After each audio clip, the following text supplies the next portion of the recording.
fans, and welcome to another edition of NDB Media's Sports Talk with the Guys, home of the Monday Morning Quarterbacks on Saturday. Happy New Year's, campers! January 7th, 2023. Welcome to the new year. Third year of that pandemic and 23rd year of the new century. And you got to shut this alarm off. We are live.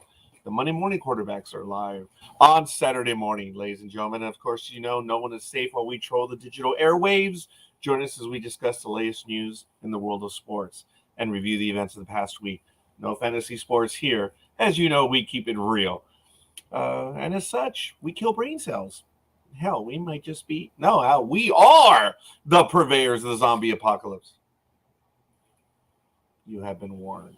We are repetitive and redundant. We are the internet's ongoing traffic wreck. Hell, we carry more water for sports than the pens can handle. Good morning, ladies and gentlemen. I'm the Scorekeeper, and thank you for bearing with us and staying with us. Wow, what a decision I made in the summer of 2008, and still on air by force of will, I suppose. But we are here, and absolutely awesome. Yes, indeed. Yoda is still here. And good morning, Aisha. Thank you. And thank you for the love this early in the morning. Thank you for the like. And we are off, folks. We are going and blowing. It is only 44 degrees, though my iWatch says it's 46. Go figure. Apple, however, it is going to get to a high of 65, an overnight low of 46. So it's just about as cold as it's going to be tomorrow morning. Right now, the humidity is 74%. Pressure is 30.16 inches. Visibility is 10 miles. Sunrise is at 6:57 a.m. Sunset at 4:57 p.m. local time. Wind is heading to the west with a southerly slant, 2 miles per hour. Dew point is at 37 degrees. Obviously, at this hour, UV index is 0 of 10. And full moon is our phase right now. Woohoo! Uh-oh. Makes you wonder what is out there. The creature. I'm going to quote the movie. Creatures out of the night. Shut up! I know that was a lame impression, but hey, let me know. Back in 1910, Stanley Cup, Days Arena, Ottawa, Ontario, the Ottawa Senators beat Galt of Ontario 3-1 for a 2-0 sweep of the Challenge Series. So, yeah, it's a quick look. As a matter of fact, back in 1927, on this day, the Harlem Globetrotters play their first game. The team travels 48 miles west from Chicago to play the first game in Hinckley, Illinois. The Globetrotters were the creation of Abe Saperstein of Chicago, who took over coaching duties for a team of African-American players originally known as the Savoy Big Five, after the famous Chicago Ballroom where they played their early games. At a time when only whites were allowed to play on professional basketball teams, Saperstein decided to promote his new team's racial makeup by naming them after Harlem, the famous African-American neighborhood of New York City. The son of a tailor, Saperstein sewed their red, white, and blue uniforms emblazoned with the words New York himself. The lineup in their first game, for which the Globetrotters were paid $75, was Walter Toots Wright, Byron Fat Long, Willis Kid Oliver, Andy Washington, and Al Runt Pullins. The Globetrotters won 101 out of their 117 games that first season and introduced many Midwestern audiences to a game that had not been played before. As owner, coach, manager, publicist, and sometimes even substitute player, Saperstein worked overtime to book games for his team. By 1936, they had played more than 1,000 games and appeared in Wisconsin, Minnesota, Iowa, Michigan, Montana, Washington, North, and South Dakota. The Globetrotters didn't actually play a game in Harlem until the late 1960s. Their first national championship appearance came in 1939 when the Globetrotters lost to the New York Renaissance. That same year, the team began to add the silly antics they later became known for, including ball handling tricks and on-court comedic routines. The crowds loved it, and Saperstein told his team to keep up the clowning around, but only when they had achieved a solid lead. So, quick look in history and good stuff. So, A Christian, a Muslim, and a Buddhist die and arrive at the gate of heaven. An angel, or diva, stops them and asks, "Why do you come here? Can you tell me the reasons why you're allowed to enter heaven?" The Christian replies, "My ancestors disobeyed God and I sinned all my life. I killed, I lied, I cheated my wife, and I was greedy. However, Jesus died for me and all my sins are forgiven, so I deserve to enter heaven." "Okay," replied the angel. "Sounds good, but I must give you an entrance exam before you can enter." The Christian promptly agrees, and the angel asks him, "How do you spell God?" "Well, that's an easy question." The Christian passes through the gate. Next came the Muslim, who says, "I did not do any especially good or evil things during my life, but I was very devout. I prayed to God 5 times a day, so I too should enter heaven." "Sounds good to me, but I have to give you a test also. How do you spell Allah?" The Muslim passes the test and enters heaven. Finally, yes, it's a joke. Finally, it is the Buddha's turn. He tells the angel, "I've done all the good things in my life and I followed Buddha's 5 precepts. I never killed, I donated to charities, I meditated every day, and I never cheated my boss nor my customers." The angel replies, "That's very good, but there are no exceptions. You must pass the entrance test also in order to get to heaven." The Buddhist happily agrees. The angel then asks him, "How do you spell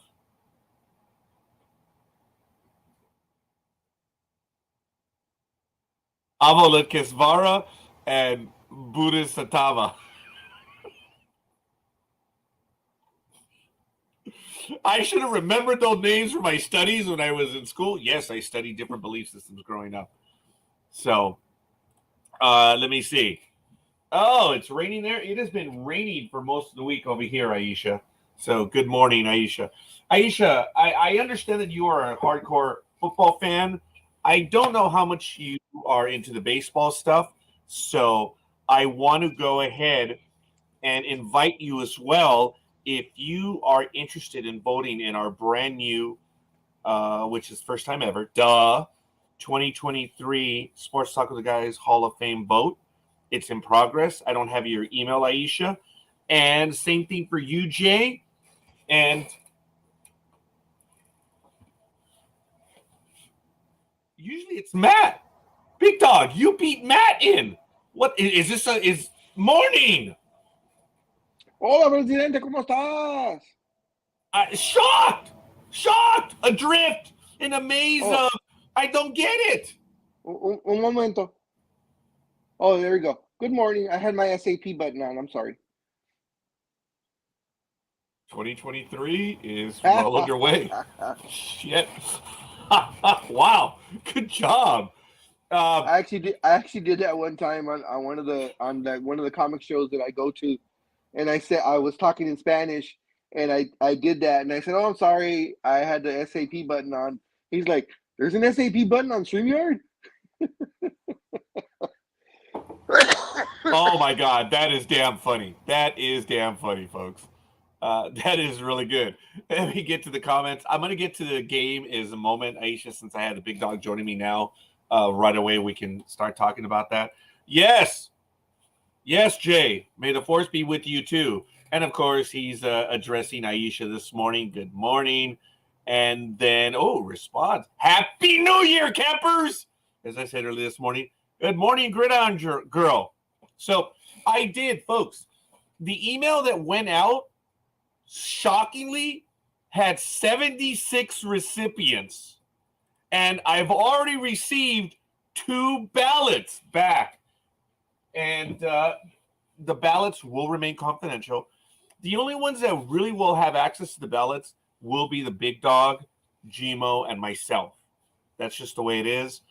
It's not meant for any secrecy. I'm sorry, Big Dog? I said, I'll let the cat out of the bag. I'll tell everybody who voted where. And there you are, folks. So, just kidding. And it's right there. Oh God, thank you, Big Dog. Happy New Year, was okay, and everyone else. Yeah. So it was really, really cool. I have my ballot here just because I wanted to make it real. I'm not going to show my votes. I will say one thing though. And I wonder if the big dog did have a chance to see it. He probably has not because he's a busy man. No, I have not. I was babysitting all day yesterday. I had the time of my life. The rules are, folks, that I've asked everyone to return their ballots to me by January 19th, Thursday by 5 p.m. Pacific time, so local time over here. I do need the ballots back by then, and then we're going to announce the Sports Talk with the Guys Hall of Fame vote on the 21st, which is a few days before the actual Major League Baseball Hall of Fame. So I reached across the blogosphere, the world, and I had quite a few emails. Still, it shocked me. So I sent them to everyone that I had an email to, but it was a blind setting. Of course, we know Coffee's top 2 votes are going to be Clemens and Bonds. Oh, well, very good, Big Dog, but they're not on that ballot. Very good. Folks, it is akin to the Major League Baseball ballot.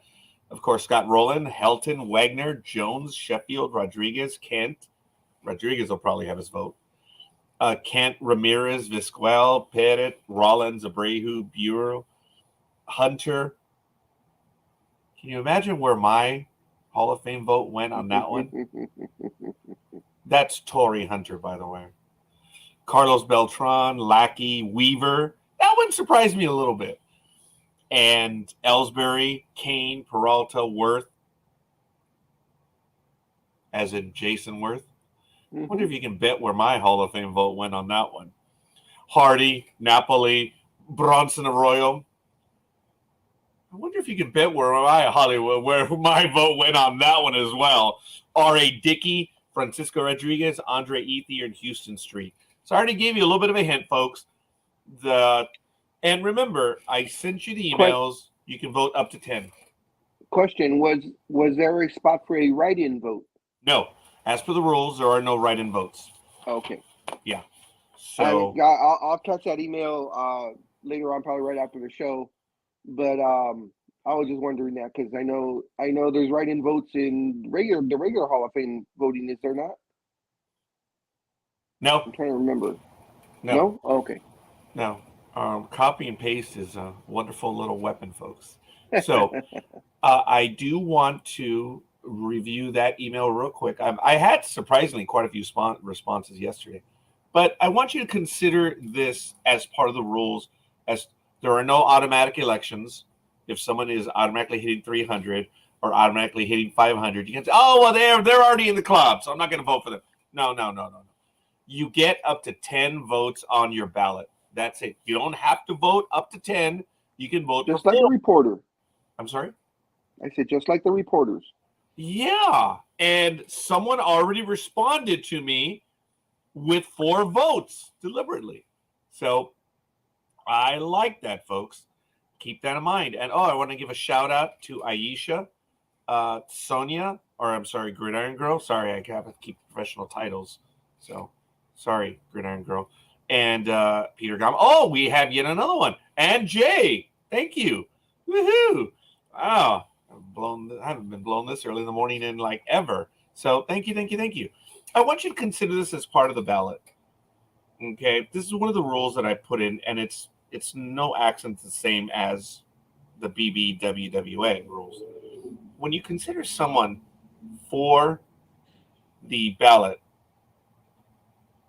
you have to. Am I making this up? Where is it?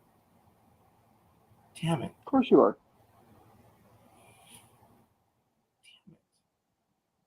There was a very specific clause that I wanted to mention right now. The Santa Claus? Say what? The Santa Claus? Kind of. Some people would consider it as a death clause, but there it is. Rogelio Noriega. All right. Well,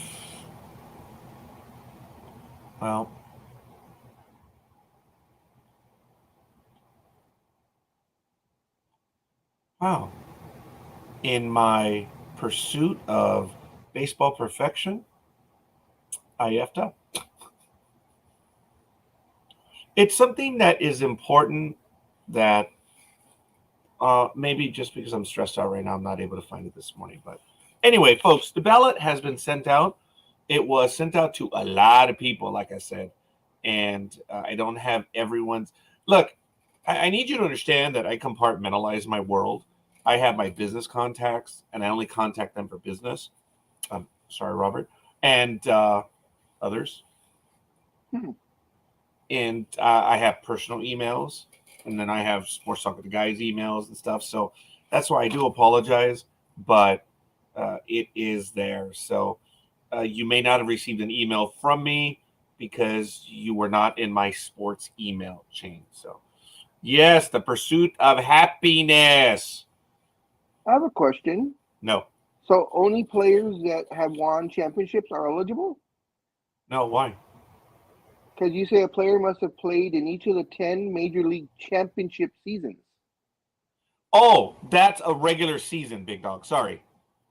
Okay. Baseball is a championship league. It's not a minor league. That's all that means. Sorry, Big Dog. I'm glad we're talking about this. We're going to clarify that. No, it's a regular season. The reason why in baseball we refer to it as a championship season is because it was played through to win the championship. That's all that means. It's Old English, Big Dog. I guess, because I've never heard you say that before, ever. I've never said it before. Yeah, that's what threw me. I was like, wait a minute. That narrows it down a lot. This is hardcore baseball terminology. Folks, I cut and pasted. Cut it out, okay? These are the rules from the Major League Baseball Committee. So I just edited them as so appropriate. So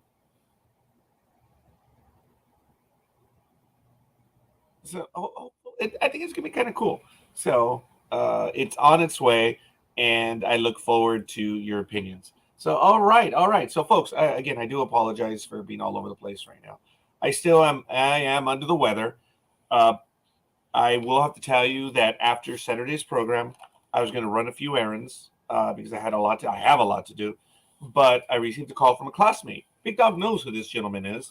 He happened to be doing Uber and Lyft at the time. And Solomon Walters texts me, "What's for lunch?" I'm like, "Wow, I haven't eaten. Let's go." Well, we went to a Mongolian restaurant, and no shot against the Mongolian restaurant.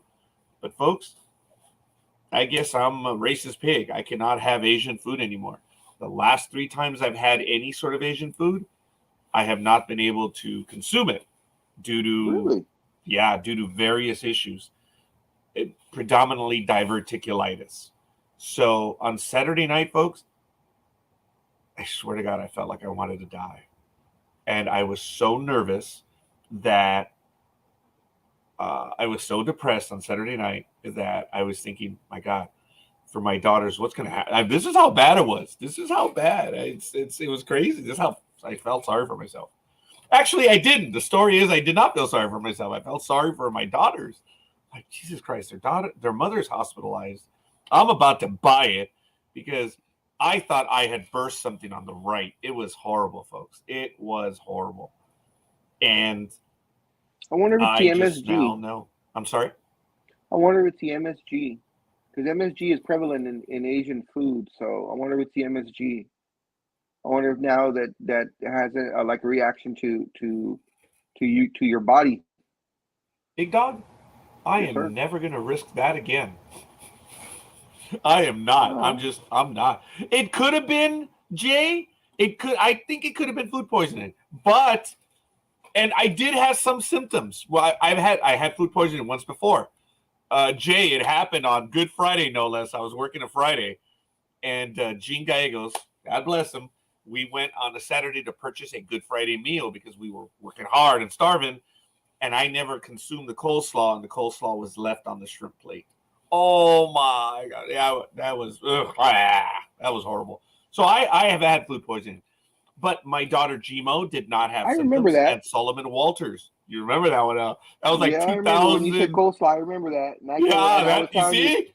After the fact, I think I told you, I was like, "What the hell are you doing eating coleslaw after the fact?" You left it out. I left it on the plate. Yep. See, that was the thing. And Big Dog knew it when I told him. I said, "Dude, I left it on the plate." I didn't have the coleslaw because Big Dog knows I'm not exactly a super fan of coleslaw. Except on what meal, Big Dog? On what I have meal? no idea because I don't like coleslaw no AIRWAVES. matter what. The wonton tacos. Yeah, the wonton tacos. Oh, hey, I'm going to ask Big Dog how it went this weekend. So how'd it go last weekend? Next weekend? Or are you talking about Monday? Oh, sorry. For me, it's a You know, folks, for someone who doesn't hold regular hours anymore, holy crap, I've lost track. Monday I went to the yeah, how was Spider-Man Museum. That was incredible. It was great. Wow. And I just had the best time. It's closed now. Tuesday was the last day. I'd been there since I think July or June of last year. So they're closing it down, getting ready for the next exhibit. But it was an incredible exhibit. A lot of original art. I posted on Instagram, and I think I also crossed it over in with Facebook. There was a lot of pictures I took. But the original art that was there, they had it. Of course, it was on loan from a couple people, and I am jealous of that person who donated or lent out his artwork for this museum exhibit, because some of the pages that he had, they were in immaculate condition from, even though they're over 50 years old. And it just, there was literally millions of dollars of artwork if you added it all up on the wall. I'm surprised. So. Oh, well, okay, I said that wrong. And what a shock. I interrupted Big Dog in my errant thought.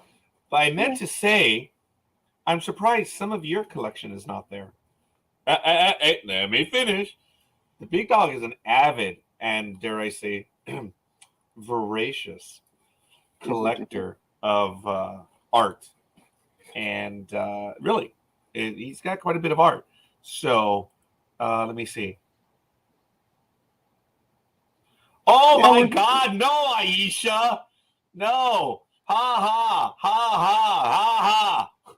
No, your comments are going through, Aisha. It's just Scorekeeper is choosing to ignore them. That's all. I just haven't gotten to them yet. That was just a quick way to throw you under the bus. It's cold, folks. Oh, what a shock! Thank you, Jay. Yes, I see it. Yeah, there's another one. That one. Anyway, Aisha, I'm sorry. There's another one. There we go. There's another one. Yes.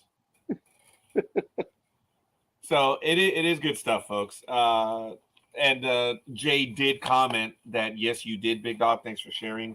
So, folks, I do apologize. I do want to thank everyone who did reach out. I mean, I went lights out, folks. I was sick as a dog. Sorry. I was sick as a dog for all week. I went out for a meal yesterday tentatively. Man, I was frightened. My coworker George and Solomon Walters, we went out for breakfast yesterday, and I was very tentative, and I did have a little bit. So the one good thing, Big Dog, lost weight. I lost 7 pounds, man. 7 pounds.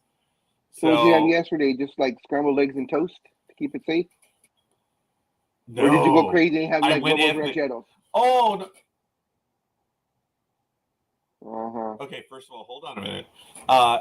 For the last 2 days, I went ethnic, Big Dog. At home, I've had licuados. For those of you in the Latin world, you know what I'm talking about, but very quickly, this is what I had. A blender, folks. Fill it up, I suppose, halfway of milk. And there's lots of different ways to do these licuados. But a J's probably, that's a protein shake. Well, not necessarily, but in the Latin world, in the working class, and I am one of them, or I was, you fill it in the blender halfway of milk, maybe a spoonful or two of chocolate, powdered chocolate, a banana, and an egg. Now, again, other people add other items and they subtract other items. But that is a licuado. So, here we go. And here come the accusations of my cheating again. Oh, Big Dog. Because I was ill, folks, in front of everyone, Double D did respond with her picks. I didn't see them until later on Sunday because I was not well, but I couldn't even send them over to Big Dog. That's how bad I was feeling. So there is a timestamp on them. Folks, if my word means anything, Double D did submit her picks, and I'm going to send them over right now. So I'm sorry for giving you more work. I'll add her to the list. Yeah, I'm sorry, Big Dog, but that's how badly I felt all week, folks. But to answer Big Dog's question, we went to one of George's favorite restaurants. Oh, stop it! Stop it, Aisha! Do not sulk. It's not becoming. So, I did order huevos rancheros, Big Dog, but it was. I didn't know Cheetahs had a breakfast buffet. Cheetahs? You know the strip joint downtown. You said you went to his favorite place. I mean, you guys talk about going to Cheetahs all the time, so I'm just wondering. You know, okay. So I didn't know they had a breakfast thing. Nice. You should be surprised what they have. But I've never been there, Big Dog, so thank you for that. Thank you for giving me credit for implying that I have a lively Friday morning. But I mean, no. I know they have a seafood buffet, but you know that's just automatic. I think Gridiron Girl knows the place. It's on Grand Avenue. Gridiron Girl knows about Cheetahs? No. Okay, that was stupid of me, but hey, maybe she does. I don't know.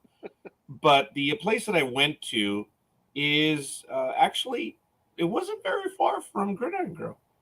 On Friday morning, it is north of the 10. Okay. Oh, the Broken Yoke Cafe. Big Dog may know that place. Oh, yeah, they're okay.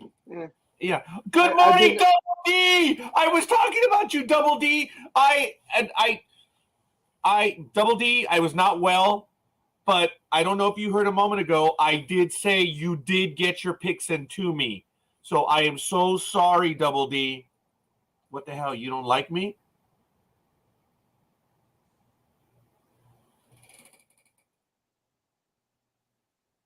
Okay. I'm going to bite my lip on that one. Because I could be a jackass. I didn't know there was a Broken Yoke in Covina. But, I mean, they're a franchise, so... Yeah, I guess. This one is north of the 10. No, north of the 210. So actually, Big Dog was not very far from there. On Grand. So that's why I said it. It was a little bit further up. You were up in Glendora then. Yeah, I said north of Charter Oak. Sorry, folks. It was on Grand. Yes, Gridiron Girl. I meant invite me. Okay, first of all, Gridiron Girl, you are in my neighborhood much and often, and you always post where you're at. I don't get invites from you. But if you want me to put you on blast, I'm going to be able to show how many missed calls have gone to you that go unanswered. She doesn't invite you when she goes to Pomona's because she's visiting Sancho. So you gotta chill on that one. You know, she's not going to invite you for that.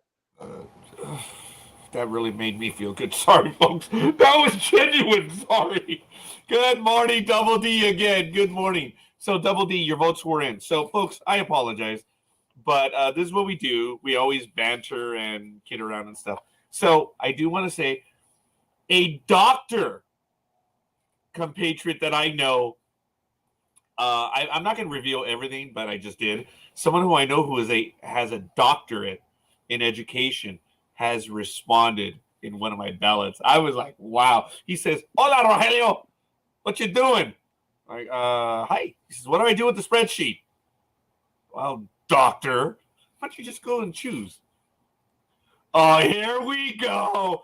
You know, okay, folks, Aisha needs attention. I am sorry, Aisha. I missed all the signs. Everyone, all together now. Good morning, Aisha. Sorry. So, very quickly, the PGA at the Century Tournament of Champions in Kapalao, Maui, Hawaii. Colin Morikawa is leading at 130 strokes, minus 16, followed by Scotty Scheffler and JJ Spun are all tied at minus 14 and 132. That's a quick look. The women do not open up until, I believe, it's the 17th.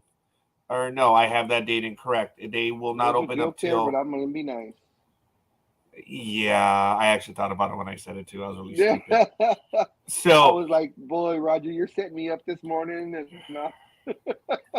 Hilton Grand But Vacations Tournament of Champions, Orlando, Florida, January 19th to the 22nd. That's a quick look at the LPGA. So we'll go look at the scores. We'll look at all the other stuff very quick. As you know, did I make you upset, Scorekeeper? Oh, Jay, if you would like me to send you the email for the Hall of Fame vote, I will. That's funny, Jay. That's damn funny. All right. I'm surprised. Gridiron Girl, cabrona. All right.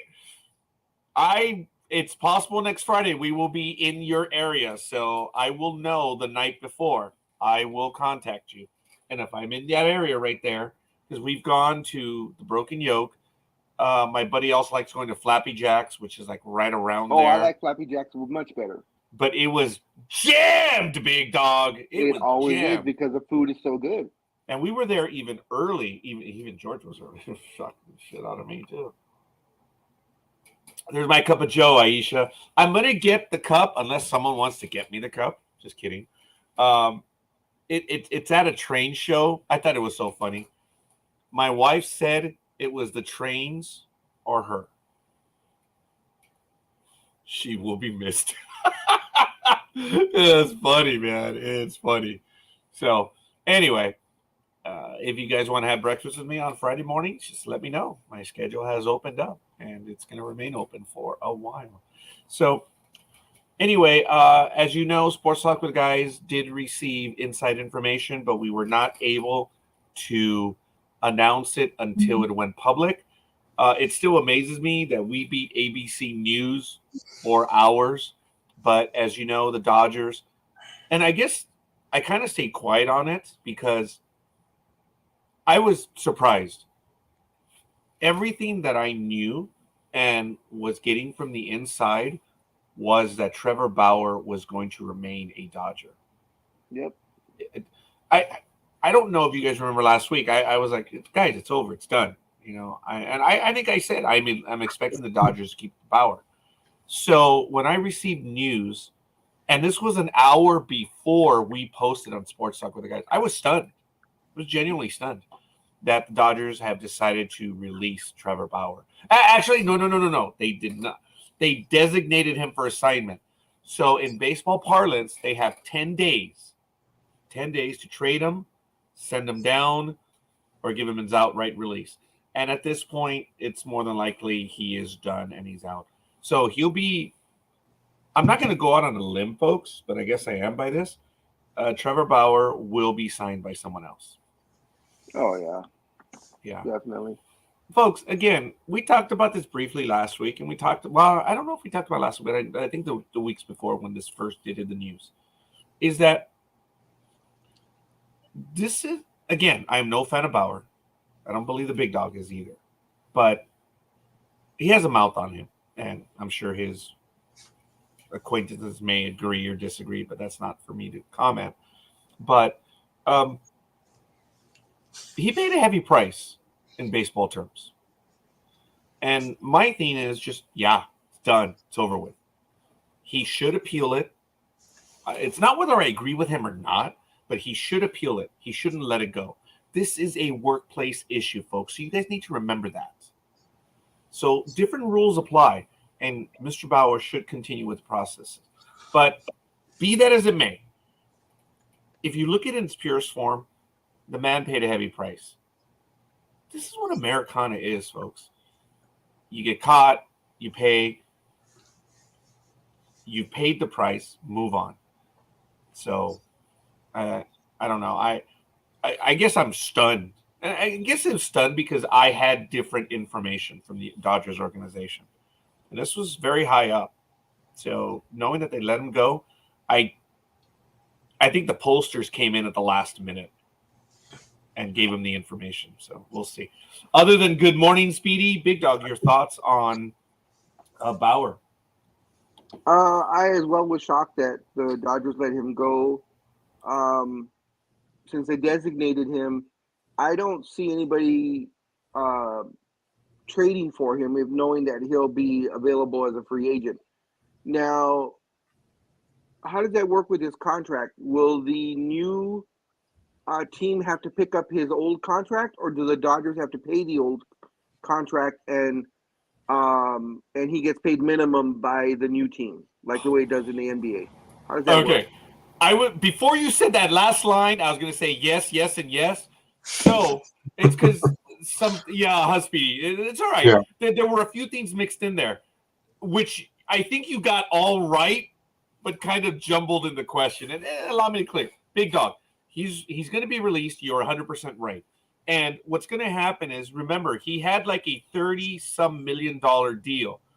He's going to be suspended pay-wise. See, now that's okay. Oh, wait till I get into the labor law stuff of that. Okay, so anyway, he's going to be suspended. So his salary from $32 million, I believe, drops to about $22.5 million of what he's going to receive. So when the Dodgers effectively release him, that if a team picks him up, he's got, just like you said, Big Dog, all they have to do is pay the minimum. Okay. Which is about $700,000. So you were right on. That's why both Speedy and I kind of chuckled. It's baseball terms. You answered yourself. So the Dodgers are on the hook for like $20 million. Yeah, and then if let's just say the dumbass Mets pick him up and then drop him, they're on the hook for $700,000. And then if someone else picks him up, then that team is on the hook for $700,000. And so if it goes around, I mean, it could be embattled. I think the Dodgers paid a high price as well of the amount of money that they had to pay this player during his leave time. But hey, it is what it is. And it's actually 720, which is a major league minimum. So just wanted to get that in there real quick. I think Speedy, Scorekeeper. Aisha is in, oh, look, the mouse is in the house. Yeah. Good morning, everyone. Good morning. Good morning, Tony. I'm not sure how long I'll stay. I'll probably stay through most of the show, but I'm just glad that inventory week, or as some in retail say, Hell Week. That's what some people still call it, Hell Week. Of having to be up before 3 a.m. to be there at 3 a.m. It's all over. We're done. We got everything taken care of. Another year. It's starting off great. So we'll see what happens today. But yeah, since you're the baseball guru, I have to ask you, since you brought that up, if you were the next team, and would you pick him up? I wouldn't. It depends on the needs of the team. I mean, if a team needs a pitcher, he is a decent pitcher. That's a problem. And don't forget, though, he was not convicted of anything. No charges were brought against him. And as a matter of fact, he's just a kinky guy. He's just a what kinky he guy was who accused of. The charges were rejected. Yes. So in reality, there is nothing wrong with him. He committed no crimes. So why would you not pick him up? I know. But as he said, as Scorekeeper said, would you really want to pay that $17 million? No, you don't know. It's the Dodgers that are going to pay that. You're only paying. They're going to pay it no matter what. $720,000. Oh, the Dodgers are paying it. Yeah, it's done. Yeah, the Dodgers are on the hook for that. I wouldn't want to be the Dodgers, but that's anyway. Yeah. Sorry, Speedy. They're on the hook for about $22.5 million still, whether he plays or not. And that's what I commented. I said, the Dodgers paid a heavy price for this. And they were very quiet on it. I mean, the rules are the rules. But look, Bauer got quite a bit of his salary. And the reason why he's being suspended is to cover some of the pay during that suspension. But, folks, here's the thing. I know you guys are tired of hearing this, but Major League Baseball is still governed by FSLA rules, Federal Stable Landers Act rules. And as I told you, when Jerry Rice was suspended,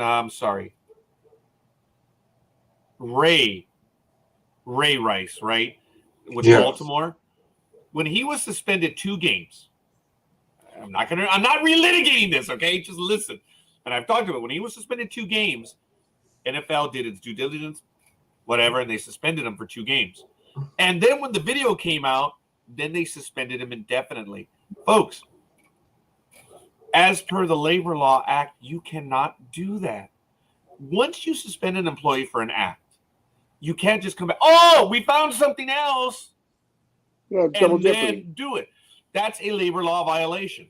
So, and I told everyone a year after that I did contact Mr. Rice, and I did say, dude, you need a labor law attorney. I did it the moment the announcement was made. Dude, you need to F the NFL. Okay, maybe so.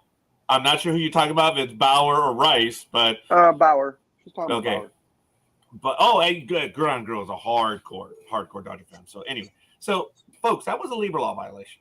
Okay. Now, if Bauer is going to be playing 50 games, suspended pay. Come on, folks. Think about that. You're playing for free? Oh man. So again, Bauer, I get it. They're saying it's makeup. It's like, no. It's like, you know what, Bauer? You're a dick. I hope you get your money though. Because people are stupid, folks. People are stupid, and it amazes me that they've made these decisions. So, folks, think about it. If your employer decided to suspend you and say, okay, well, you know what, we're only going to suspend you for this and this and this, but you're a temporary employee, so you owe us part of your suspension time. So in the month of November, to make up, you're going to work for us, but you're not going to get paid. That'll cover your suspension. You're only a 3-month employee anyway. So basically 1 month of your salary gets docked. So we're not going to pay you for the month that you're here to make up for what you owe us in suspension time. Yeah, right. Yeah. So, okay. Yeah, okay. Yeah, exactly. This is what they're basically doing to Bauer.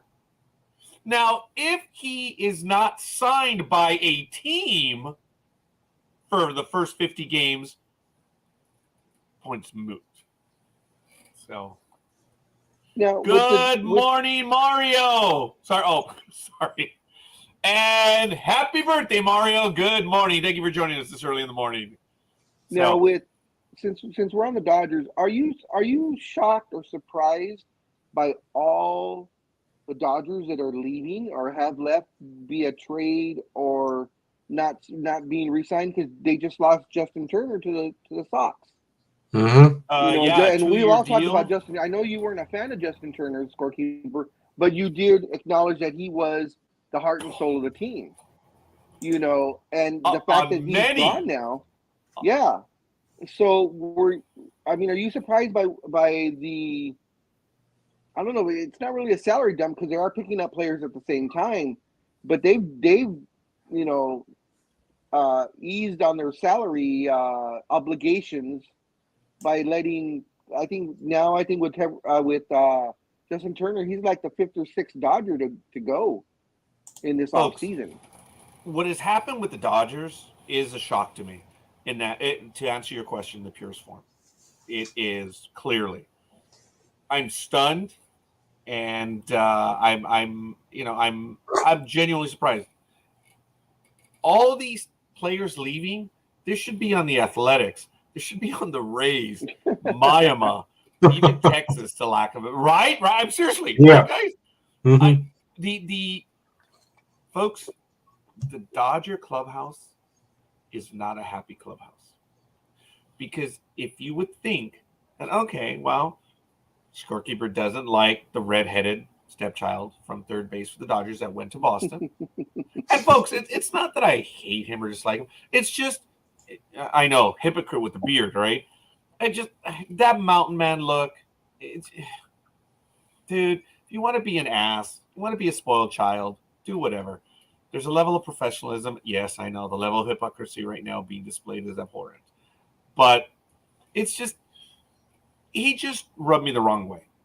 But I have never, ever derided him otherwise. Right, Big Dog? That is true. I'm not a fan of him, but I've joked about it. When he got sick, what happened to when he got hurt, what happened to the Dodgers? Pew. And we went to a game, and I was like, dude, there is no doubt who makes the Dodgers go. There is no doubt. So. Yeah, he's just like, was it Reynolds on the Yankees? I can't remember who it was. Oh, no, number 51, Bernie Williams. Bernie Williams, I'm sorry. When Big Dog went down, I'm sorry, I didn't mean that, but I don't know if he ever went down. But when Derek Jeter went into the stands, remember, folks? Yeah. And he cut up what an incredible play, though. But when he cut up his face, I remember Sylvia said, oh, what a shame. I said, you're a Dodger fan. She goes, no, his beautiful face. That's all my coworkers, that's all she was caring for. Like, okay, whatever. And when Derek Jeter went down, a lot of Niners. Hey, Jay, you got a fellow Niner fan right here. So we're going to be doing the football picks, folks, in about 15 minutes. So we ask you to stay with us. We're going to be setting up, but I don't want to belabor this anymore. Double D, it was your birthday a few days ago, wasn't it? So happy belated birthday, Double D. I think it's on December 31st. Oh, no, I thought she was a Christmas baby. Oh, she is a Christmas baby. I'm sorry, Double D. So I just want to get that in there. But just to end the thought on this stuff for the Dodgers. Boston, I think, overpaid for him. But that was a question I told I told Big Dog. Dodgers are not going to bring him back at the price that's expected. So I think him leaving, that may have just been the final nail in the coffin of the Dodgers. Look, a lot of these players, I think it's also the fact that it was a perfect storm. The Dodgers could not afford all of these players. That's a fact, folks.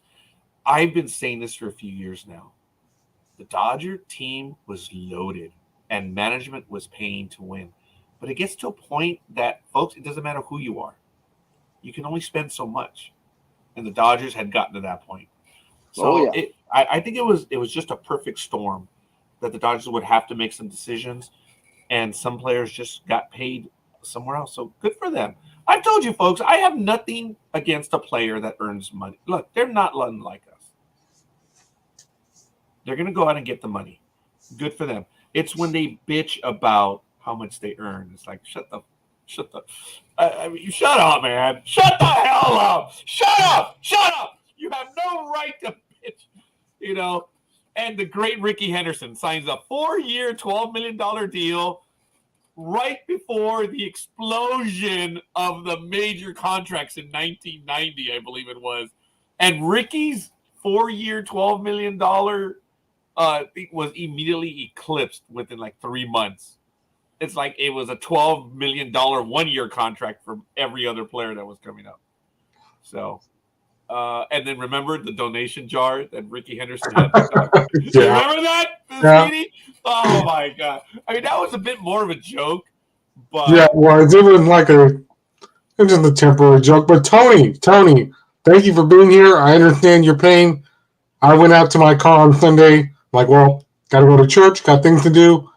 I get in my car and nope, dead battery. So I had to get rides all day Sunday. And then after church, I needed to go to Arlington and, I had my receipt from the last battery. So they gave me a free battery and I changed it out with a friend of mine.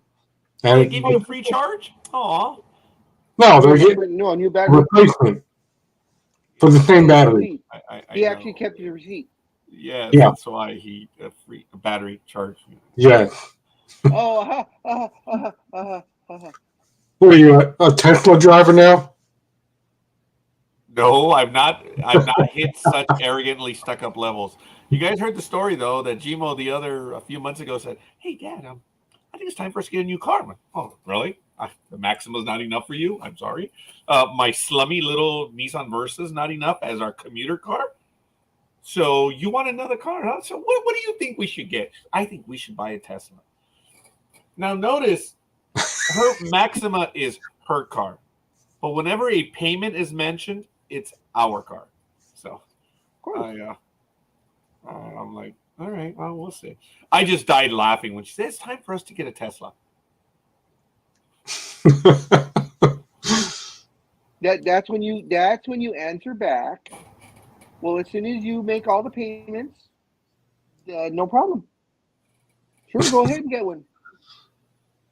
Yeah, but then, everybody's been talking about a few Tesla drivers, especially the one that I think down by you guys intentionally drove off a cliff or something like that. It was actually up by you guys, yes. So the driver was arrested. Folks, I don't know if you heard this, and I'm paraphrasing. Thanks, Speedy. And no joke, Speedy. But the owner or the dad drove off a cliff. Yeah. And since all this shit is digital, people didn't realize that there's a lot of recording going on. And you can tell by the Tesla black box that there was let's just say they knew within an hour pulling the information, it was deliberate. And everyone says that they should be dead. It was a 250-foot drop. It doesn't matter what vehicle you're in, folks. The distance, the speed, they should all be dead, and they all survived. Go ahead, Elon Musk, brag all you want that it was your car that survived.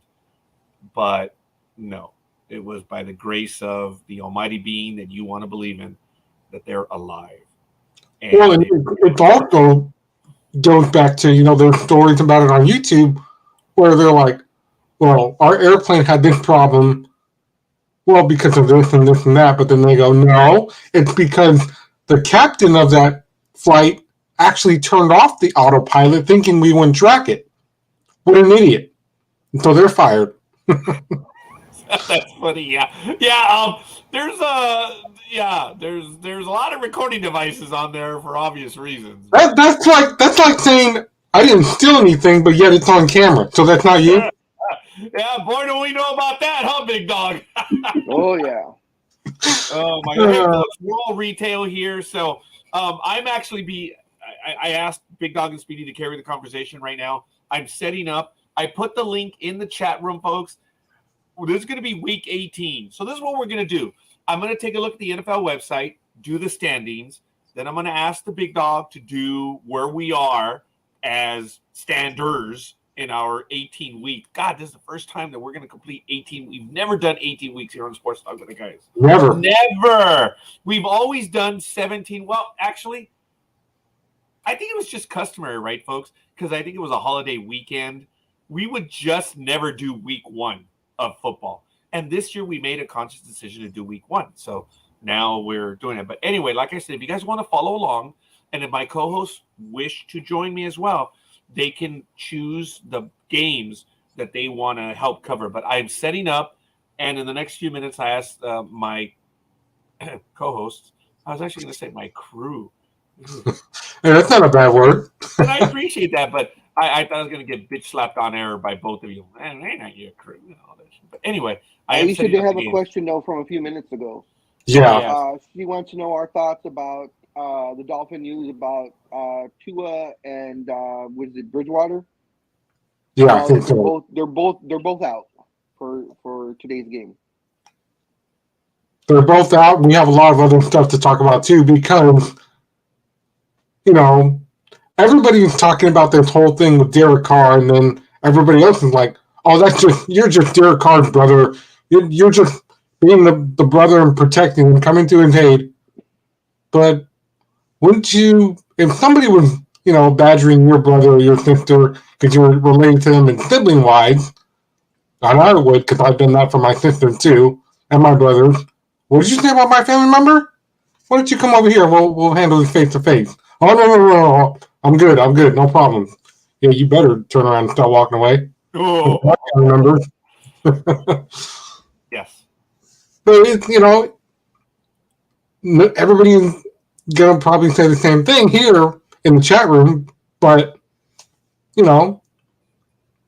if he's gonna come to his brother's aid, and he basically blasted Mark Davis, both on the show he was on this week and on Twitter, so calling them out about what's going on, what the truth is going on in the locker room.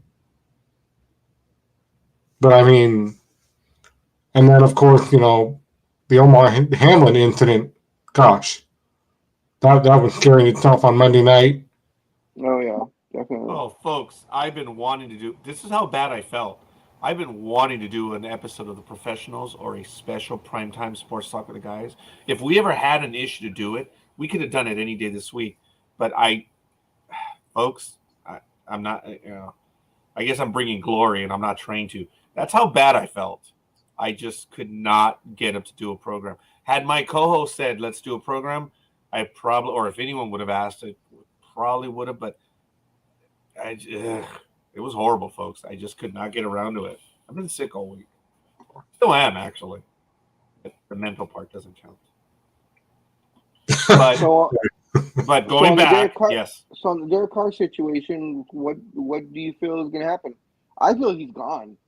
I mean, the second he left the team, first of all, that's bad on his part. Yes, he may have been screwed over by the coach and the ownership and blah, blah, blah. But the thing is, it's still your team that you're on, that you've been with for the last 5, 6 years, however many years it is. And you get benched and you're so flustered you leave the team in the middle of a playoff run? Because they were still eligible for the playoffs. Had they won the game on Sunday, they were still in it. And he left. He was not there to support his team at all, which I think is wrong on his part. Yes, he's been screwed over. I don't think they just did not use him the right way that he should have been used. But the fact is, it's still his team, and he walked away from his team. I do want to add. Sorry, Speedy. I do want to add, folks, that we did talk about that, and maybe my co-hosts weren't here when I talked about it, and I apologize because that was a big deal. I did say that Derek Carr, upon being told, because remember, when the news broke, Derek Carr left the Raiders. And that's all. It was taken out of context. We found out within a few days that between him and management, it was understood that Derek Carr said, I don't want to be a distraction, so I'm going to be away from the team. It was agreed upon. So just keep that in mind. I'm not saying my co-hosts are wrong. Just, folks, keep that in mind that it was made to look like he abandoned the team, but apparently there was an agreement. But Big Dog, I got to tell you that I think – Go ahead. No, I was just trying to say that I think everything else in your argument is valid because, okay, yes, I'm butthurt. Yes, it's all about me and everything, but you never know what could happen. So when Big Dog, I'm not using holier than thou, when Big Dog says he abandoned the team, he abandoned the team. Yeah. And even though they agreed for him to step away so he wouldn't be a distraction, that's exactly what he was when he stepped away. He became a bigger distraction than if they would have just talked about him being benched. Because now this whole thing came out about, oh my God, he left the team and he's not supporting them and so on and so forth. So he made it more about himself by leaving the team than if he just would have accepted being benched. Well, now that you put it like that, I mean, to me, we all, of course, remember what happened when Steve Austin walked out and he was like, you guys suck, I quit, I'm going home. He did. In the middle of programming, too, and everyone was like, well, now what do we do? Because he was the main event that night for the next few Raws. And now you've got no main event guy to come out. So what do you do? And Vincent's like, we need you to come back. He's like, no, I'm not coming back. You screwed me over. And in a way, this is kind of like what Derek Carr did. I'm staying home. I'm never coming back. But like I said, since his brother is coming to his defense. Well, of course his brother's going to come to his defense because he's a reporter or he's some sort of online person. So, of course, he has a voice, and he's not going to talk bad about his brother. But go back with the Stone Cold thing. Stone Cold didn't screw him over. What it was is he did not want to drop the title to Brock without there being a lead-up. Yeah, there was no lead. They brought him in, and they were like, okay, in 2 weeks you're going to lose the title to Brock. And he's like, no, There's money to be made. Yeah. We need to stretch this out. And when they wouldn't do it, he's like, okay, I'm just going home. So it wasn't he got screwed over. He screwed them over. He screwed Vince over. It was the other way around. He's the one that got butthurt and said, no, I'm taking my title. I'm going home. And he thought he had the advantage on that. And Vince was just like, fine, next guy up then. And that's what happened. Yeah. He went home because he felt he was going to be cheated out of money, which is true. But the thing is, he still works for somebody. You got to do what they say, even though you feel you're the number one guy in the company or the number one guy on the team. If the guy who signs your checks tells you you're going to drop the title or you're going to get benched, you got to accept it. Derek Carr got butthurt, went home, and it made it worse. Steve Austin got butthurt, went home, he made it worse. And he was gone for, 6 months, 7 months. And the WWE just steamrolled on without him. Yeah. So the same thing with Derek Carr. They almost won that game with this rookie kid who was playing great. It was probably their best game of the season, even though they lost. It was their best game of the season. Yeah, well, it was a really good game. With this rookie kid. So Mhm. I don't know what Derek Carr, it made him even look even worse. Yeah, and one final thing is that would be like me going, "Hey, Jay, can you do this for me?" And Jay goes, "I'm not doing that," because I've done that even at my job. They're like, "Can you do this But that goes in the women's department. Yeah, right. Because my first 2 weeks there in 2020, it was crazy. This woman goes, "Can you tell me where the bras are for my size?" I'm like, well, first of all, I apologize, and I grabbed one of the other ladies because I'm obviously not a woman, so I can't tell your bra size anyways. So I kindly asked them, "Can you please not try and stick me in the women's department again?" I'm sure my co-host wouldn't have any problem going into the women's department. Nope. I only do that with my sisters. No, as a matter of fact, I even posted on the fact that I had a blog previously, and I did not know my significant other's size, and I said I'm a lucky bastard because I did notice the bra size, and I posted it on the site. I said, "Wow, I am a lucky bastard. She is such and such a size." Well, a coworker said, she was like, "Oh, hey, that's nothing. I'm a such and such." I was like, "Oh, really? Oh, that's all I need to know.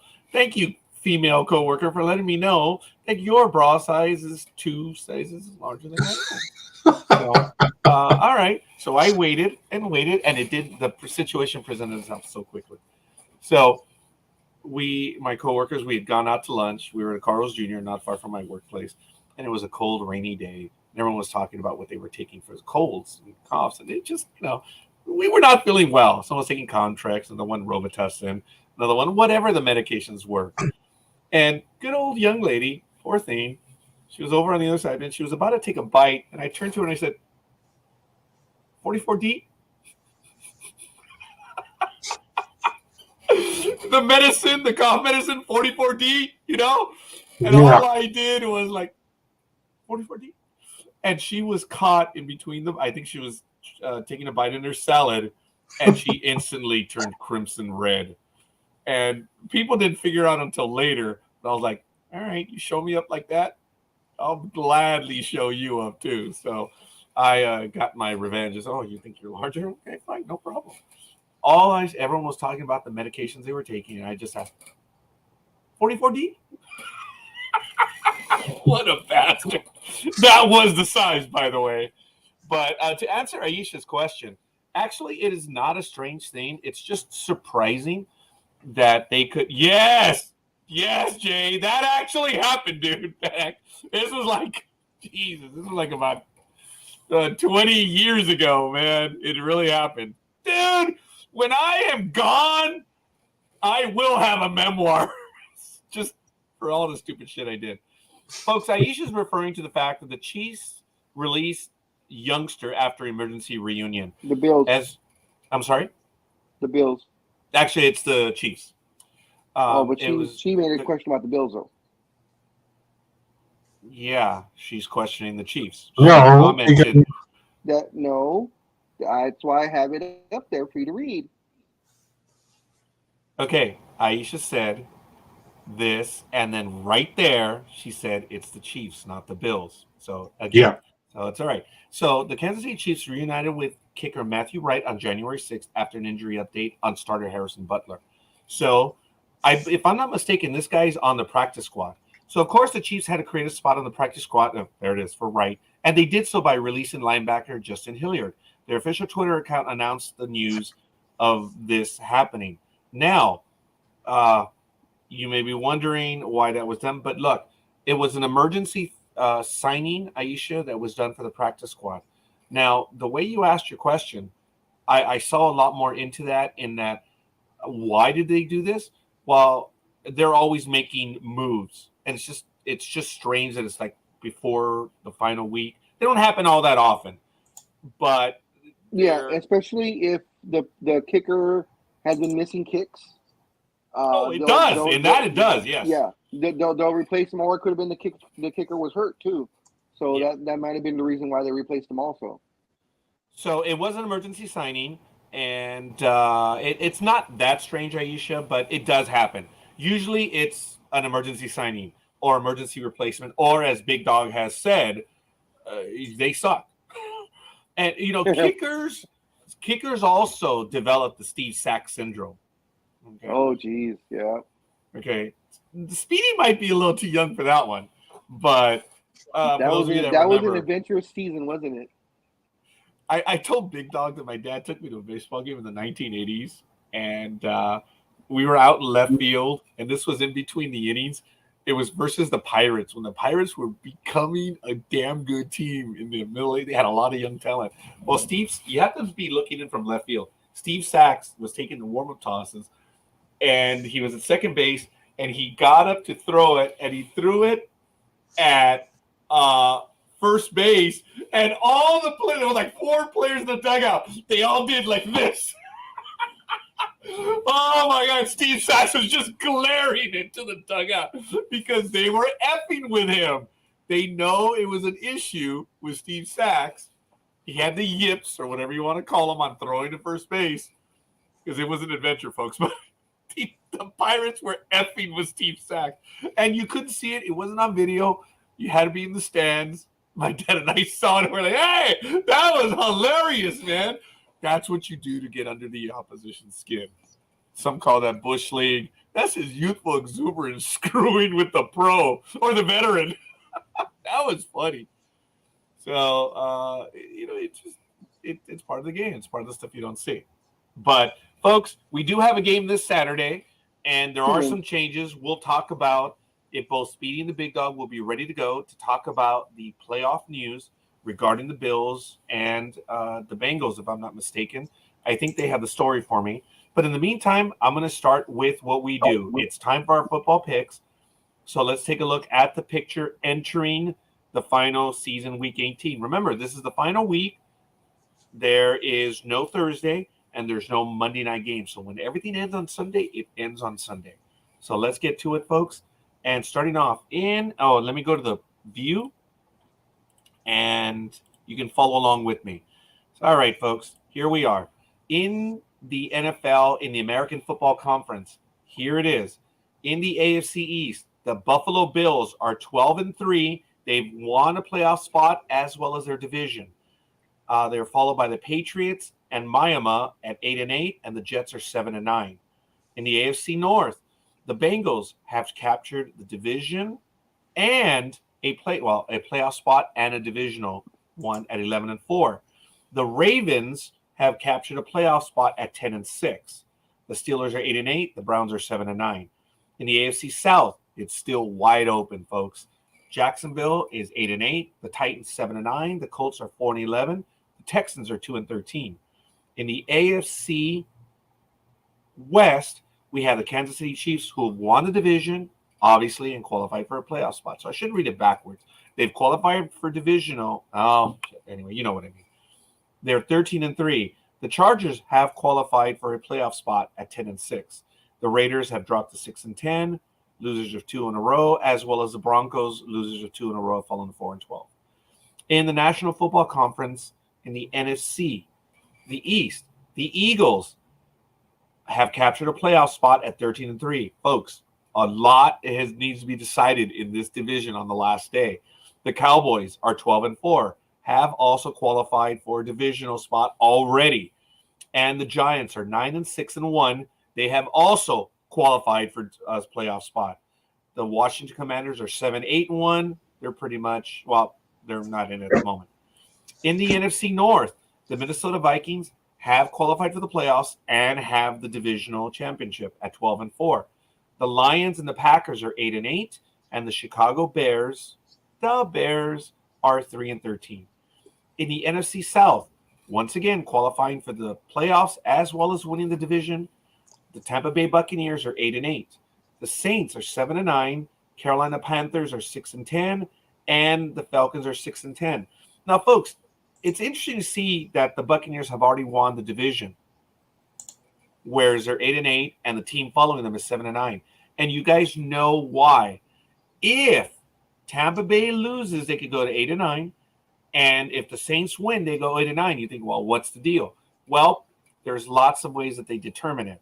It's head-to-head competition, it's divisional record, and home, away, and all that stuff. So if New Orleans wins and Buccaneers lose, it doesn't matter. The Buccaneers still have won the division. So that's why we have that there. Carolina is 6-10, and the Falcons are 6-10. In the NFC West, the San Francisco 49ers have won a playoff spot as well as the division at 12-4. The Seahawks are 8-8. The Rams are 5-11, and the Arizona Cardinals are 4-12. And I believe the Rams are on record pace to have the worst record following a Super Bowl win. I'll need to be corrected on that or backstopped on. So there we go. And folks, if you look at the standings on the NFL, as I mentioned, clinched playoff, the Y letter, which no one has clinched a playoff wild card yet. Nothing has been determined for the wild cards. And the Z was clinched the division. So if there was an asterisk, which I don't think anyone had the asterisk, they had clinched home field advantage all the way through. No one has done so yet. There's a lot to be determined in the NFL. So we have our standings. We have our first game coming up. But before we get to that, I believe the big dog does have the information for us. So if he would kindly provide us where we are in the standings in our playoff hunt. Big dog, all right. Please. Yep. All right. So week 17 results. I went 13-2, 86.7%. I'm 160-93, 63.2%. Gridiron Girl went 10-5, 66.7%. She is also 160-93, 63.2%. Scorekeeper went 9-6. He was 60%. He is 159-93, 63.1%. So 1/10 of a percentage point is separating the top three people. Almighty went 11-4, 73.3%. 158-95, 62.5%. Tony's 11-4, 73.3%. 156-96, 61.9%. Engineer went 10-6, 66.7%. He's 152-100, 60.3%. Dream went 1-0, 136-91, 59.9%. Aisha went 9-6, 60%. She's 129-110, 54.0%. Coffee went 9-6, 60%. He is 133-120, 52.6%. Speedy went 7-8, 46.7%. He is 123-120, 50.6%. And Roz went 10-5. She's 66.7%. She is She is 126 and 127, 49.8%. And then I'll factor in Double D's numbers when Scorekeeper gives them to me, and I'll add her to the list. And well, once again, folks, I do apologize. And Double D, I am sorry that I did miss. I did receive them, but I think about it. That's how bad I felt, folks, that I couldn't just copy the images and send them to Big Dog. So I do apologize, folks. But there are the standings right there as Big Dog was reading them. Folks, this has been unreal. And the reason why I was clapping is Roz has never had a winning season. She's never ended up 500. She is about to turn the corner. It is so bitchin', folks, that if she has a winning record in the final week, do you realize that we have a chance that every one of the prognosticators, all of the regular prognosticators, will have a winning record? Oh! That does not get much better, folks. Think about that. All of us involved are having winning records. Wow. I feel better myself as a personal comment, and sorry to interrupt, but folks, I admit I'm lucky, but I love picking this stuff, and I'm genuinely, forgive me, this is a conceit, but I'm pretty good at this. I am a 60%. And earlier in the season, when I was hanging in the high 50s, I was embarrassed. I was pissed. I'm like, what the hell? As you know, folks, I'm in the 60s, okay? I know we did have some shitty weeks where the whole world just turned against us. I do remember that. But I'm proud of the fact that I pick well, but, man, it was a sucky season, man. But so for the 17 weeks, Gridiron Girl was in the number one spot probably 13 or 14 of those weeks. Scorekeeper was number one for 2 weeks. Maybe. The previous 2 weeks.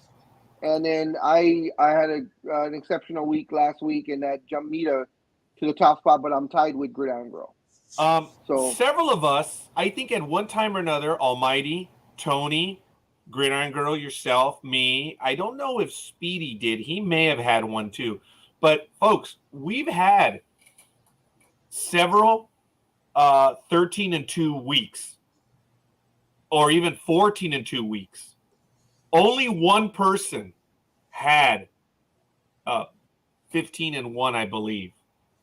And I forget if that was Aisha or Almighty. I believe it was Almighty. Yeah, that, folks, I mean, I've had one of those weeks. Big Dog has, but we're talking over the years. And I think Speedy's had like a 15-1 week too. But this is over the years. This year, yeah, I think it was only Almighty. Several of us had 14-2 weeks, which was really cool. So, but anyway, all right, folks, we are ready to get going. I'm sorry for the delay. It's fun doing this though, folks. So I ask you to bear with me. I have the picks. Let me clean up my board here so it gets a little bit quicker so we can see them. So we have 2 games on Saturday. So, folks, let's get to it. I'll ready to go. One. I'll take it. Okay, Big Dog. Even though the Raiders are out of the playoffs, the Kansas City Chiefs better step carefully. And Tony, dude, shout out to Tony. Dude, you have... First of all, Tony, I love you, my brother, and I appreciate you're a part of us doing this. But, dude, it's like you're always in the background. You come up with a timely dude. And so is Jay, so has Aisha, so has everyone. But, Tony, there have been some critical ones. And look, right here. Thanks, Tony. It's not whether I'm correct or not, but I went ahead and made a statement, and I asked for help. And look at what happens. This is what I'm talking about, folks. Speedy does it. Big Dog does it. Jay, Aisha, Gridiron Girl has done it. And now Tony does it again. This is a tight-knit little family, folks. And this is why I love this shit. And that's why I'm talking about it. So I appreciate, Tony, what you did put on that comment, that you were following up on my comment about the Rams having the worst record. Yeah, that's crazy. That is crazy. So Yeah, it's not was because I'm also right or interesting- wrong. It's just that's there. Go ahead, Speedy. Sorry. It was also interesting because I think only one person took a bye. I think it was Almighty as well. I'm not sure though. Okay, well, I took a bye accidentally. Oh, I missed a game. But again, folks, we've always Well- said that you can miss a game weekly. That's always been in the rules. Because as I love where Tony and Jay say this is a coin flip game. In other words, it's a dog shite game. It's like there's no winners. There's no losers. It just sucks. And we established that early on, folks. It's like, hey, you know what? You get a bye. We all get a bye. And every week you can pick one game less. It's part of the strategy. So, but it goes to show you that of all the numbers of everyone that's been there regularly, almost every game. Big Dog or Gridiron Girl, because sometimes we would miss Thursday's game. And that's why we always gave everyone a bye. That's not really considered a bye though. You just missed the game. A bye is when you decide not to pick. You're there for the pick, you decide not to pick it. That's a bye. right. Yeah, You that's just a bye. missed the game. You were on your cruise and you missed the Thursday game. So, folks, Gridiron Girl, we've just done that from day one. And Gridiron Girl, I know you've been with us for a long time, but it was one of the first things we established because there were games you look at and they just suck. They just effing suck. We say, hey, look, if you want to get a bye, get a bye. And Gridiron Girl, congratulations to you because you picked every game. You're not the only one. I believe Big Dog, Almighty, and a few others have. So anyway, folks, here we go. Let's get to it. The first Thursday game is what I missed. Yeah, that's right, Jay. Just that one. So you've been right there too, buddy. And it's cool. But now we know. So let's get to it. So Big Dog, I think you said you wanted it. So let's kick off week 18. Big Dog. All right, so we have the Kansas City Chiefs 13-3 against the Las Vegas Raiders 6-10.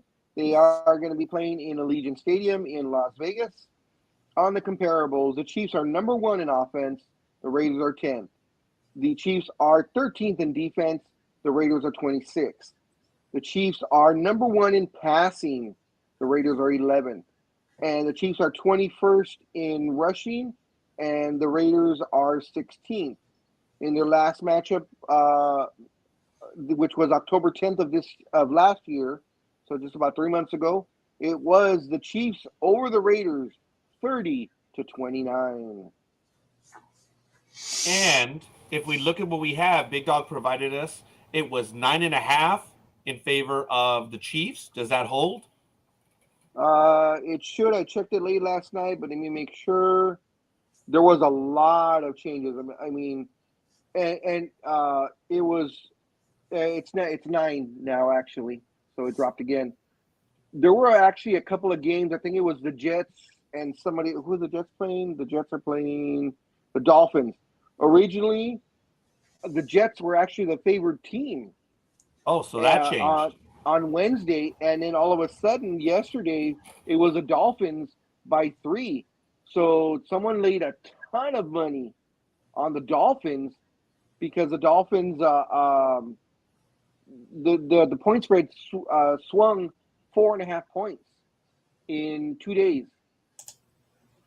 So there was a lot of changes. I'm glad I checked last night, and we'll just keep updating as we go along.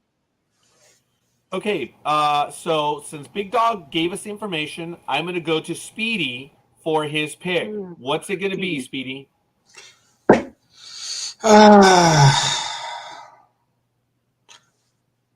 Yeah, Jay, it would be interesting. It would be interesting. Yeah, I'm going to go with the Raiders. Okay. I tried to find me a new Raiders jacket last night with some of the Christmas money I got, but. Oh, wow. Maybe you can show it to us in a moment. Big Dog, would you read that comment? Folks, this is the contributors. Would you go ahead, Big Dog?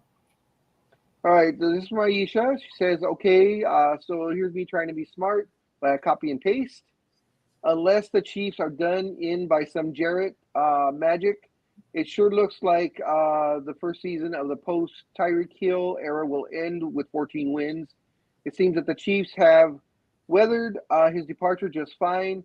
That said, this team hasn't really shown a killer instinct of late. And while they're still at worst an AFC co-favorite, they seem at least on the surface like they're a more vulnerable team than perhaps they have parts in. I don't have the rest of that. Okay. She said points in the race. Okay. Very good. Thank you, Aisha. Again, thanks for saying it. Look, we already have several picks. I've already pointed them out. Engineer is taking the Chiefs. Scorekeeper is taking the Chiefs. Tony, as I shown earlier, is calling it 30-21. Roz is taking the Chiefs. Speedy and Coffee is taking the Raiders. So, Big Dog, where are you at on this one? No, I'm taking the Chiefs. The Raiders. Oh, I'm sorry. I Yoda here couldn't, get that from you right now. The Chiefs are still playing for best record, and having that bye week. So, they still have something to play for. The Raiders don't.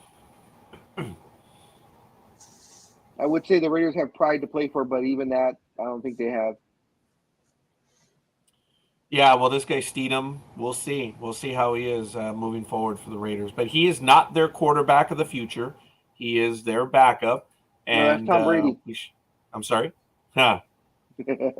Well, there's history there. Or Baker Mayfield. Yeah, so things are different. When I say things are different, I don't mean that as in the Josh Allens of the world. No. What I mean is, look, there was some of this stuff going on in Las Vegas over the last year and a half. So having GOAT show up, hey, things are different, Well, since you guys brought that up, I have to share this from a former employee of mine. She posted this on Facebook. She said, "Fire the driver, but keep the car." Oh, okay. I like that. Devontae Adams has been unstoppable in division games this year. He has 100-plus receiving yards in all 5 of them thus far and leads the NFL with 14 receiving touchdowns. The pick, the Chiefs 30, Raiders 24. So I'm going to go with Aisha saying that they're going to win 30-24. I like it, Aisha. Thank you. So we already have our first one in, I believe. Let me do a recap for the Chiefs. Roz, Tony, 30-21. Scorekeeper, Engineer, Big Dog, Gridiron Girl, Aisha, 30-24. And for the Raiders, the 9 points behind pick, it's Coffee and Speedy. So we have our first one in, folks. Big Dog, we're missing Double D. Yes. Double D didn't answer. And we know she's here. So Double D, let me know, please. And we are off and running, folks. So our next game, Speedy, are you ready or no? Okay. Did you want to do any of the games?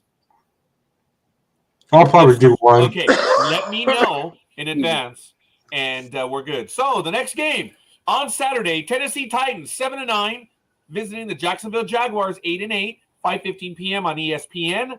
It is at TIAA Bank Field, and in total offense, team offense, Jaguars are 7th overall. The Titans are 30th. In team defense, the Jaguars are 23rd. Titans 25th. In team passing, Jaguars are 10th. Titans 30th. And in rushing, the Jaguars are 10th. Titans are 15th. Last time these two teams played was a few weeks ago on December 10th, 2022. The Titans were at home, and they lost Jacksonville 36-22. So, Big Dog gave us the line of -6 in favor of the Jaguars. And we have Coffee, Roz, and yeah, I don't see the Titans doing it. Scorekeeper is going with the Jaguars on this one. So. 6, I thought I had 6.5 on there. Oh, I do have 6. It's 6.5. 6. Okay. 6.5. Thank you. So Aisha adds to the safety. Kevin Brenner has been a ball hawk since 2017. He ranks 2nd in the NFL with 27 interceptions. Christian Kirk has continued to impress for the Jaguars. He has career highs in catches, 78 receiving yards, 1,009 receiving touchdowns, 7 this season. And the pick, Jaguars, 27, Titans 16. So once again, Aisha, I'm assuming you're going to go with this unless you tell me otherwise. Tony already has one. He is saying Jags, 27-23. And Ganir says he's going to take the Jaguars. And Gridiron Girl says she's going to take the Jaguars. So, Big Dog, what's going to be your choice on this one, young man? I'm going to take the Jaguars. Speedy. I think I also better pick the Jag. Okay, here we go. That way I don't fall the last place. All of us have gone for the Jaguars on this one. So we'll see. So I believe in recap, Titans, no one. For the Jaguars, Coffee, Roz, Scorekeeper, Aisha, 27-16. Tony, 27. Yes, thank you. Yes, I appreciate that, Ganir. And Ganir is going with the Jaguars. Gridiron Girl, Big Dog, and Speedy are all going with the Jaguars. So, I might have to make it just a little bit smaller. There it is. So, all right. Saturday's games are in, folks. We're going and blowing. Next game, Tampa Bay Buccaneers, 8-8, visiting the Atlanta Falcons at 6-10. It's going to be at 10 a.m. on Fox. All times are Pacific. The game is at Mercedes-Benz Stadium. The Buccaneers are 11th in team offense. The Falcons are 25th. In team defense, the Buccaneers are 8th, and the Falcons are 29th. In team passing, the Buccaneers are 2nd. The Falcons are 31st. But in team rushing, the Falcons are 3rd league best, and the Buccaneers are dead last at 32. Last time these two teams played was several months ago on October 8th, 2022. The Buccaneers were hosting, and they won 21-15 over the Falcons. And the line as of right now is Falcons -4. Is that correct, Big Dog? That is correct. All right. So, Speedy, what are we going to do? I know the Buccaneers are visiting. I'm expecting them to do it. So, Scorekeeper's going to go with the Buccaneers. So, wow. Okay, Jay. So what's it going to be, Speedy? Jay says he's going for the Falcons. Tony says the Dirty Birds. Wow. Sorry. Wrong pick. Sorry. Engineer is going for the Falcons, and Tony is going for the Dirty Birds, 34-20. Sorry, Engineer, I put you up for the Buccaneers. Okay. Aisha says, Evans' master performance helped him make some NFL history. He's now the only player ever with 1,000 receiving yards in each of his first 9 career seasons. Check that out, folks. Tyler Allgeier has 1,039 scrimmage yards, and he's just the second Falcons rookie running back with over 1,000 scrimmage yards. William Andrews. The pick, Falcons, 26-20 over the Buccaneers. Oh, wow. Okay. I'm in shock. No. Jay says, okay. So I got it wrong twice, Jay. You're actually going with the Buccaneers. Yeah. All right. You're making fun of me, right? You're facts. And I'm stuttering. He's an engineer, right? Oh, good God, he is. God has blessed him with being an engineer. Speedy, what's going to be your pick? Brady's out? Whoa. Oh, I Really, Tony? Info. No Brady, no bueno? Uh-oh. Thank you, Tony. That may have obviously if Brady, I just said I'm figuring Brady's not going to have a losing season. That's what I try to mutter out. So, Speedy, what's going to be your pick? They're sitting their starters? Nah. Wow. Okay, if that is true, which I do agree, Scorekeeper is going over to the Falcons. That's the only thing that kept me on that side. So I am going to go with the Falcons on this one. Engineer, do you wish to recompute? No fun. Let me know, Engineer. Speedy, what's it going to be? I'm going to go with the Falcons after hearing that information from Tony. Thank you very much. Hello. Big Dog, what's it going to be? Same thing. I was going with the Bucks, but now I'm going with the Falcons. Yeah, we all changed instantly. Dude, that's funny. Tony, if you were going for the championship, buddy, you're a better person than I am, man. I know. What? I know, Jay. So, are you going to reconsider? Let me know. So, Big Dog is going with the Falcons. Gridiron Girl, what's it going to be? I don't think she chose already. Hold on here. Buccaneers coach Todd Bowles said he does not intend to hold out any healthy starters, including Tom Brady, out of the regular season game to avoid risk of injury. So according to this, the starters are all playing. The coach said he is not going to hold them out. He's going to play them. This is via ESPN, via yesterday. Okay. So we have a little conflicting reports here, guys. Okay.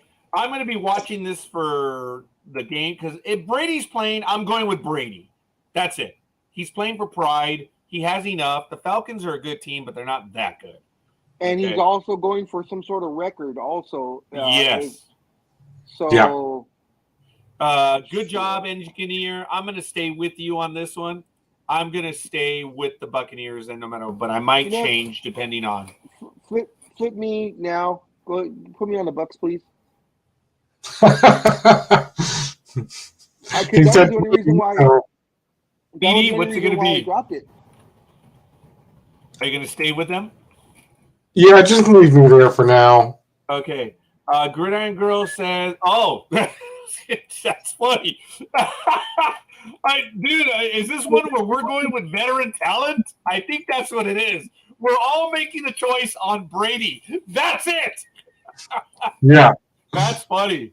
Tony says, I'll stay with the Dirty Birds regardless.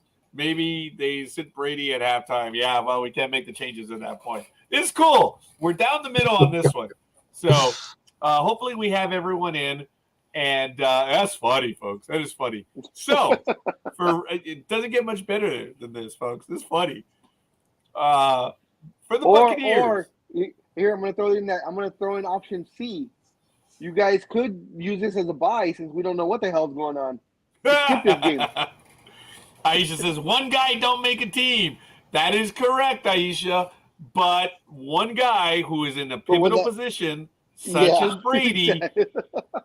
Folks, the reason why I'm going with Brady is for the same reason I went with Roethlisberger in the second of the end last year. Roethlisberger did not have a good team, but he was playing for pride and he was playing in front of the home crowd. It was an easy pick. I said, I'm going with the vet.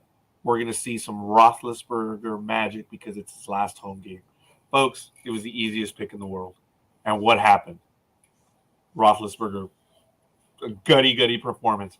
I'm looking at the same thing for Brady. He does not want to go 8-9. No way. So they've done this on the independent circuit and they've done it in WWE, but there's an option C? Wow. There's an option C. Yeah. There is no I in team.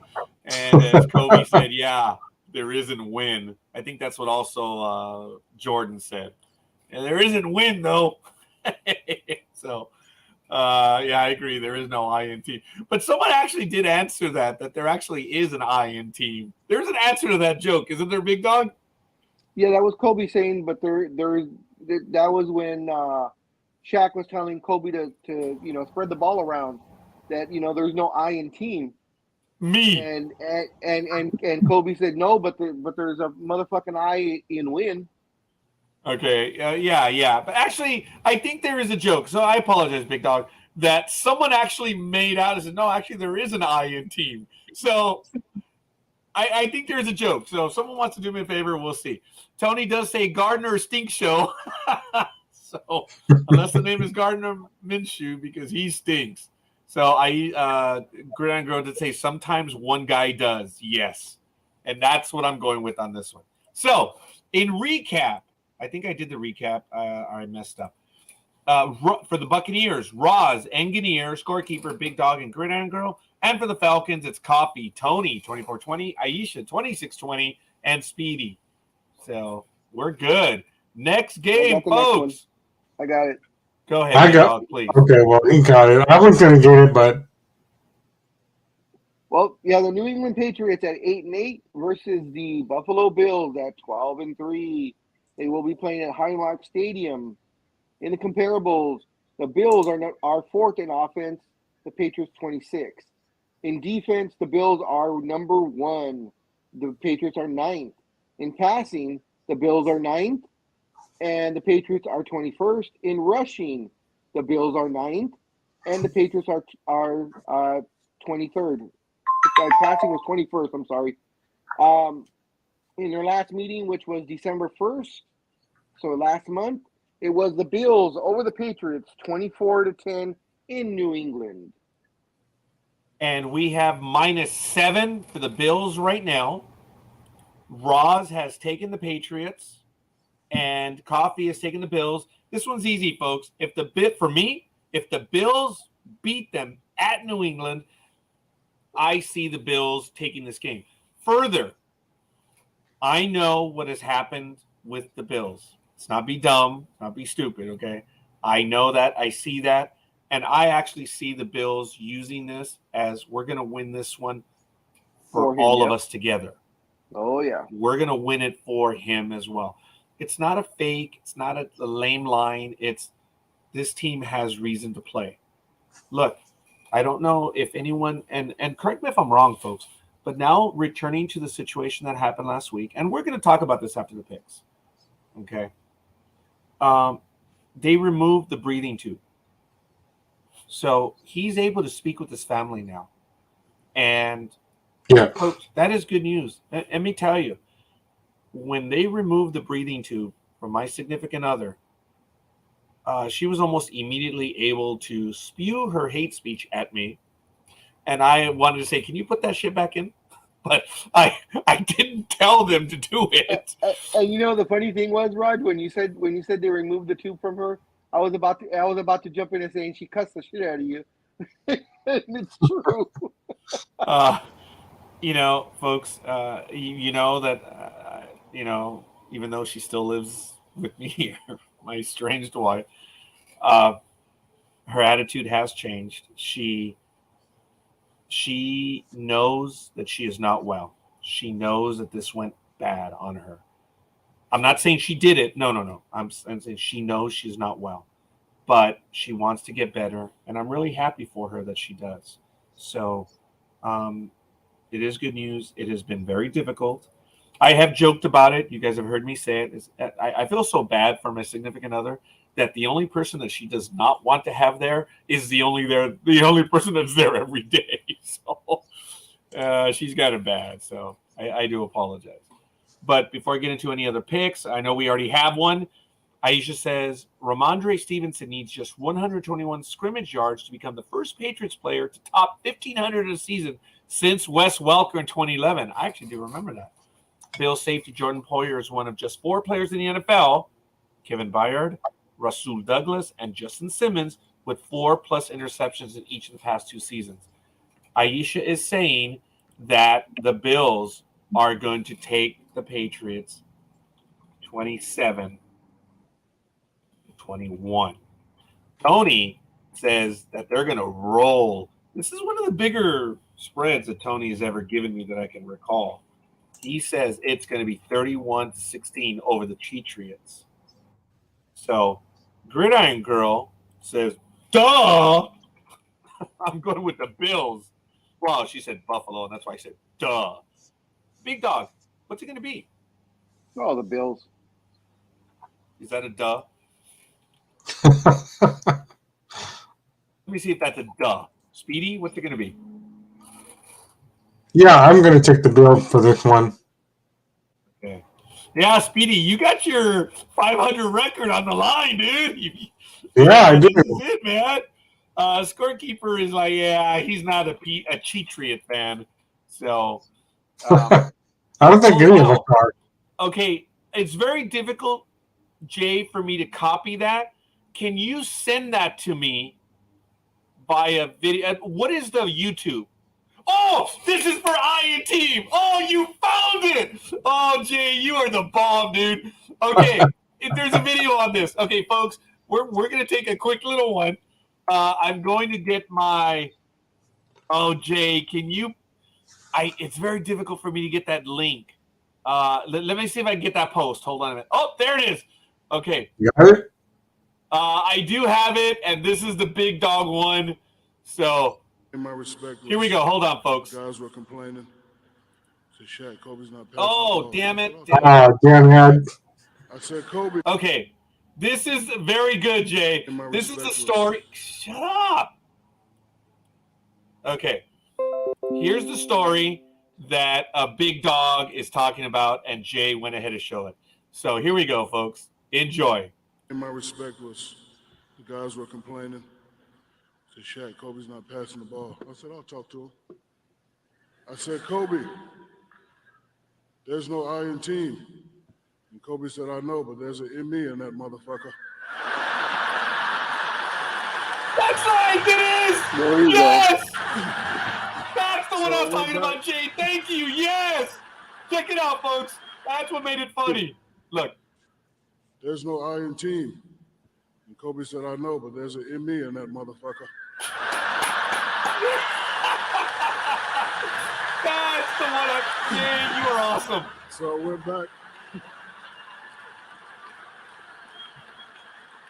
So I went back and told Rick and Big Shot Bob, I said, just get the rebound. He's not passing.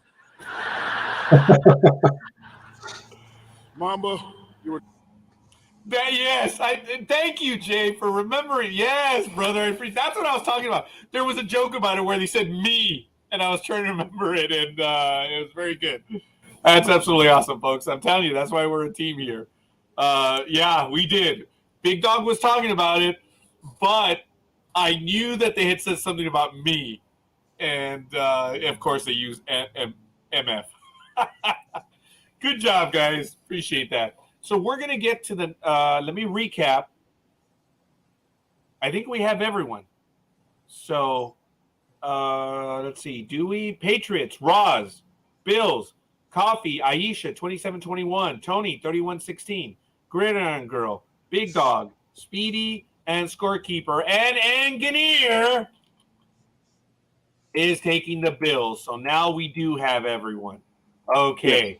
Absolutely awesome. Let's get to the next game. Does that want to be Speedy this time? No, I'll do the Raven Bengals. I'll put that up now. Thank you. Then that's the way we'll do it, folks. Thank you. Yes, me. Yes, that's the one I remember. Yeah, it was damn good. Folks, Minnesota Bastards, 12-4 versus Chicago Bears, 3-13, 10 a.m. Pacific time on Fox. It's at Soldier Field. And on team offense, the Vikings are 12th, Bears are 28th. Hey, sucko. And, well, then the Vikings sucko even more because the Bears are 28th in team defense and the Vikings are 31st, one out of dead last. That's like, dude, you're the worst team. Yeah, you're just a little bit better. When it comes to passing, the Vikings are 5th overall and the Bears are 32nd. But in rushing, boy, can these must be full of Latin players. The Bears are first when it comes to rushing. I know, I'm stupid. And the Vikings are 27. When it comes to last time they played, sorry, the mouse was stupid. The Vikings beat the Bears at home 29-22 on October 8th, 2022. So the line is about to be corrected, if anything. Vikings, 7.5. Did that change, Billy? Yes, it's now 6. Yep. Again, that's significant. Okay, we have our first pick. Tony says the Vikings, and there's a bigger spread on this one. Tony says the Vikings are going to win 30-17 over the Bears. Engineer is going for the Prince. Scorekeeper, It's not that I have anything against the Bears. It's just, Nathan Peterman is starting for the Bears. Mhm. Not gonna matter. Yeah. Okay. Not at all. Not at Dude, all. you All can three bring- of us, you- Tony, we're like, nah. You can bring back Walter Payton, and it ain't gonna matter. Wow. All right. Gridiron Girl is going for Minnesota. Oh, very good. Very good, Gridiron Girl. Minnesota. Instead of Bears. So Aisha says, perennial excellent safety Harrison Smith is one of just 2 players. Minka Fitzpatrick with 85 plus tackles, 10 plus passes defensed, and 5 plus interceptions this season. Well, Quan Brisker has put together a solid rookie season, and he's 4th among rookies with 94 tackles, and is 2nd among defensive backs with 4 sacks this year. Aisha says the Vikings are going to take it 30-13 over the Bears. So, thank you. Ravens Bengals is the next game, Aisha. Jay says it's different feeling from Tom Brady on quarterback. Yeah, it is. Speedy, what do you want on this one? Oh, you're going to go with the Bears. You're going with the Bears. No. I've had it with the Bears. To my friends in Chicago, no. I've tried to help. But 2 weeks after Thanksgiving with that game, and they blew it, and that's when I said, I'm throwing my towel down. I can't do it. Sorry, Bears. But I have to go with the Vikings on this one. Look, we're all loyal puppies to a fault, but Speedy's got several faults. And one of them is Chicago, and the other one is the Eagles, too. You tend to pick the Eagles, Speedy. Don't you mean the Raiders? No, that's why I said you have more than 2. Because it's the Raiders, yes, but no, you also tend to pick for your buddies that are Eagles. Yeah, I do. Yeah, that's why. I wasn't even talking about the Raiders. We know your faults. So it's all good. Big Dog, what's it going to be? Oh, the Vikings all day. All deference to Cuervo? Yep. even Cuervo wouldn't pick the Bears on this one. Yeah. Speedy's Jets. Okay, Philadelphia. Oh, Tony. Yeah, that's what it was. I'm sorry. I said the Eagles. I'm so sorry. The Jets. Yes, he does. He has a spot for them. Yeah, that's right. Okay. I'm sure good old Tony Clark wouldn't even pick the Bears at this point. Maybe he would. I don't know. Oh, by the way, I did send an invite to Cuervo on the Hall of Fame picks. So. Move around your cord on your mic. We lost you a little bit. Who, me? Yeah, you. Is it back? It's a lot lower. Then it's gone. I'm gonna have to reset. Excuse me. How about now? Yeah, it's better. A little bit better. Yeah, voice went down. Okay, well, I apologize, folks. I really don't know what it is. It's not even batteries. I just don't get it. So let me muting myself. How about now? A little better. You're fine. Just keep going. Yeah. You know. I'm fine. Oh, thank you, Big Dog. Wow, shit.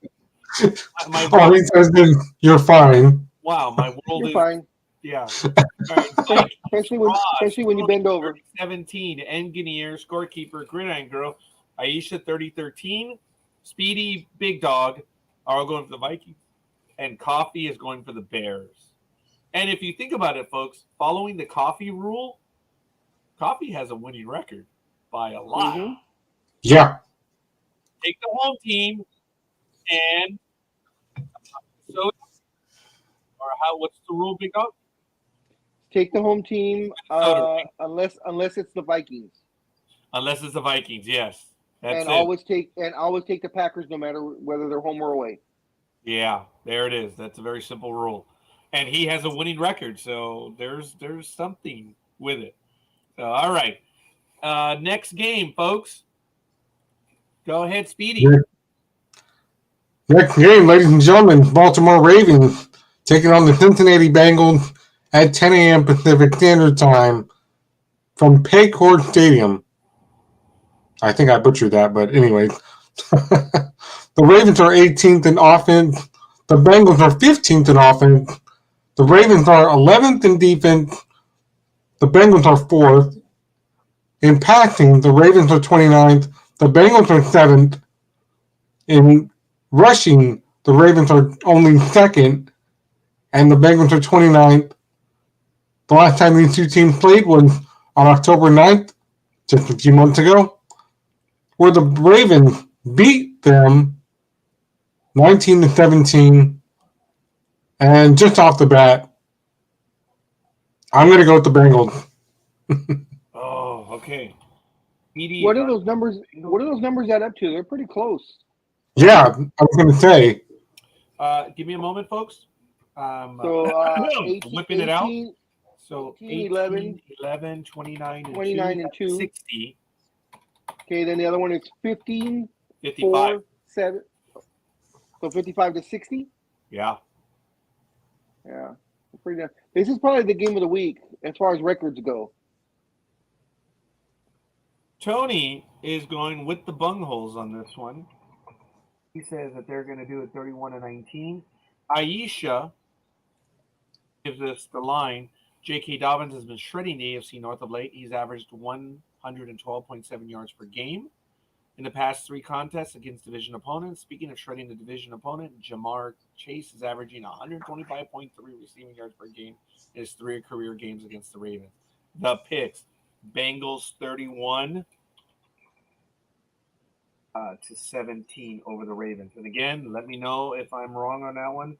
Engineer is taking the Bengals. I really hope Bengals can take it after Monday night game. See, here's the thing. Yeah, it's just what I was going to say. Go ahead. How are the Bengals going to handle this? The Bills is a different story because they're playing for the player that's injured, but the Bengals were just as devastated by what happened, and I don't know the mentality of the team. I've never really looked at them that way if they have the mental fortitude to get past this. I don't know why. Yes, Big Dog. Sorry. I had that feeling for some reason. I'm smelling an upset on this one. I know the Ravens do not have their full weapons, but this is one that I may change my pick. But and you know, folks, you obviously know that I've never really changed the pick, but I reserve the right under the rules that I may. But I'm gonna go with the upset on this one. Believe it or not, the Bengals were just as effective, as was the entire NFL. Forgive me, not being that stupid. But the Bengals were there. And I'm not going to say it's survivor's guilt or anything, but, you know, they were there. And it's going to be interesting to see how it's going to affect them. But Aisha says, I think the Bengals will have something to prove just to show that they are a team. Well, yes, Aisha. I most wholeheartedly agree on that. So, Big Dog, what are you going to go for on this one? Oh, I mean, this may be the game of the week, and I agree, Big Dog. Sorry. Duh, cut you off. What are you going to say? Jeez. These are the best record teams to play on this day. I think I'm going to go with you, Scorekeeper. I'm going to go with the Ravens. It's an out there way of thinking. It may cost me the championship, but I think I'm going to go with this one for now. I may make the change later today. We'll see. When I read up about them both, there is thinking to this that if there's an upset, this is where it would be. This is where I'm smelling one. So, but anyway, not that it's much of an upset, but yes, I know the Bengals are 7-0. Tony's like, what the fuck is wrong with you? And girl's like, jump off the bridge, dumbasses! Just jump! That's what Tony's the only one like, what the hell? Yeah, this is kind of turning into what I got during SmackDown when I was watching SmackDown last night.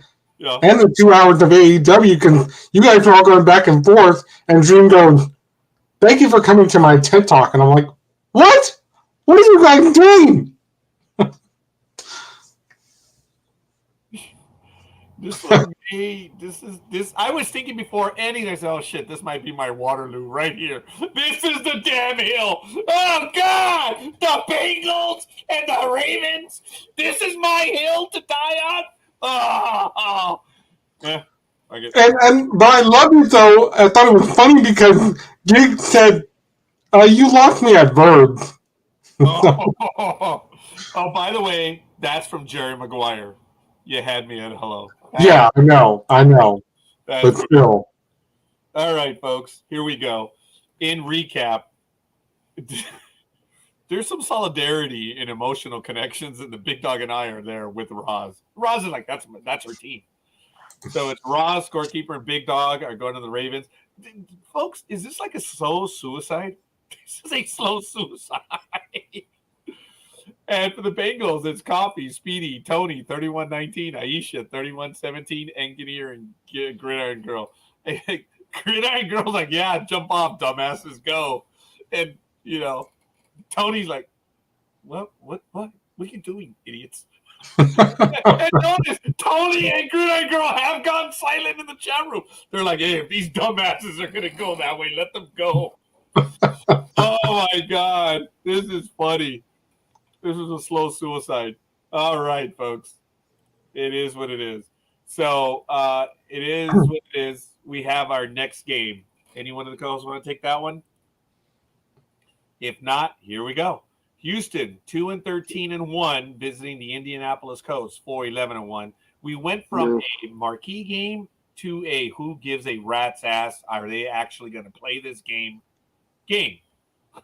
It's at 10 a.m. Pacific time on CBS, Lucas Oil Stadium. And on team offense, the Colts are 29th. Texans are last at 32nd. It is an ugly, ugly, ugly game. It's a mad world. Sorry. That was a reset. In team defense, the Colts are 16th. The Texans are 30th. In passing, the Colts are 23rd. The Texans are 25th. And in rushing, the Colts are 24th. The Texans are 31st. Folks, check it out. 32, 30, 25, and 31. That's 118. We've had 120, haven't we, Big Dog? Yep. So this is like pretty high up there. Am I writing those numbers? I have to see if I got to write those numbers down. But, for the Colts, it's 29, 16, 23, 24. 92-118. Aisha's telling us that in the bum kicker game, Brandon Cooks is looking for his fourth game in a row with 4+ catches. He's just one of 4 players in the NFL with 500 receiving yards in each of his past 9 seasons. Michael Pittman Jr. needs just 105 receiving yards to join Marvin Harrison, T.Y. Hilton, and Reggie Wayne as the only players in franchise history with consecutive seasons of 1,000+ receiving yards. Aisha is saying that the Colts are going to win this one 21-13. Last time these two teams played was a tie game on September 10th, 2022. I believe this was opening weekend. The Colts, Texans, 20-20. So the Colts are favored 2.5. Big Dog, since both you and I jumped off together, can we wipe the slate clean on this one? What are we going to go with? Well, Engineer is going with the Texans. I wonder how he came up with those calculations. But all right. What are you going with, Big Dog? I'm wondering about that upset. The Texans maybe get win number 3.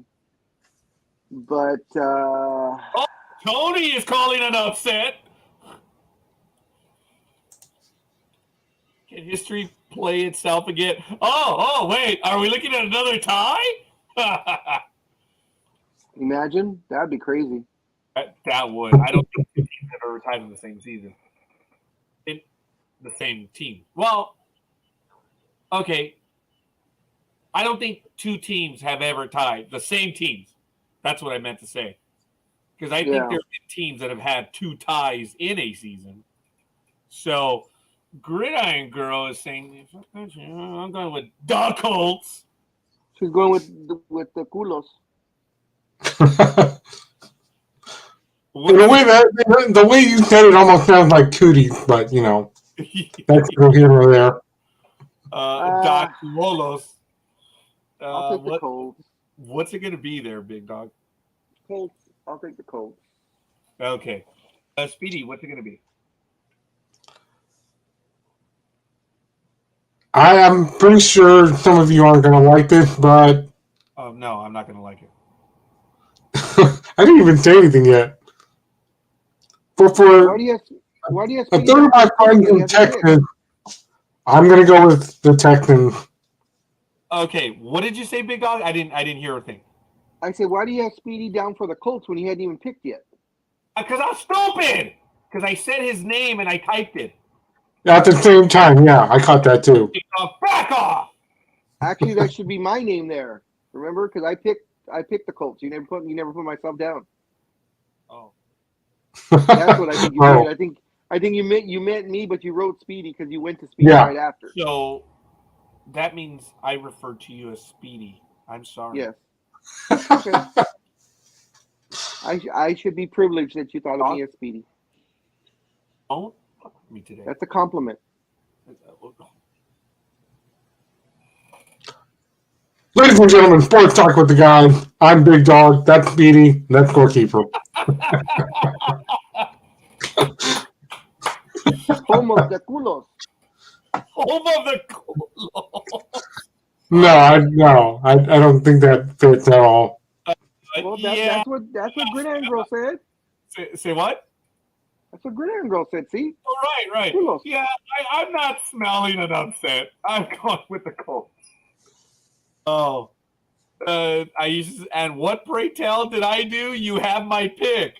Oh, I had not put it on there yet. I'm sorry, Aisha. All the place. You should know this.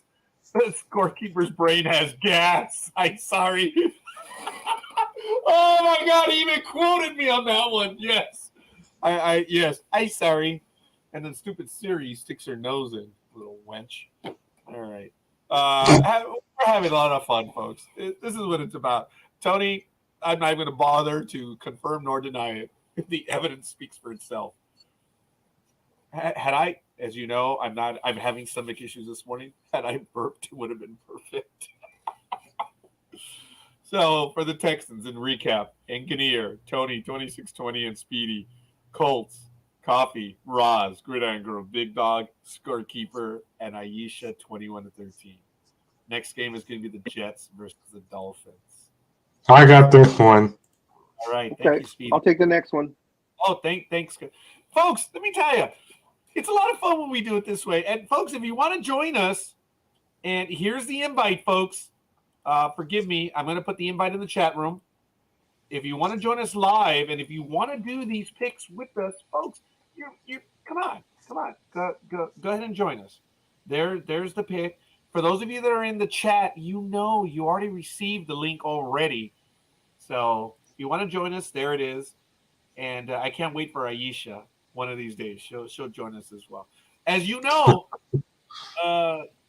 Engineer ran shotgun on the one day that Big Dog had to leave early and Speedy left early. And I forget exactly what it was, but I know Engineer was on with us live too. So he's been on live. Who knows? Tony may be able to join us very soon. So, sorry. Go. Next game.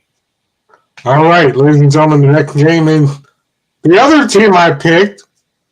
The Jets will be taking on the Dolphins. The Jets in offense are 22nd. The Dolphins are 6th. In defense, the Jets are only 5th.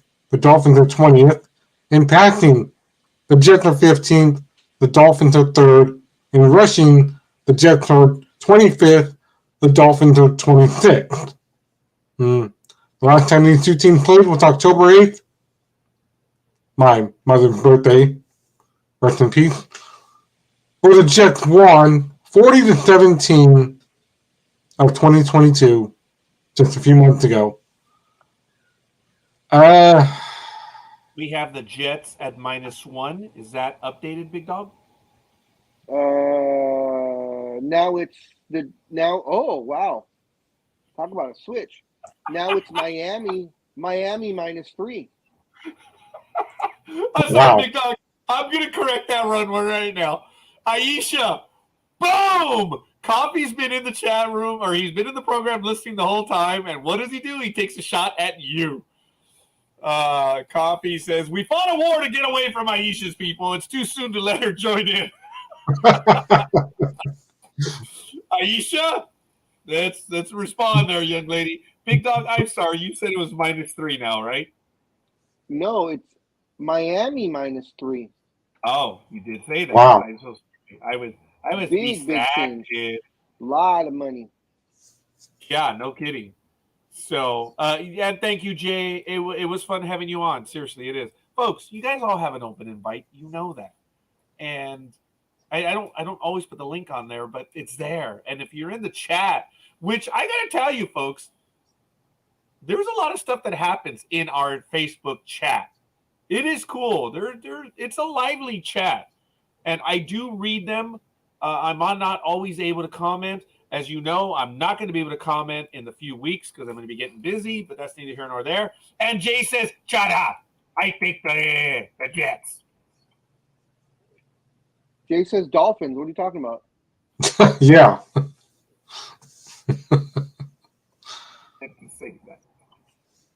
See? Now What a don't- shot. now don't- Scorekeeper messed up Now, again. don't forget, guys, Tua and Bridgewater are both out with concussion protocols. Yeah. So neither one are playing. So they're playing their third string quarterback. We don't need any more colonies, so America is safe for now. Good stuff. I disagree with Aisha. England needs to go take back Hong Kong. You know, Coffee? I acquiesce to that. Oh, shit, 2 weeks in a row. I acquiesced to Big Dog last week, and now I acquiesce to Coffee this week. So let's see. Will I ever get the damn score right? Tyler Conklin is far from a household name, but he's one of just 7 tight ends with 50-plus catches and 500-plus receiving yards in each of the past 2 seasons. Tyreek Hill and Jalen Waddle have 2,999 points. Oh, sorry. Oh, I didn't mean that. Receiving yards this season and need 176 combined yards to set the record for most ever by teammates in a single season. Aisha says the Jets, 23 to 13 over the Dolphins. Oh. Engineer has gone with who?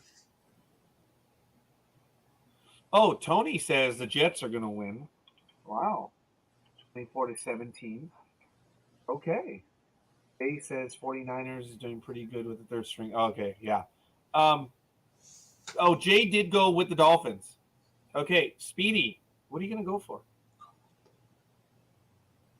I'm going to go with the Jets one more time. What a shot. Hopefully they'll win.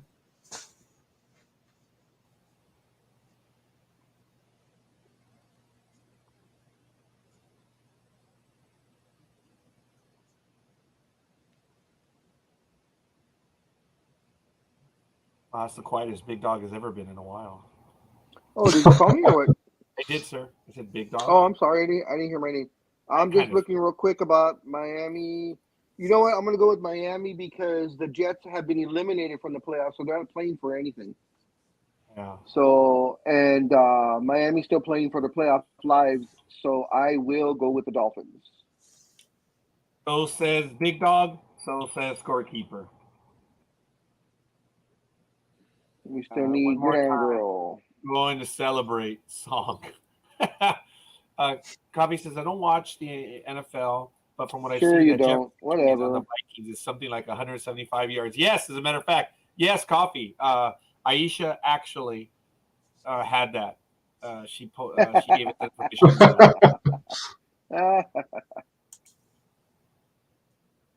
Why? Why is she mad? That's funny. She's mad. Aisha does say, actually, we thought about reclaiming Hawaii. Yeah, actually, that might not be a bad thing. I think Alaska. Well, the Russians believed, not unlike the psychos from this country, about lies, and they believe that Russia was or Alaska was stolen from the Russians. So whatever. Yeah, get over it. Tell Russia to get over it. Maybe because of the quarterbacks. Oh, maybe, yes. Gridiron Girl, she's mad maybe because of the quarterbacks. All right. I think we have everyone's choice, do we? Yes, I believe so. Should be 9. 2, 3, 4, 5, 6, Aisha, 7, you can't 8, have 9. Hawaii. Yes, there's 9. You can have an easy time taking back Barbados and Ghana. Yes. All right. So for the Jets, Aisha 23-13, Tony 24-17, and Speedy for the Dolphins. Coffee, Roz, Engineer, Scorekeeper, Big Dog, and Green Iron Girl. All right, doing very well. So, anyone want to take this one? If not, What, I Panther shall. Saints? Yeah. Yeah, I got it. Go. Yeah, the Carolina Panthers 6-10 going up against the New Orleans Saints in New Orleans at Caesars Superdome. Oh, Big In the Dog! comparables. Big Dog! Yes. Hold Yes. on! Ladies and gentlemen, it is happening! It is happening! It is now! Oh! Good morning, Tony! All right, Tony. Dude, look. Oh, Tony, forgive me. I'm going to full screen on this one. Dude, you went all out. There he is, Tony. Look at all the Eagle stuff in the background. Oh, there it is. Oh, wow. Tony, you are the bomb, buddy. I appreciate it. Tony, thank you for joining us. Why don't you, dude, let me shut up. Introduce yourself, man. My debut. Yeah. Yeah. Week 18, buddy. Thank you. Dude, Tony, I got to tell you, man, I read the post. You're always driving. You're at home now. I guess you're fixing your vehicle. Is that what it is? Yeah, my vehicle's at the shop, so I'm home. Wow. All right. It's pretty damn cold out there where you're at. You're in Philadelphia, right? Here we go. Oh, Big Dog, go get the snow cap too, yours. But anyway, Tony, so you're at home in Philadelphia, right? Detroit. Oh, so you're in Detroit right now. Oh, Aisha took a shot at you, dude. Okay, I'm out. Wow. All right. Aisha, it's time for you to join the family, kiddo. So, Gridiron Girl's been with it. Gridiron Girl, dude, woman, come on. So, what's the weather like over there, Tony, right now? And in Detroit?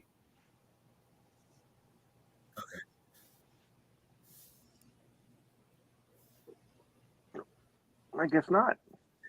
We'll see. It's Tony. like 36 degrees. Oh, Snow. 36 degrees. Yeah. Wow. It's cold. Okay. Yeah. It's only 48 degrees over here right now. Oh, there we go. Big Dog, it fell off. I took it off. Oh, we didn't get a chance to see it. Well, I had it on. I only wear it twice a year, so you actually were lucky. Okay, It's fine. 53 here in Northern California. Okay. Aisha says Tony's here. I got no chance. Whatever. And then Coffee says it's 2 degrees here after getting 15 inches of snow at the beginning of the week. He's in Minnesota. So he's just east of you. No, actually west of you, Tony. I thought he moved to Seattle. I don't think he's moved yet, but it's all right. Folks, Tony, let me send you a link. You're going to see it in the private chat right here. And that's to the scheduled games. Oh, no. Whoops. That's the private link. Let me give you. Is there any particular game you want to do, like the Giants Eagles? Let me send that link to you right now, Tony, in the private chat, and you can set that one up. And you. Oh shit! Did we lose Tony? Oh, yeah, we We did. lost Tony. Ah, damn. Hopefully he'll come back. Scared him away. I took my hoodie off and we lost him. That's what did it with the hoodie? Okay. Time to watch Flash Gordon and IT4. We're still going to set him up for that game. Let's do this one right now, folks. I know it's an internet thing. We'll have him back. and we'll do it around. Carolina Panthers 6-10 versus New Orleans Saints 7-5. Who's doing this game? Okay. I Oh, was who's doing doing it, but this if you, I was. Go, Big Remember, Dog. and then Tony came on. Yes. So go. Carolina 6-10 against the Saints 7-9 in New Orleans at Caesars Superdome. In the comparables, the Saints are 19th in offense, the Panthers 27th. The Saints are 10th in defense, the Panthers 22nd. In passing, the Saints are 16th, the Panthers 28th. And in rushing, the Saints are 19th, the Panthers are 12th. In their last meeting, it was in September of last year, 2022. It was the Panthers over the Saints 22-14. Wow. Okay. Tony, thanks for getting back. You may see a private chat button. It's either at the bottom of your screen or to the right, and it's going to have a link in private chat. If we need to communicate with each other, that's how we do it, through the private chat. I sent you that link. Are you you're in, dude? Are you ready to cover that game when it's ready to go? Yeah, that's the Eagles game, Giants Eagles. Okay. So yeah, you can open up that box to go there in a moment. We just did Carolina and the Saints, and we're going to go to it right now. The Saints are favored 3.5. Are we still there on that, Big Dog? Yeah, still 3.5. Okay. We have Coffee and Roz going for the Saints. So joining us right now for this game, Jay says, "Who dat? Who dat?" That's funny. All right, Tony. I don't have my readers on, so it's going to be hard for me to read it. Oh, okay. I hear you. I apologize, but thank you. Well, if you go with me, it's like that's why we have to enlarge the screen. But it's good. If you're not able to, Tony, don't sweat it. We're good. Aisha says Frankie Louvu has a highly productive season. He ranks 4th in the NFL with a career high 17 tackles for loss in 2022. Cameron Jordan's 3 sacks last week made him the 6th player since 1982 with 7+ sacks in 11 straight seasons. The pick. Aisha is saying that the Panthers are going to win this one 24-16. I hope so. Jay says this is a really interesting game to pick. I'm going with the Saints. Panthers have been playing good. So, Tony, who do you like? Panthers 23-20. Okay, right there, right off the spot. 23-20.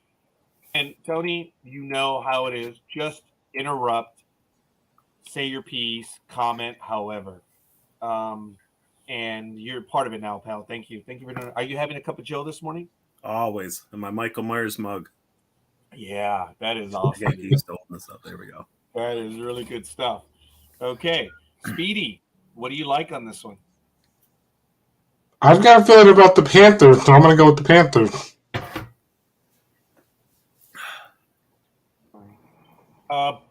Big Dog, going to be.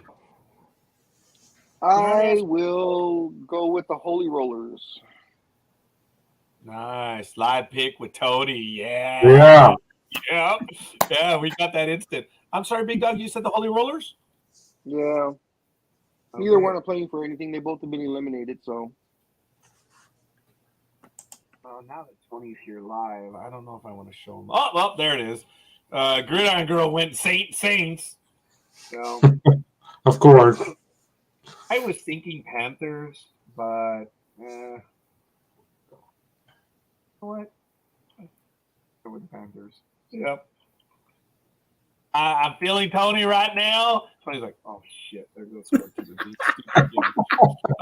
And it's live too, buddy. So if I can make people feel uncomfortable and then they return, they're good people. I'm going with Tony on this one because actually my line earlier was, oh, now that Tony's here live, I don't have the nerve to go against him. Now it's like, all right, no, I'm good with it. All right. I already died on another hill, so if there's another hill to die on, screw it. It's all good. I think we have our picks then. In recap, folks, we have Panthers, Aisha, 24-16, Tony, 23-20, Speedy and Scorekeeper, And for the Saints, Coffee, Roz, Engineer, Big Dog, and Gridiron Girl. And before we could go any further, Tony, what were your comments when I was going off by saying, when I was like, I was pantomiming both you and Gridiron Girl when Big Dog and I both went with the Ravens? What were you thinking when yeah. Thought you're off your rocker. Oh, there it is.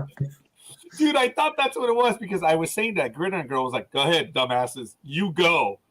And you were asking, what the hell's the matter with you guys? Right. I mean, Huntley hasn't passed over 140 yards in his last 4 starts, and unless Lamar's playing, And I don't believe Lamar Jackson is no. I don't By think the he way, will. there is some news on that for Lamar Jackson as of this morning. They were hoping for him to get some practice in anything this week, and they were not able to get Lamar Jackson in. So that might even settle it even more. Big Dog, I may be changing the Ravens one.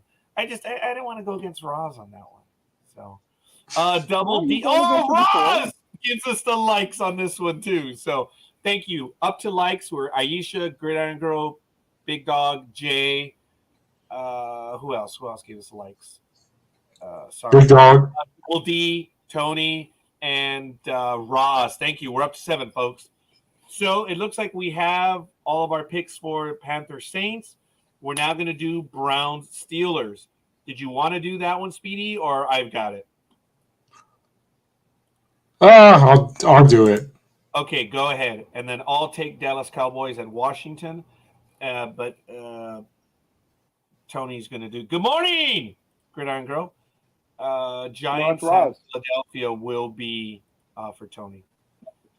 But if you're not able to read them, Tony, no problem. Let me know. But, I can't see too well without my readers. Okay, then but I'm going to have you comment on the game right after. So Browns, Pittsburgh. Go ahead, Speedy. All right, ladies and gentlemen, we have the Browns and the Steelers playing at Allegiant Stadium. The Browns in offense are 13th, the Steelers are 23rd. In defense, the Browns are 12th, the Steelers are 15th. In passing, the Browns are 22nd, the Steelers are 24th. And in rushing, the Browns are 6th. Terrible. The Steelers are 17th. The last time these two teams played was September 22nd. What was that? Terrible. They're 6.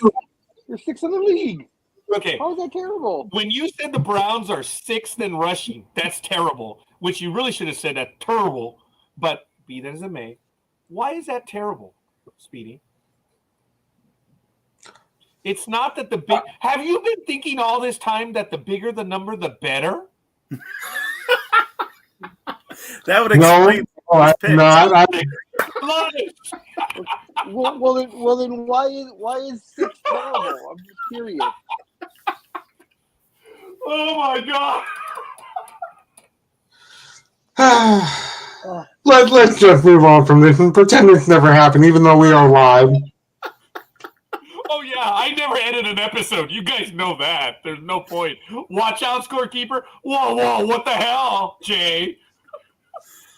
I've always known that in football picking, it's always the smaller numbers the best. Speedy, did you answer that? Because I actually took off my earphones for a moment. No, did he refused. Is the bigger number better? He refused to answer. Oh, you refuse to answer. Okay. Be careful on your words. Oh, I must have said something that I don't recall. But okay. I'm the only one freezing, folks. I'm in my garage. It's damn cold out here. So Aisha says Amari Cooper needs just 1 touchdown catch to join Braylon Edwards as the only Cleveland player since 1970 with 10-plus receiving touchdowns in a season.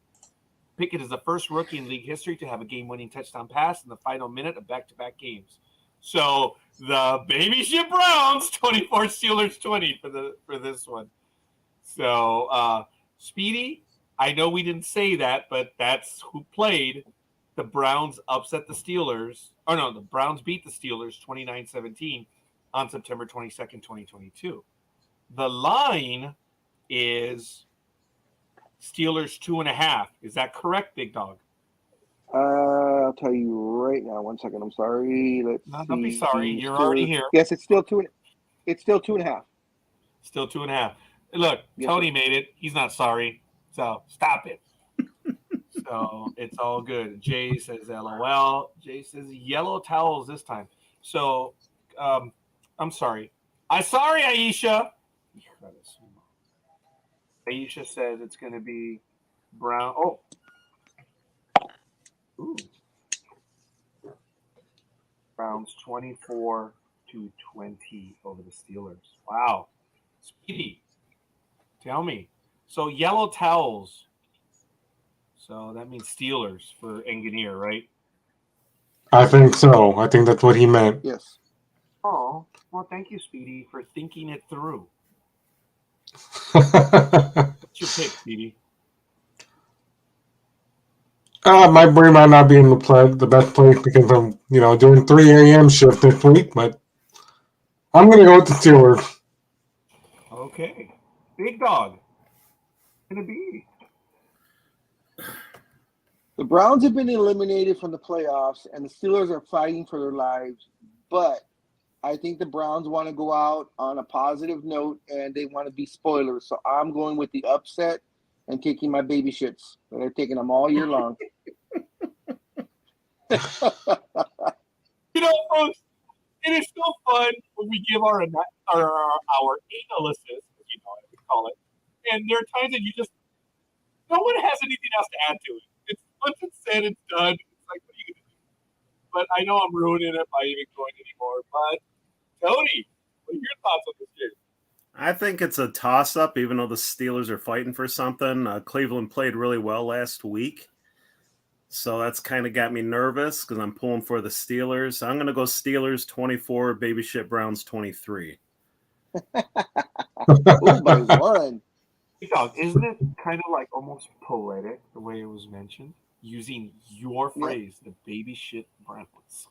And you know what? Now I keep thinking, go up to the Ravens game, switch me to the Bengals. It's done. It's done. Yo, you Oh yeah, it's done. I've been thinking about it for a little while now, and when Tony brought it up, and I kept staring at the top of it, going, "Oh shit, it's there." You know what? God damn it, just change it. But do you know what is funny? It's true, folks. I caught the Tony and Gridiron Girl did not comment on that whole stream. They're like, "Hey, if these guys are going to be dumbasses." I was quietly cheering.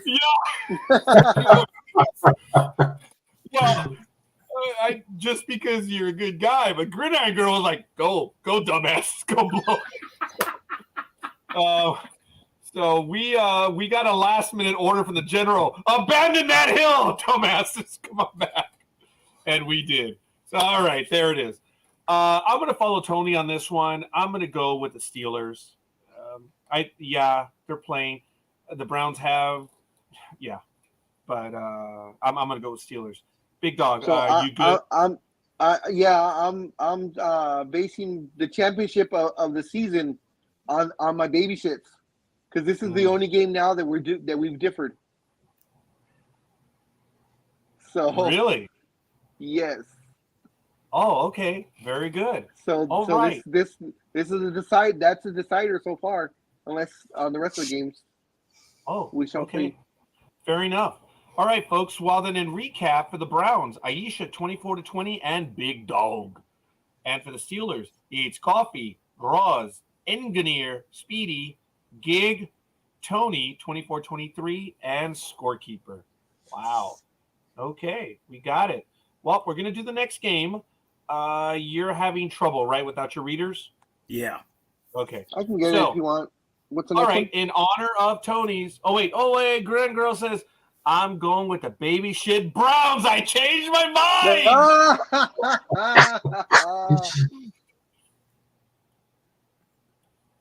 I like it, folks. Good stuff. There it is. So we've got some play on this one. It is really good. Appreciate that, Gridiron Girl. Gridiron Girl, come on, kiddo. Remember, okay, folks, as I've told everyone, and Tony's going to say, really? Are you going to bring that up now? Folks, as I've said, We'll give. Oh, you wench! You wench! Oh, really? Way to go, Gridiron Girl. All right. Just agree with it. Gridiron Girl. She pulled a Matt Alvin hat trick. Yeah, that was good. Gridiron Girl, you don't have to show the camera. This is why I'm saying, Tony's like, you didn't tell me that. Remember, you don't have to activate your camera. You can do just the sound. So, Gridiron Girl, if you want to join us again, you can do it through your phone or your computer. Just don't hit the camera option. Same thing for you, Aisha. You can do the same thing. You have the option of muting or no camera. You're still more than welcome to join us. Yeah, there are people that are getting kicked out of that one. So, all right, fair enough. But Gridiron Girl, come on, kiddo, come on. We got the hardcore football fans on with us. Tony and Gridiron Girl, I would love to hear their analysis on these games. Yes, I said that. All right, Big Dog, please continue. All right, so next game it is the New York Giants 9-6-1 against the Philadelphia Eagles 13-3. They're playing in Philadelphia at Lincoln Financial Field. In the comparables, the Eagles are second in offense. The Giants are 17. The Eagles are second in defense. The Giants are 24th. The Eagles are 8th in passing. The Giants are 26th. And the Eagles are 5th in rushing. And the Giants 4th. Last time they met, it was the Eagles 48-22 over the Giants on December 10th. So just about a month ago. And I think we have a new winner for the lowest. Well, wait a minute. That's 9, I was 8. about to say that. That's at 17? Yeah, I have 17 points for the Eagles. And that's again, the lowest. That is the lowest. You got that, right, Speedy? I got it. Thing. I saw Tony chuckle on that one right now. Yeah, you've been with us. You know, I don't have to explain. We're a-holes. That's what we do. Either use your camera, you're just a bot and unbelievable. So said Coffee. So there it is. Okay, now on the line. Oh, damn it. Sorry. I accidentally opened up Outlook. Sorry, folks. Got to close this. Oh, sorry. Okay.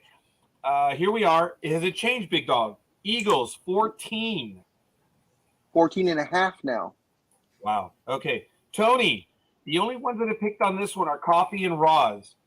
Oh, you know what? Sorry, Tony. Hold that thought. Dexter Lawrence is having a big season on the Giants' defensive line.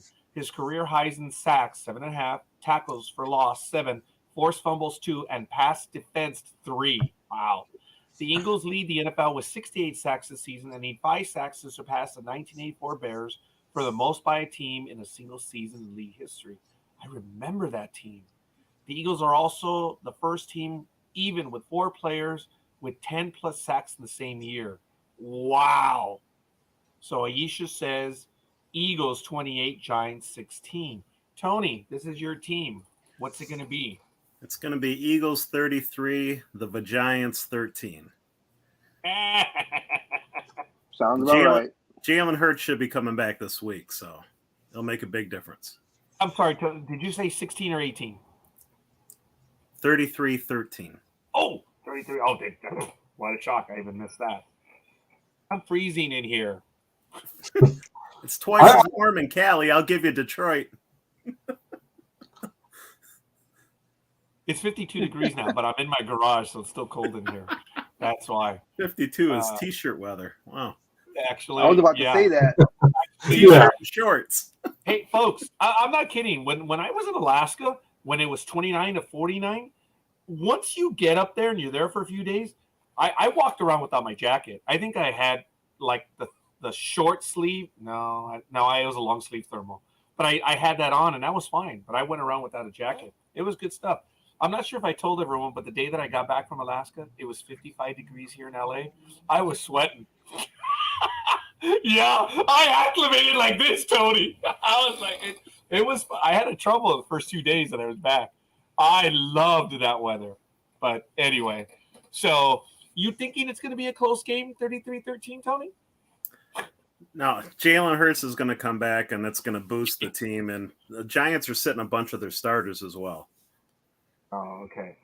All right. Fair enough. Engineer says that he's going to take the Eagles. And Aisha would have already said, something about some hotel or whatever. But Jay says, I know, Tony, don't feel the quarterback for Eagles, but Eagles should win, right? Yeah. Gridiron Girl says, fly, Eagles, fly. I know, sorry. Sorry. Big Dog, what's it going to be? Hotel California.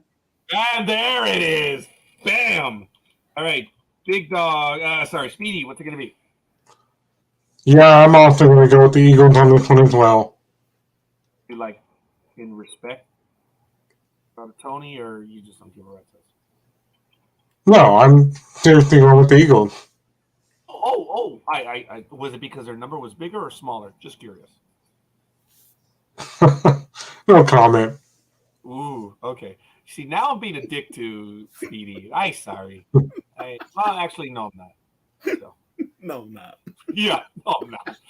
All right, fair enough. I think we have it then. So a little worried. Remember, we have a history in this program when all of us choose. It does not go well for us. That's why I've joked about it. So we're missing someone. Oh, you. We're missing you. Oh. Wow. Yeah. Thank you. Fly, Eagles, fly. Magic carpet ride, folks. All right. Thank you, Big Dog. Giants. No one. Eagles. Coffee. Roz. Aisha, 28-16. Tony, 33-13. Engineer. Gridiron Girl. Big Dog. Speedy. And Scorekeeper. I'll go with the Eagles. Okay. Next game. Dallas Cowboys at Washington. Is that you, Speedy, or is that... Oh, now I'm being threatened. Don't push it, Roger. The mouse can bite.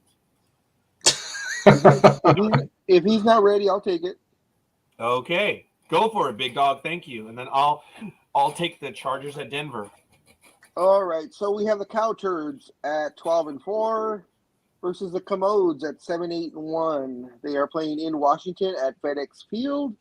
In the comparables, the Cowboys are 8th in offense, the Commodes 20. The Cowboys are 20th in defense, the Commanders 6th. In passing, the Cowboys are 14th, the Commanders are 20th. And in rushing, the Cowboys are 7th, and the Commanders are 14th. In their last meeting, which was October 1st of 2022, it was the Cowboys over the Commanders 25-10 in Dallas. The line is 7 in favor of the Cowboys. Are we still on that one? And it has changed. No, it's still the same, 7. This one's easy for me, folks. Scorekeeper is going to go with the Cowboys on this one. I think the Commanders are going to have a little bit of fight in them, but the Cowboys have impressed me this year. I don't want to say they're on a mission. But, folks, the Cowboys have been doing a lot of right. And do you know what the number one thing with the Cowboys is? And correct me if I'm they wrong. lose in the playoffs. One and done. Okay. I was talking about the regular season, so I don't want to talk about those failures. We're doing Cowboys for the season. They're on a mission the season. We're not even talking playoffs. The Cowboys have shut their mouths this year. Have you guys noticed that? There has been none of this. And isn't it interesting that, even Gridiron Girl says playoffs too. Yes. So she's with you on that one. Think about it, guys. The Cowboys have shut their mouths this year. They're playing. And I respect and admire that when teams are just playing. And I think for this, the Cowboys are still in the run. They got to win to keep pace with the Eagles. But I don't know if it's going to make a difference. So going for the right out of the gate, we have an upset. Did you run out of batteries, Jay? You want to redo your calculator on that one? Okay, that's a cheap shot for my coworker, my brother, and I'm sorry. Hey, Jay, why don't you join us? You did right. You just did the sound last time too. So, Scorekeeper, okay. how long have you known Engineer? Actually, I've known Engineer for a very long time, but I really didn't get to know him until about, I think it was 2014. So was it Engineer that taught you how to draw the circles? Oh, here we go. Since that No, would be it an was not. engineering thing? No, You it know, was the use of a compass, that would be, an engineering thing. I'm just wondering if he taught you no, he back did in the not. day. No. I've known Jay for about 20 years because in this big organization that we're in, you communicate for lots of things over the years. I have known Jay Good for choice. about 20 years Engineer. professionally, but I didn't get to know him until about 2014. And he's a good soul. He's a good person. That's why he's only one of 3 engineers that I actually respect. So Aisha says, before I get more emotional, Ezekiel Elliott needs just 24 scrimmage yards to become the 4th player ever, 42. along with Adrian Peterson. What was that? 42, not 24. 42 scrimmage yards. Adrian Peterson, Emmitt Smith, and LaDainian Tomlinson with 1,000 scrimmage yards and 8+ touchdowns in each of the first 7 seasons. Darian Payne had his second career 2-sack game last week and is leading the Commanders with a career-high 11.5 sacks and a career-high 18 tackles for loss. The latter Not number bad. tied for the second most in the NFL this season. The pick, Cowboys 31, Commanders 21. So, Aisha, who are you going for? I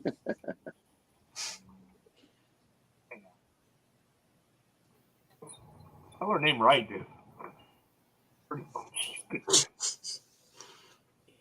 Okay, there it is. 31-21.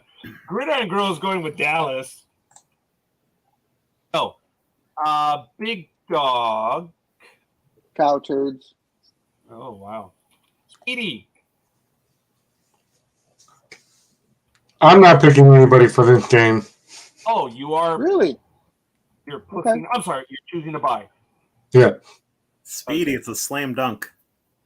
Yeah, dude. It's a layup. You want to put my name up on the Cowboys scorekeeper? You All just right. amendment. All right, damn. Well, he had it blinking there for a while, and then he just stopped. Yeah. What a shot. I just stopped. I've heard that a lot of my life. Tony, see that through. And explain to Speedy about this being a slam dunk, please. Well, Washington, first of all, they're starting their rookie quarterback who's never taken a snap in the NFL. So he's going to make a bunch of mistakes, and Dallas's defense is really good. So even if Dallas was starting Wentz, I mean, they would get slaughtered. Even if Washington was starting Wentz, they'd get slaughtered. I think Dallas is going to win probably 30-13. Wow.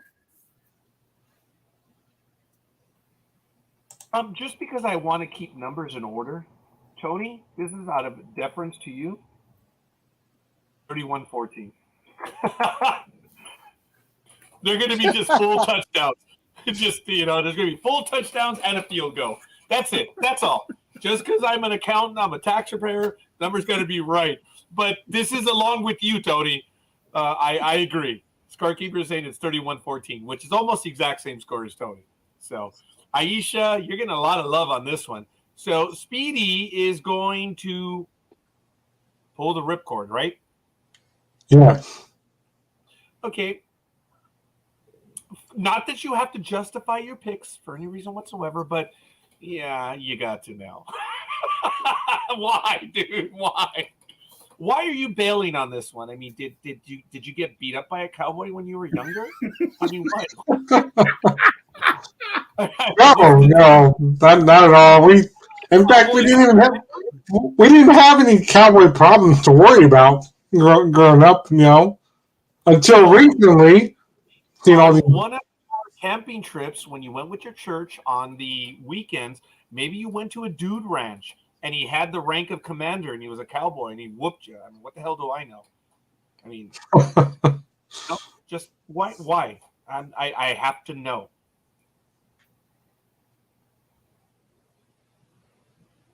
I just feel like this game is not going to do anything for anybody. Oh, okay. Oh, so you know what?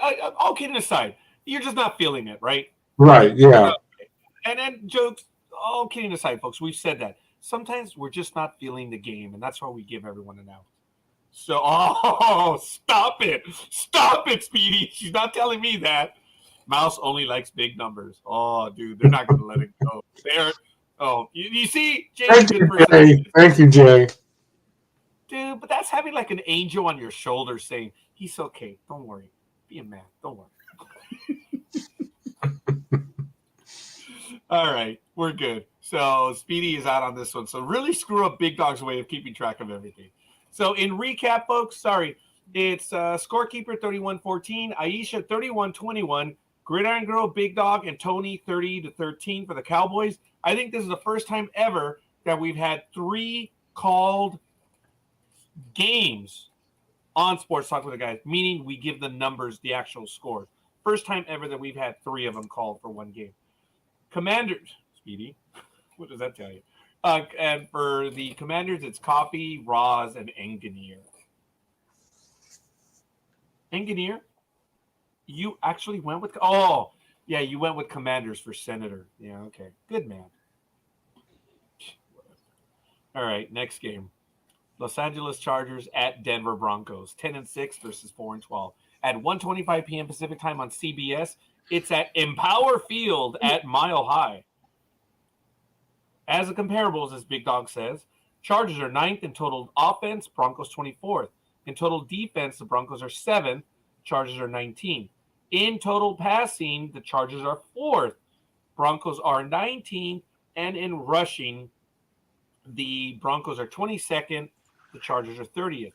Last time these two teams played, the Chargers edged the Broncos by a field goal, 19-16 at home at SoFi on October 17th, 2022. Big Dog has given us a line of Chargers by 2. This one is a gimme for me. Scorekeeper says it's going to be 17-14. Chargers And over the Broncos. Change the line to 3. It's now Chargers by 3. Oh, okay. Hold on. Okay, no change. Jay says he's going to take the Chargers. So, Gridiron Girl, this is your team. What's it going to be, woman? What's it going to be? Oh, sorry. If Aber throws a touchdown pass in this one, he'll pass Peyton Manning for the most ever games with a touchdown pass through 3 seasons with 45. Latavius Murray is the only player in the NFL with 500-plus rushing yards in each of the past 8 seasons, and the only player with 4-plus rushing touchdowns in each of the past 8 seasons. The pick, Aisha says the Chargers are going to take this one 28-20.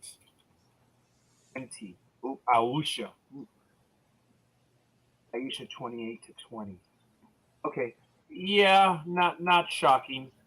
Gridiron Girl is going to take the Bolts on this one. You go last on the Chargers. Duh. Oh, now we're getting attitude. Tony, please. I got to gain some ground. I'm going to pick the upset. I think Denver's going to win it 23-20. Ooh, wow. Chargers don't have a lot to play for, so they're pretty locked in. Wow. And Denver gave them a heck of a game last time, so. Wow. All right, fair enough. I had to clear my head, with all that gas up there.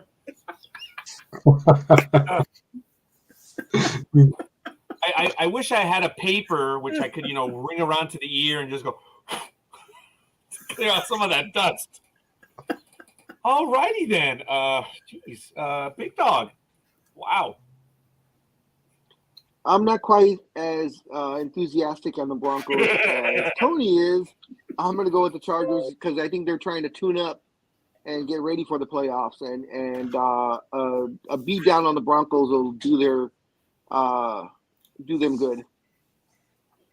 All right, so Speedy. I agree with Speak.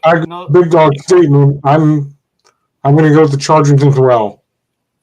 Oh, really? Due to the Big Dogs, you're going with the Chargers. I guess, Tony, both you and I have no bearing whatsoever in the Cowboys-Commanders game. So I guess our word means nothing. Yeah. Okay, so Speedy, now that Big Dog knows that you weigh on every one of his words, you're effed from here on out. You're going to pay a heavy, heavy price. So, whatever. Well, since you brought that up really quickly, I just have to say that because Sunday, after I helped my church, I went and helped another church, and after that service had ended, a friend of mine was like, Can you come to my house? He's like, sure, what do you need? She's like, I need, and this is apologies to all of you because I started screwing up last week really bad. And she goes, I don't know how to set up my DVR. And my friend goes, sure, I'll come over, later this week or maybe today even. And while that conversation is going on, half the crew is on their phone watching the Raiders-Niners game. And I was like, and as soon as I took a break from them, I went, you're helping her. He's like, yeah, it's a DVR. You can, fast forward everything from the previous when the game was live. And I went, I had this conversation yesterday with friends in SoCal.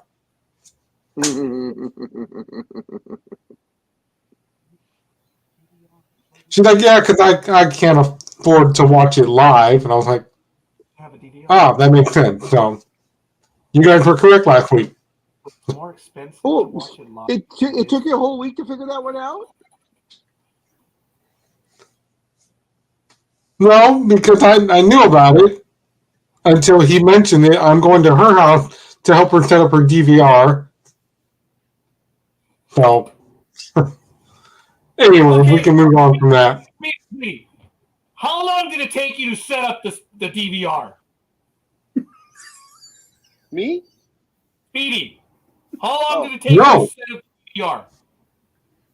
No, I didn't set up the DVR. My friend went to my friend's house. He went to her house to help her set it up. How long did it take him to set it up? Sorry, Big Dog. I know. I don't know. Whenever he went to her house. Have you ever set up a DVR before, Speedy? No, never. Okay. Yeah, all you do is plug it in. Yes! I've been losing my mind all this time. Like, how do you set up a DVR? You just plug it in. See, but in my mind, in my look, if your friend got lucky, God bless him. That's the easiest one. That's exactly what I was thinking. Yeah, hey, lucky bastard! Help me set up my DVR. I'm like, wow! I don't have to pay for this one.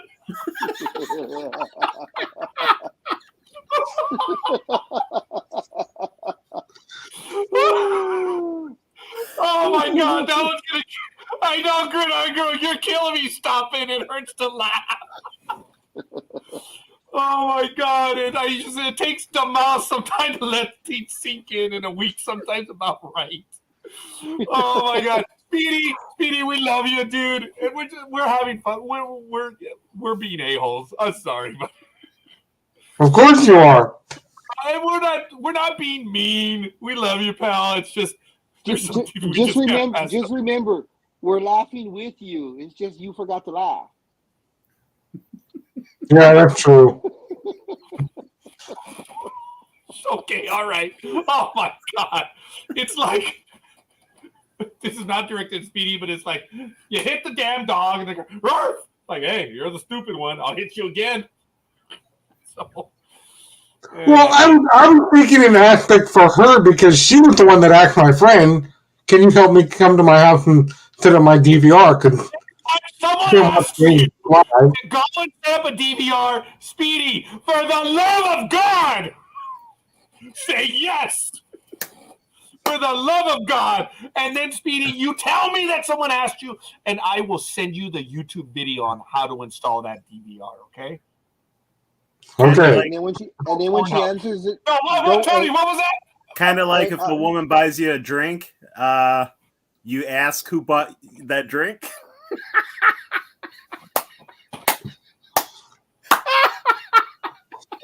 Oh, my God. Oh my God! The one that got away. So when she asks you to sit at the DVR and you say yes, and when you show up and she opens the door and Daisy Dukes, just go with the flow. Just go with it. Oh shit! Right. It's obvious you and I are in the same boat, pal. Don't worry about it, Speedy. Yeah, I know. Because, no, see, my thinking was that for her, because Oh, it's your fault, dude. You and I overthink everything. no, because this has happened to me personally. Because my sister, one of my sisters, she's like, I don't know how to change a light bulb, and I'm like, well, that's easy. And because all due respect to women, of course, most women are like, I can't do this and I can't do that. That was my thinking when she asked my friend, can you help me, come to my house this week or today maybe to set up my DVR? I'm like, well, it's probably a technical thing and she doesn't know how to figure it out, so he's going to go help her. So, Setting up a toaster. Yeah. Hey, Speedy, apparently, yeah. Is your sister older? She is, isn't she? Yeah. Speedy, she's an awesome sister because she's actually training you. What is she saying? Come over and fix my light bulb. She's showing you what needs to be done. Okay. So if when a girl asks you to replace their light bulb,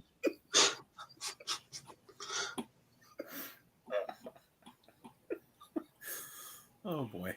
in recap, Roz, Scorekeeper, 17-14, Engineer, Aisha, 28-20, Gig, Big Dog, and Speedy are taking the Chargers and the Broncos. Coffee, 30.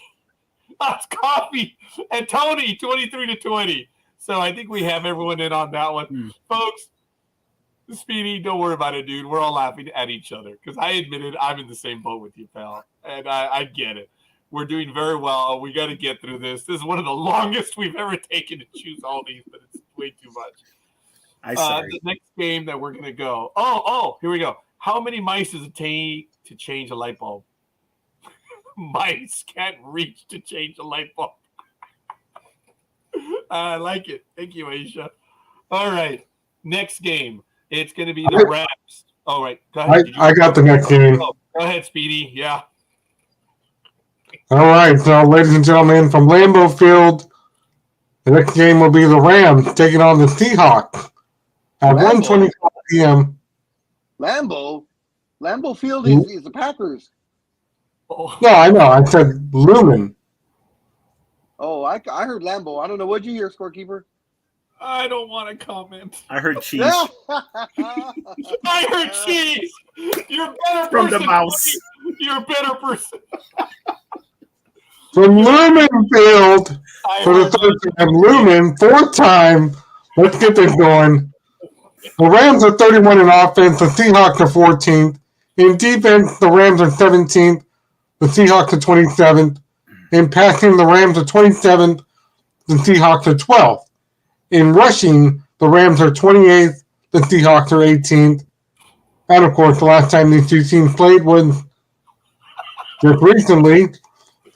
The Seahawks 27 over the Rams 23. So I'm going with the Rams. Okay, all right. Thank you, Speedy. Gridiron Girl said, rewind. My brother jumped in. Good morning, Lewis. He says, hey, he did say Lambeau Field. Yeah, I heard too. And Lambo, Bimbo, whatever, says Aisha. Oh, my goodness. That's the problem. Everyone is listening to what we say, man. That's why I said, dude, I'm old. I screw up all the time. So, Speedy, you're taking who? I wasn't listening. He's going with the upset. He's taking the Rams. Wow. I'm taking the Rams. I thought so. I thought it was me being stupid. It was a 6 and I meant that I didn't hear correctly. Not your choice, Speedy. It's 6.5 for the Seahawks. 6. Change it to 6, please. Thank you, sir. Tony. I know. Seahags 27, Lambs 23. Ooh, close game. Okay. Hey, let me stop right there. Jalen Ramsey hasn't folded the tents on the season. He had his 15 pass defense to the season. He's the first player since Kerry Williams with 75-plus tackles and 15-plus passes defense in consecutive seasons. Tariq Woolen became the first player since 2016, Marcus Peters, with 15-plus passes defended, 6-plus interceptions, and 3 fumble recoveries in a single season. The pick, Seahawks 26, Rams 23. Wow. So Aisha's just off by 1 from your pick on that one. That's kind of cool. All right. So, Speedy, Big Dog, what's it going to be? I'm going with the Seahags. As am I, even though I hate the coach. But, got to do what you got to do. Thank you, Gridiron Girl. Yes, the Supersonic. Woman, we were in sync right there. Because I was going to call them the Mariners. You guys have heard me call them the Mariners regularly. So, because I'm wrong. All right, Big Dog. We could have been up to date and called him the Kraken. That's right, huh? Yeah. Is he Kraken? Oh, sorry. Shut up, dude. Shut up. Engineer, what's your pick? Uh-oh. I think Kraken was too much for Speedy. He muted himself. Oh, hi, Speedy. Engineer. Engineer.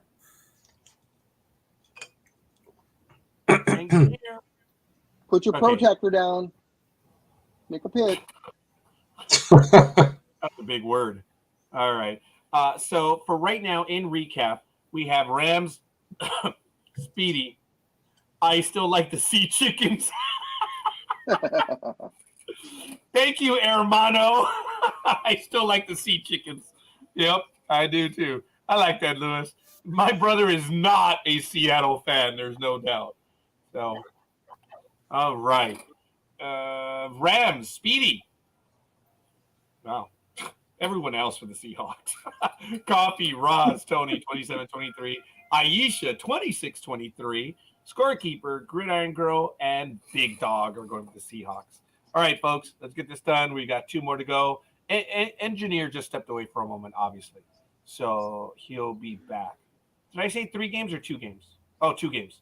Okay, here we go. I'll take the last one. Okay. I'll take the Packers game. Arizona, 4-12, visits the San Francisco 49ers, 12-4 at 1:25 p.m. on Fox. It's at Levi's Stadium. And for offense, team 49ers are 5th, Cardinals 21st. In team defense, the 49ers are 3rd, Cardinals are the exact same 20th. On passing, the 49ers are 13th, the Cardinals 18th.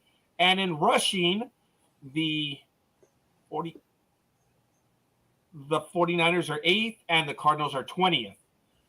And the last time these 2 teams played, 49ers 38, Cardinals 10 on November 21st, 2022. Cardinals were at home and they got lambushed at home. The line is 49ers 14.5. Did that change, Big Dog? Nope, still 14.5. Okay, Big Dog, Bam. What's your pick? No, Bam. We haven't heard from Bam in a long time. I'll take the Niners though. And as far as I'm concerned, nor will we. 49ers for the Big Dog. Speedy. Yeah, it's gonna be a blowout. Yeah. Just this one time only, I'll take the 49ers.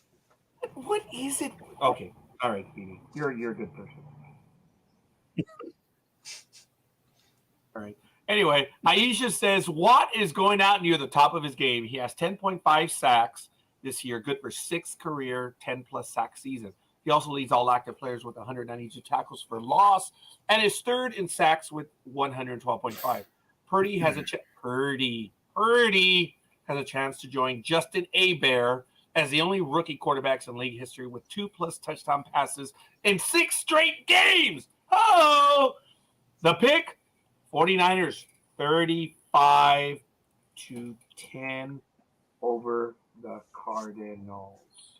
Right. I have a question for Scorekeeper, Speedy, and Tony. Were you guys surprised that JJ announced his retirement? I was a little shocked. I thought, Definitely. Yeah, I thought he had at least 1 or 2 more years left. I know he's had those elbow problems forever, but man, that guy can still produce. Yeah, he's playing great. He's very productive. I thought they might have a reunion in Pittsburgh next year, but that still might happen. I mean, JJ might decide to unretire to play with his brother, but he seemed very calm and like at ease with his decision to retire. He didn't seem like he was apprehensive about it. So this may be for real. My brother Lewis is going to take the Cardinals. He says, I think the Arizona Cardinals will take it and surprise everybody. I think this might be my brother's like 3rd or 4th official pick. He should join us next year.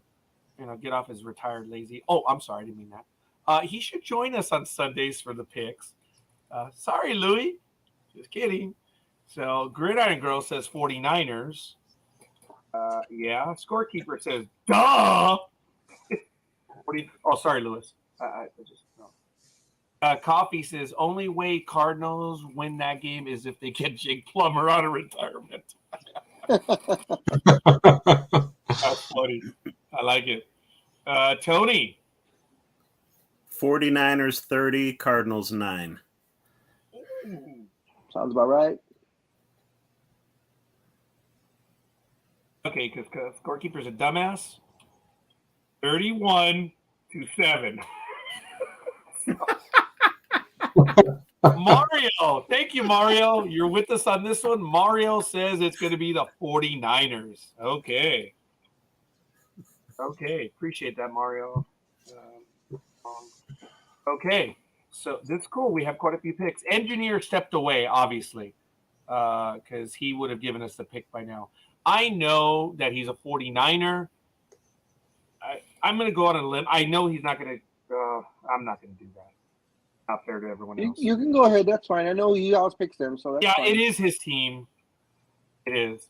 Because he's only missed out Chargers, Broncos, and Rams, Seahawks. So, all right. Do we have everyone in then, folks? I think we do. Oh, and folks, by the way, my brother worked at Disneyland forever. And you'll notice that I did put Wake Island. My brother was a lucky SOB because on the Disneyland IDs, as they used to be, they had your first name and your city of your birth. Well, if anyone knows anything about the Pacific and even history, there has never been a birth on Wake Island. But my brother suckered Disney management into getting his name Lewis and Wake Island. Everyone who's in the military is like, nah, how'd that happen? Everyone who's in the Navy is how'd that happen? And even I was like, you bastard, good job. And he has his name tag that says Lewis, Wake Island, which is really cool. That is really neat. So just goes to show you that the people in HR are not that bright. But be that as it may, in recap, Lewis is going for the Cardinals. And Coffee, Ross, Big Dog, Speedy, Aisha, 35-10, Gridiron Girl, Scorekeeper, 31-17, Tony, 30-9, Mario, and Engineer are all going for the 49ers. I love you, my brother, but hey, whatever. It's all right. Okay, we're good. We're in. One more and final game, and let's get it done. All right. It is win or go home. This one, winner goes to the playoff, loser goes and sits on the couch. It is the Detroit Lions 8-8 at Lambeau Field. Green Bay 8-8 against the Packers. The Lions, in the comparables, the Lions are third in offense. The Packers are 16th.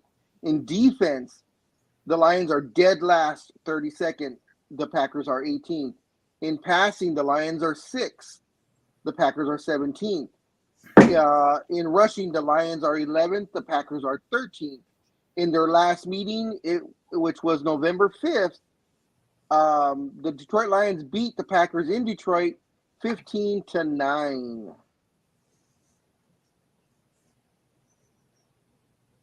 Oh, and very the quickly. Lions Aisha's should responding. be. She knows a little bit about that.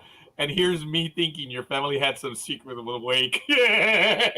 No, it's just a dumb person at HR that let my brother get away with it.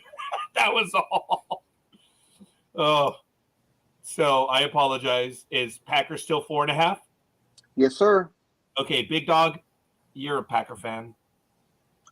Even though the numbers seem to favor the Lions, I am going with the Packers. They're fighting for their lives, and yeah, I don't see them losing in Lambeau. Speedy, Sorry, keep you awake. It's Lambeau Field. Lambeau or Lambeau, depends on your pronunciation, or Limbo, but that might be an old religious way of thinking that's been thrown out. So before you answer, Aisha says Amon-Ra St. Brown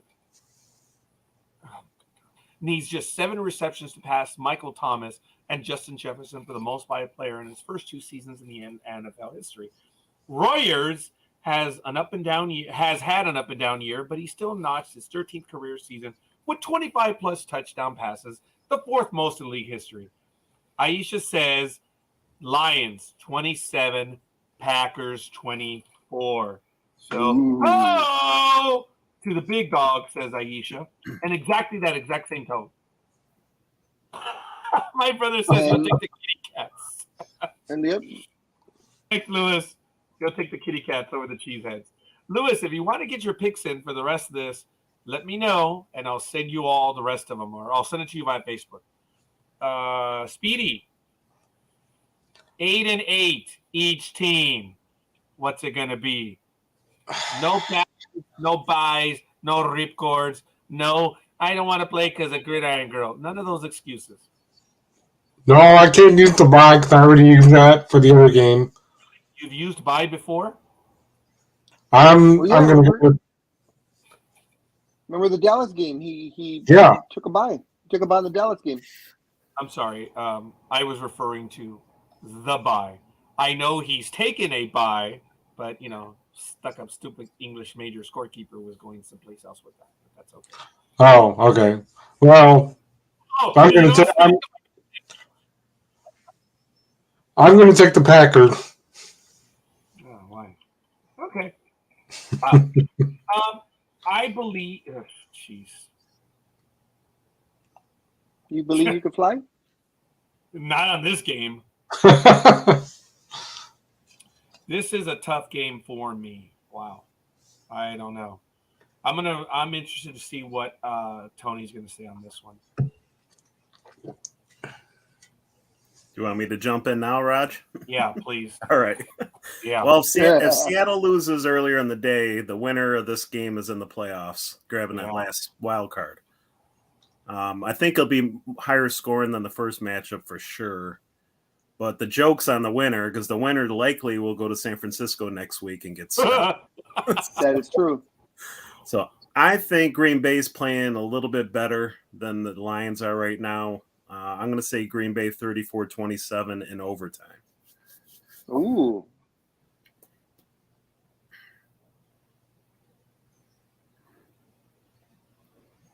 Is that correct, Tony? 34-27? Yep. Overtime victory.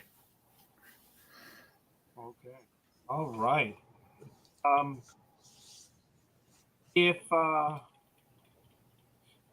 Okay, not wanting to be cantankerous, I'm assuming it's 27-27. If you score a touchdown in overtime, do you automatically get the extra point, or does the game end?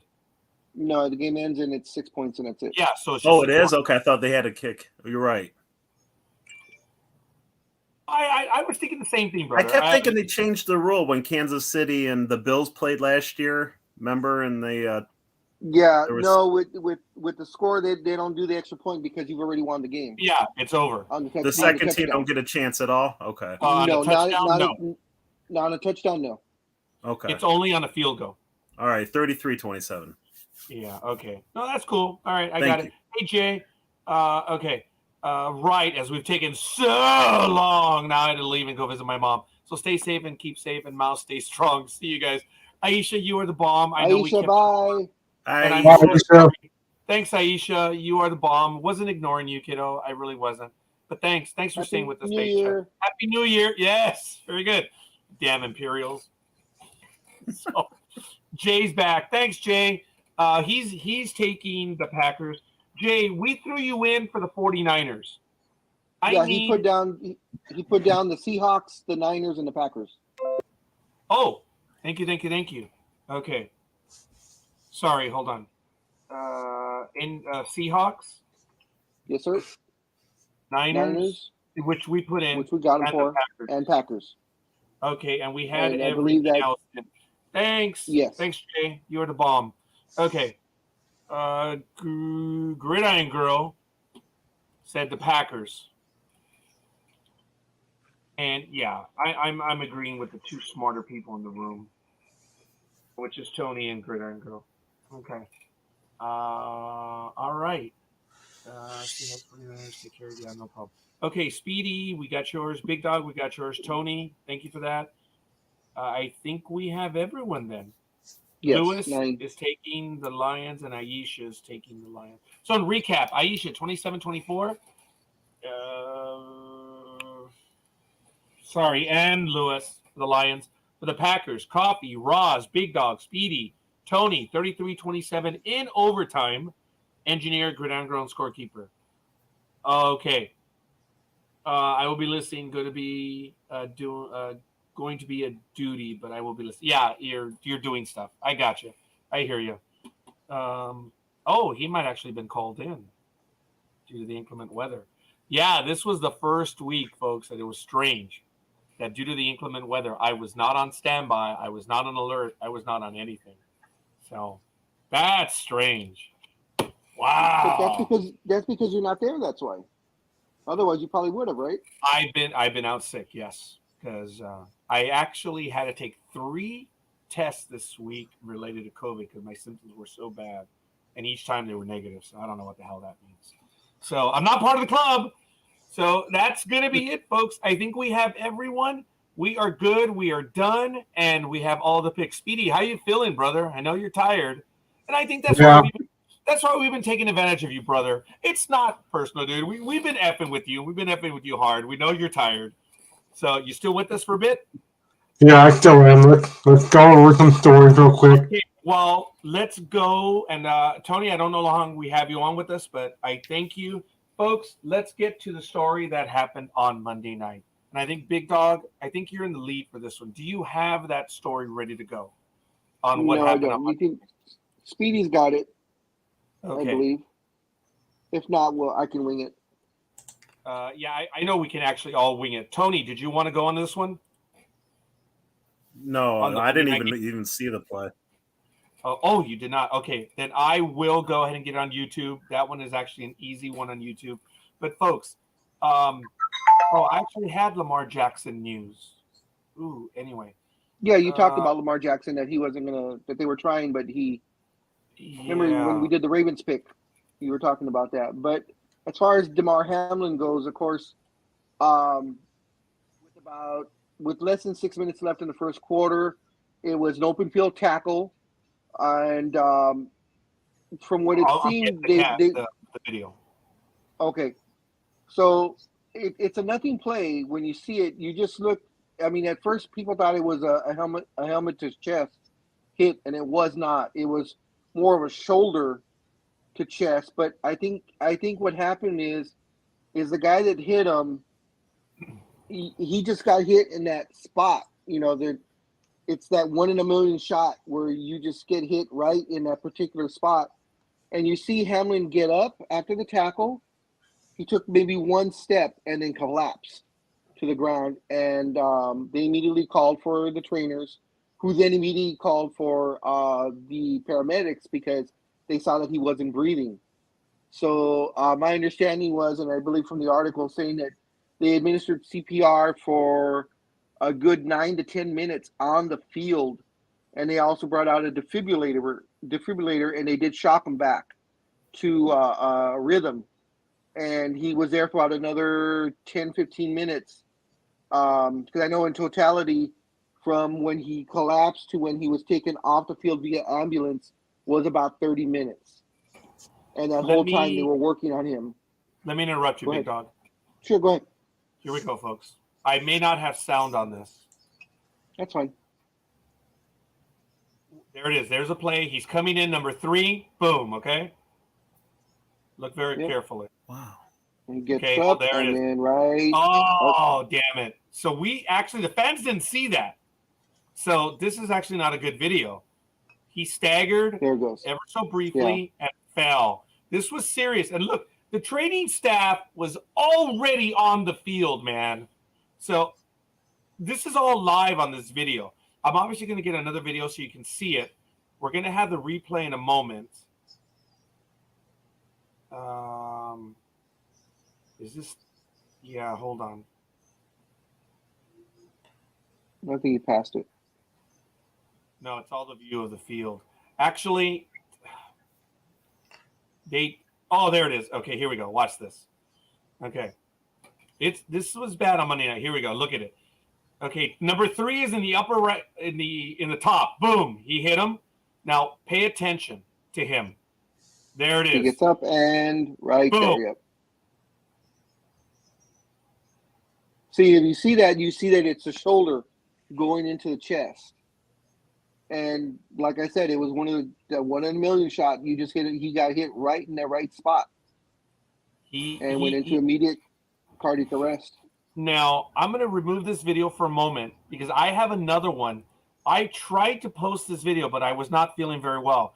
This video was posted within 30 minutes of the actual hit.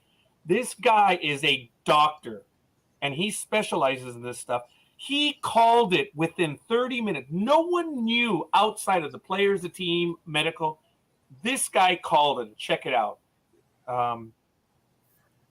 Let me go back. What we just witnessed tonight is one of the most rare things we can see in sports medicine, as Damar Hamlin went down with what appeared to be cardiac arrest after taking this hit on the field.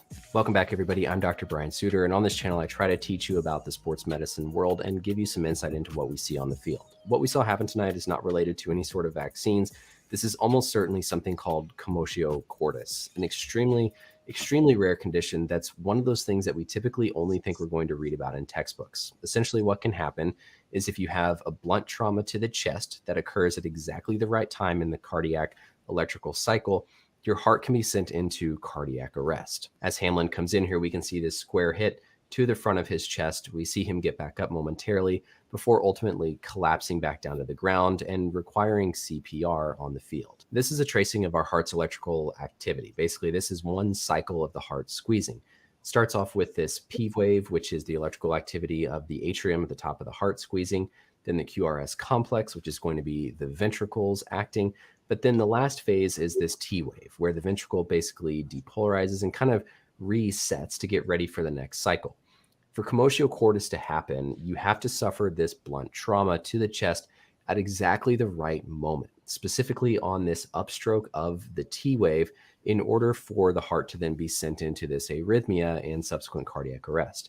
This is one of those things that not only do you have to have a high enough force, but it has to happen within milliseconds of a time window, because if that impact comes at any other time in this electrical cycle, you're fine. You don't go into this. But when it happens at just this right time during this upstroke of the T wave, and if it's high enough, then you can have this thing called commotio cordis. We typically think of it happening in baseball players whenever they get hit in the middle of the chest with a hard thrown ball. But unfortunately, that looks like what is most likely to have happened here with Hamlin. Treatment like this is obviously CPR and defibrillation as quickly as possible, because this can absolutely be a life-threatening thing. Again, this is not something that people should go speculate about vaccines or anything like that causing this cardiac arrest. There was a clear contact, a clear trauma, and I think a clear reason why, unfortunately, this happened for Hamlin. My thoughts and prayers go out to the player, go out to his family, everybody else there on the field, the medical staff taking care of him. This is an extremely, extremely serious thing. One of those conditions that, like I said, you hope, you pray, you never actually see as a medical provider. But hopefully this was educational. Let me know, as always, any questions or comments down below. And until next time, we'll see you later. Bye. Big Dog, go for it.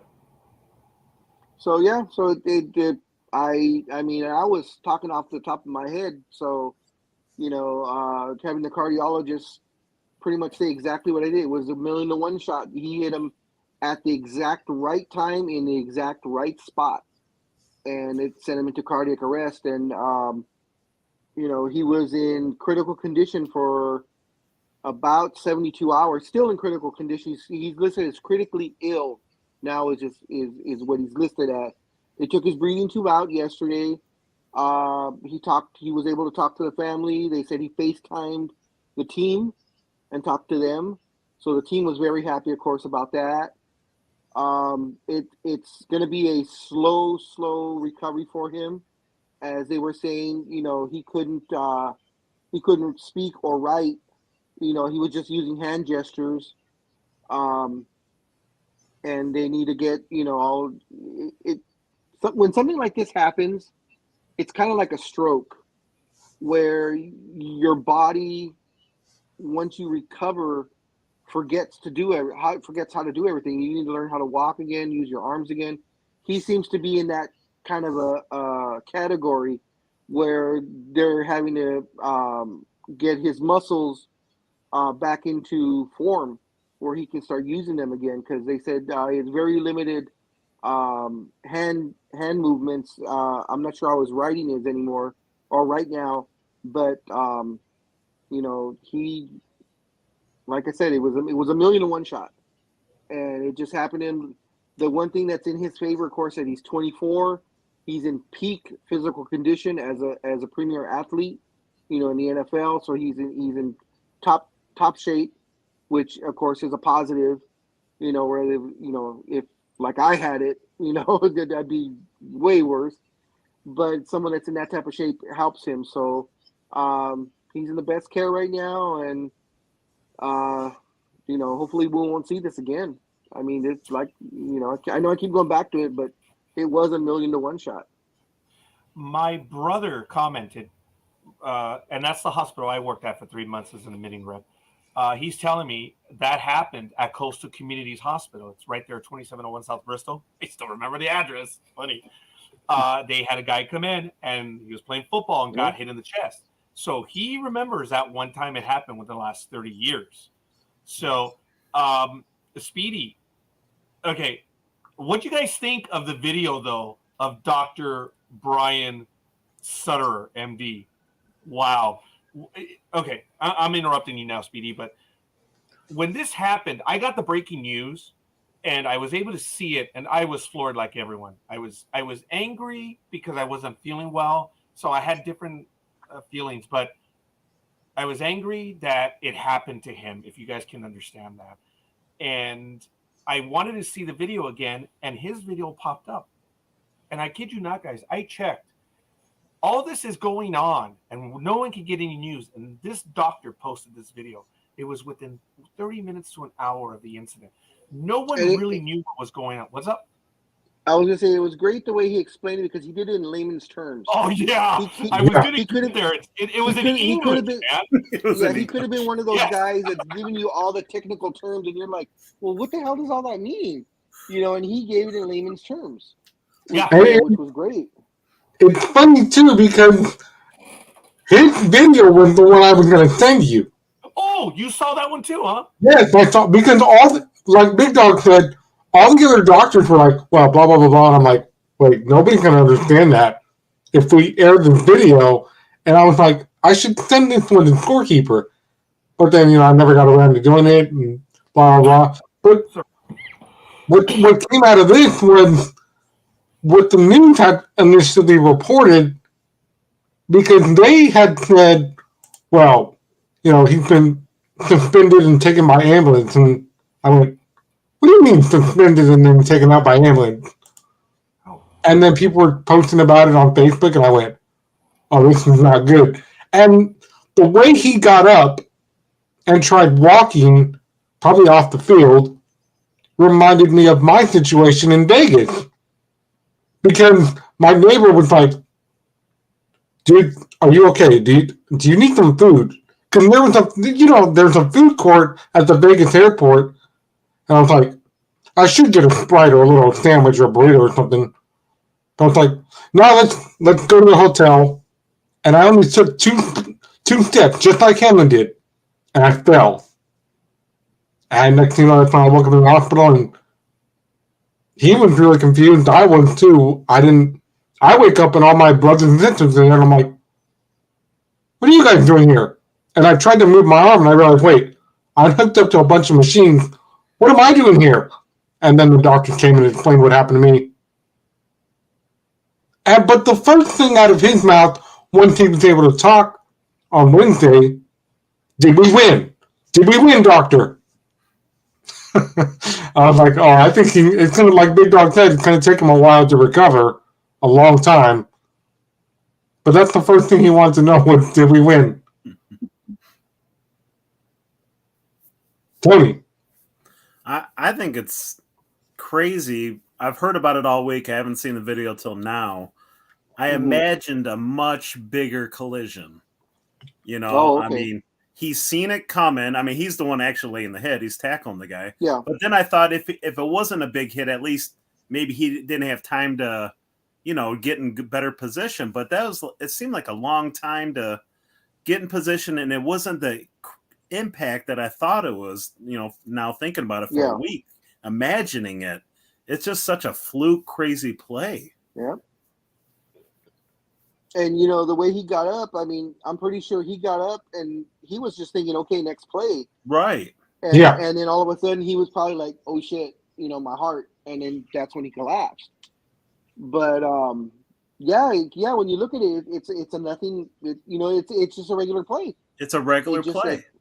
It just, you know, he hit him right at the right spot, right time on the uptick of the heartbeat and stuff like that. And I've heard of that before, where, you know, the electrical impulses that give off the heart, if you hit it at a certain time at a certain spot, blah, blah, blah, that's what can happen. And that's what happened here. And it's like, holy crap, you know. And you know, Speedy mentioned one thing about the suspension.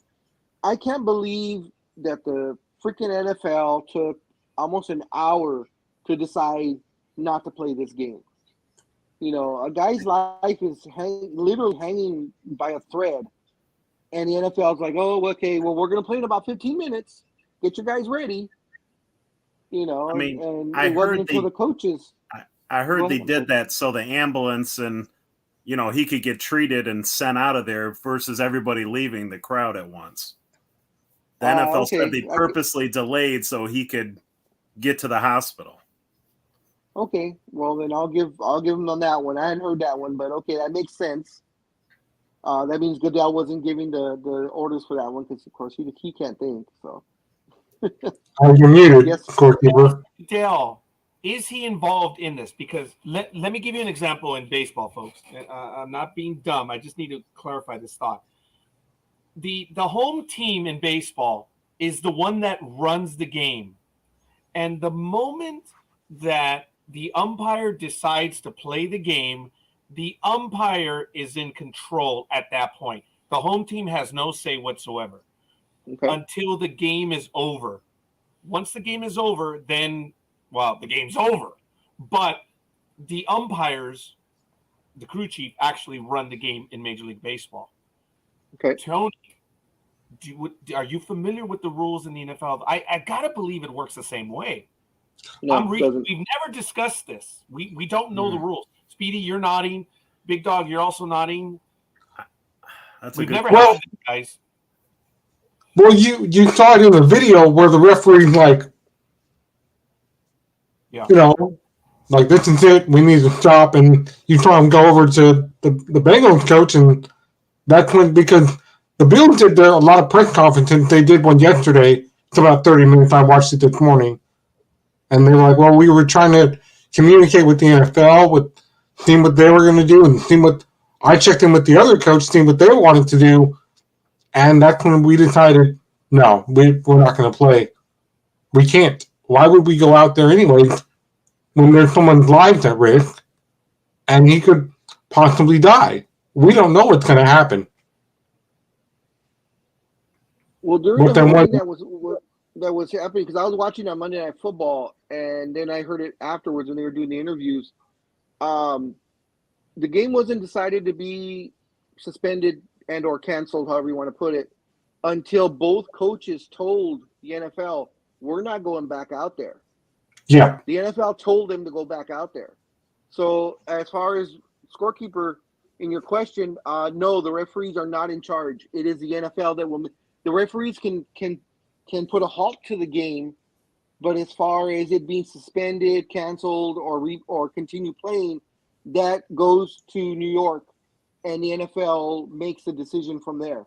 So that's why everybody was in communication with the offices, the NFL offices, and they kept saying, okay, get your guys ready. You're going out there in 15 to 30 minutes after he was carted off the field. And both coaches got together and they were like, no, our guys are not in any shape to go out there, especially the Bills players. They were like, none of our guys are in any shape to go out there and play this game. We are not going out there. That's all there is to it. So begrudgingly, the NFL agreed and said, okay, well, we'll postpone the game. And then, of course, now it turned out to be a canceled game. Yeah, because they tried to do this in a way where, go ahead, have the guys go out there. And it was Josh Allen and the other coaches, they were like, are you kidding me? Do you see what's going on? Are you watching the same thing we are? We've got guys crying over here. And the other coaches said the same thing. So Josh Allen and their coaches were like, no, you guys are crazy. We're not going out there. We can't.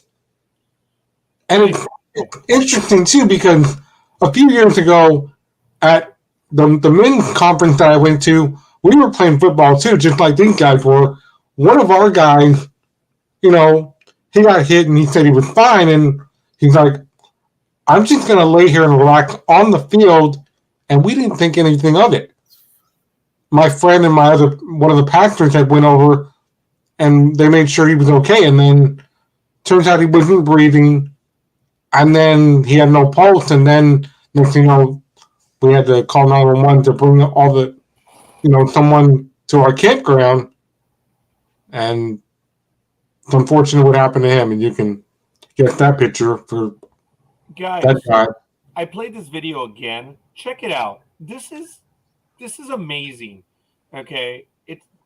The video, I stopped it at 24 seconds. This feed is recorded by someone watching their TV. Okay. Mm-hmm. Check how fast the medical people get there.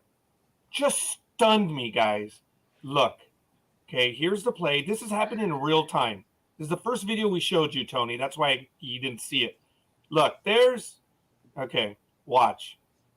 There, boom. That's about 10-second mark.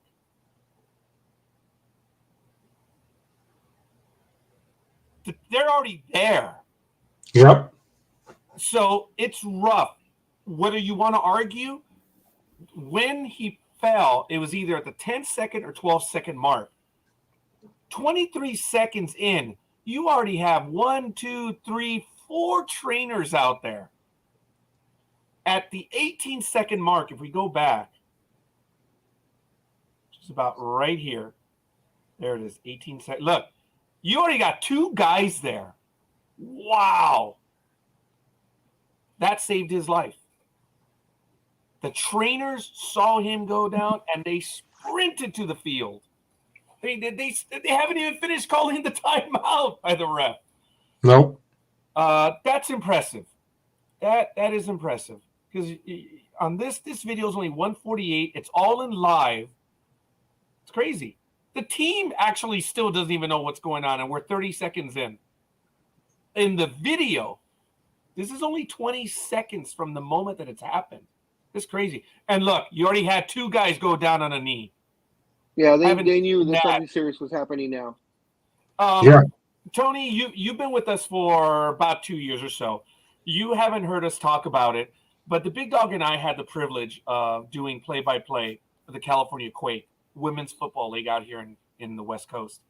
And I commented on one game, as did Big Dog, that whenever a player went down, didn't matter who it was, didn't matter where it was, when a football player went down, both teams took a knee, and they kept the knee.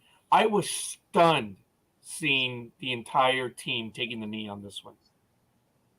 But yeah, Tony, I appreciate your comment that you thought it was a much bigger hit based on what you'd heard all week. Well, and the reason why I didn't watch it all week is I imagined it looking so horrible, and I already felt horrible about the situation.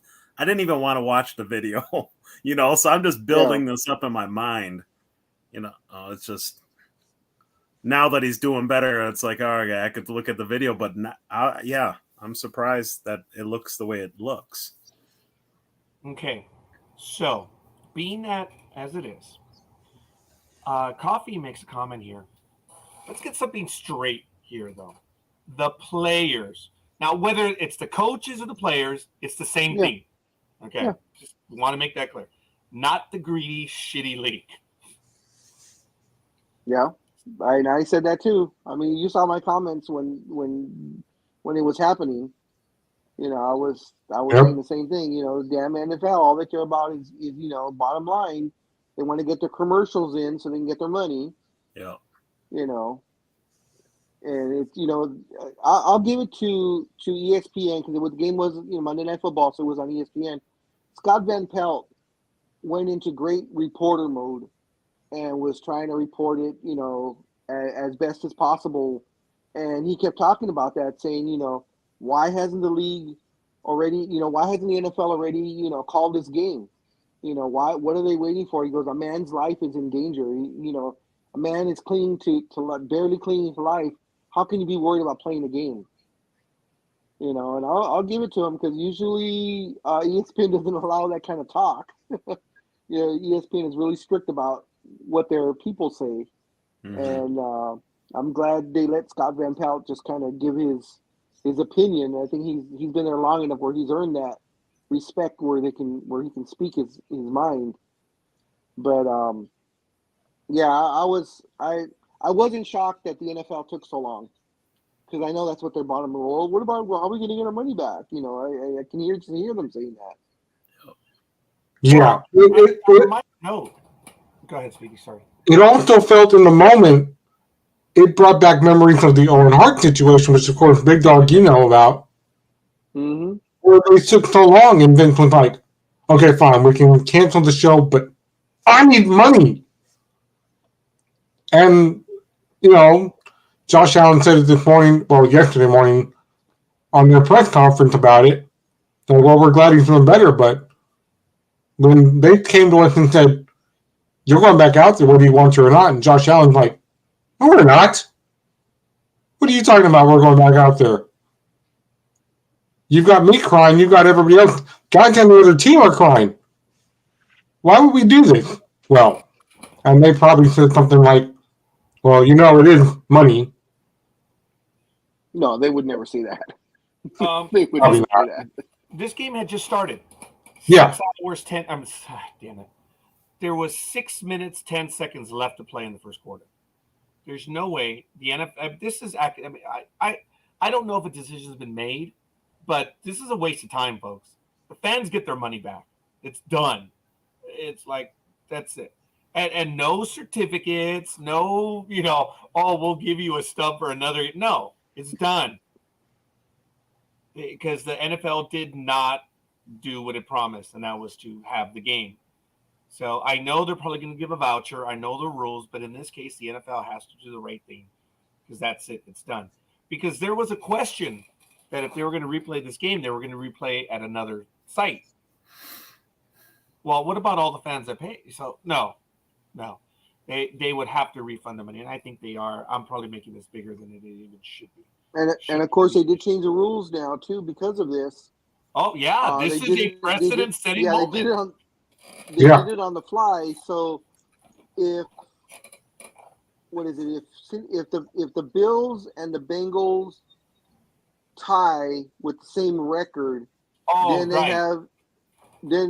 they have a one-game playoff in a neutral site. But the whole thing though is that they would have to push the playoffs back in another week.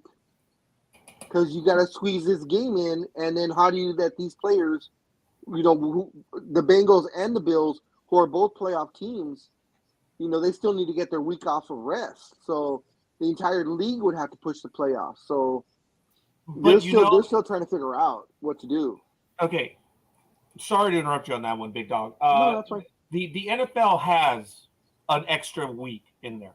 Remember, there was always a 2 weeks in between the conference championship and the Super Bowl. Yeah. And then we've talked about, you're nodding.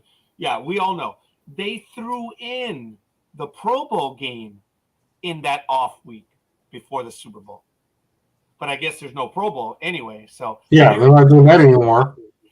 There is a week available, but it looks like it's really going to foul up stuff. I mean, guy, Tony, you've been watching football all your life. Speedy, Big Dog. We've never had anything like this. If the NFL shows up to play a game, they play the game. The only time this happened was 9/11, right? Did they play it Sunday? No, I think they set it back. Right? I think they set that one back. Yeah, that's all they did, because when the Persian Gulf War began, they played. They played that Sunday. So it's not that big of a deal. I believe 9/11, it was delayed a week. That was it. Because the players couldn't fly anyway. Yeah, nobody could. Yeah. So, all right. I know what you're saying about. Sorry, Big. Hold on. Speedy, what? Had all of us had sports talk with the guys, had we been in control of the NFL, let's say Tony and Big Dog are the officials on the field and they're talking to the coaches and finding out what they want to do, and me and Scorekeeper were the big guy, we're the Roger Goodells. Would we Scorekeeper's the big kahuna. Would we force the players to go back out on the field? No, actually, thank God, the jacket is swollen. Yeah, sorry. Yeah, there you go. I was like, okay. Tony and I, being officials, probably would not want them, but Scorekeeper, as a Roger Goodell person, would probably, and since he is a money man, would be thinking about the money. So I don't know what Scorekeeper would do. See this through, Speedy. Let's talk it through. Because, okay, we've talked about the injury. We see it now. It's just, I've noticed, I appreciate our commentary, and we're going to spend more time on this, but let's switch it here. Let's talk about the situation now. Speedy, continue with that. So if these are the rest in the field, and we are allegedly the executives in New York, see it through, Speedy. What was your thought on this? I would be like, well, no, absolutely not. We're stopping the game. Let's shut everything down. These players can go home and, get counseling immediately. But would you be that way if you were the executive of the NFL making billions and billions of dollars? Would you be thinking that right off the bat? I don't think so.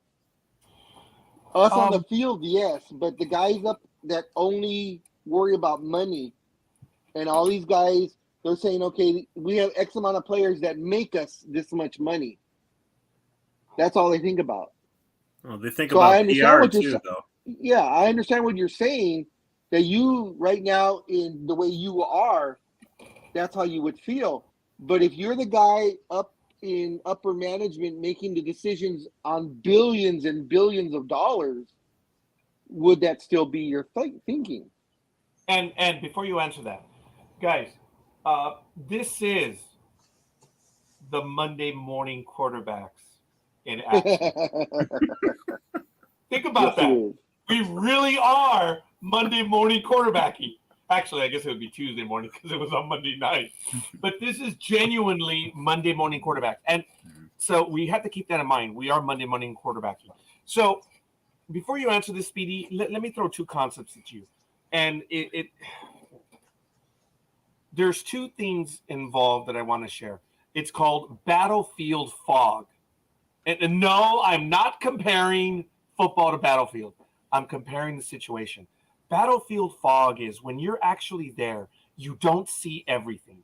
Okay, that's one. We know that's concept. And then the other one is, oh, damn it, battlefield fog and the other one.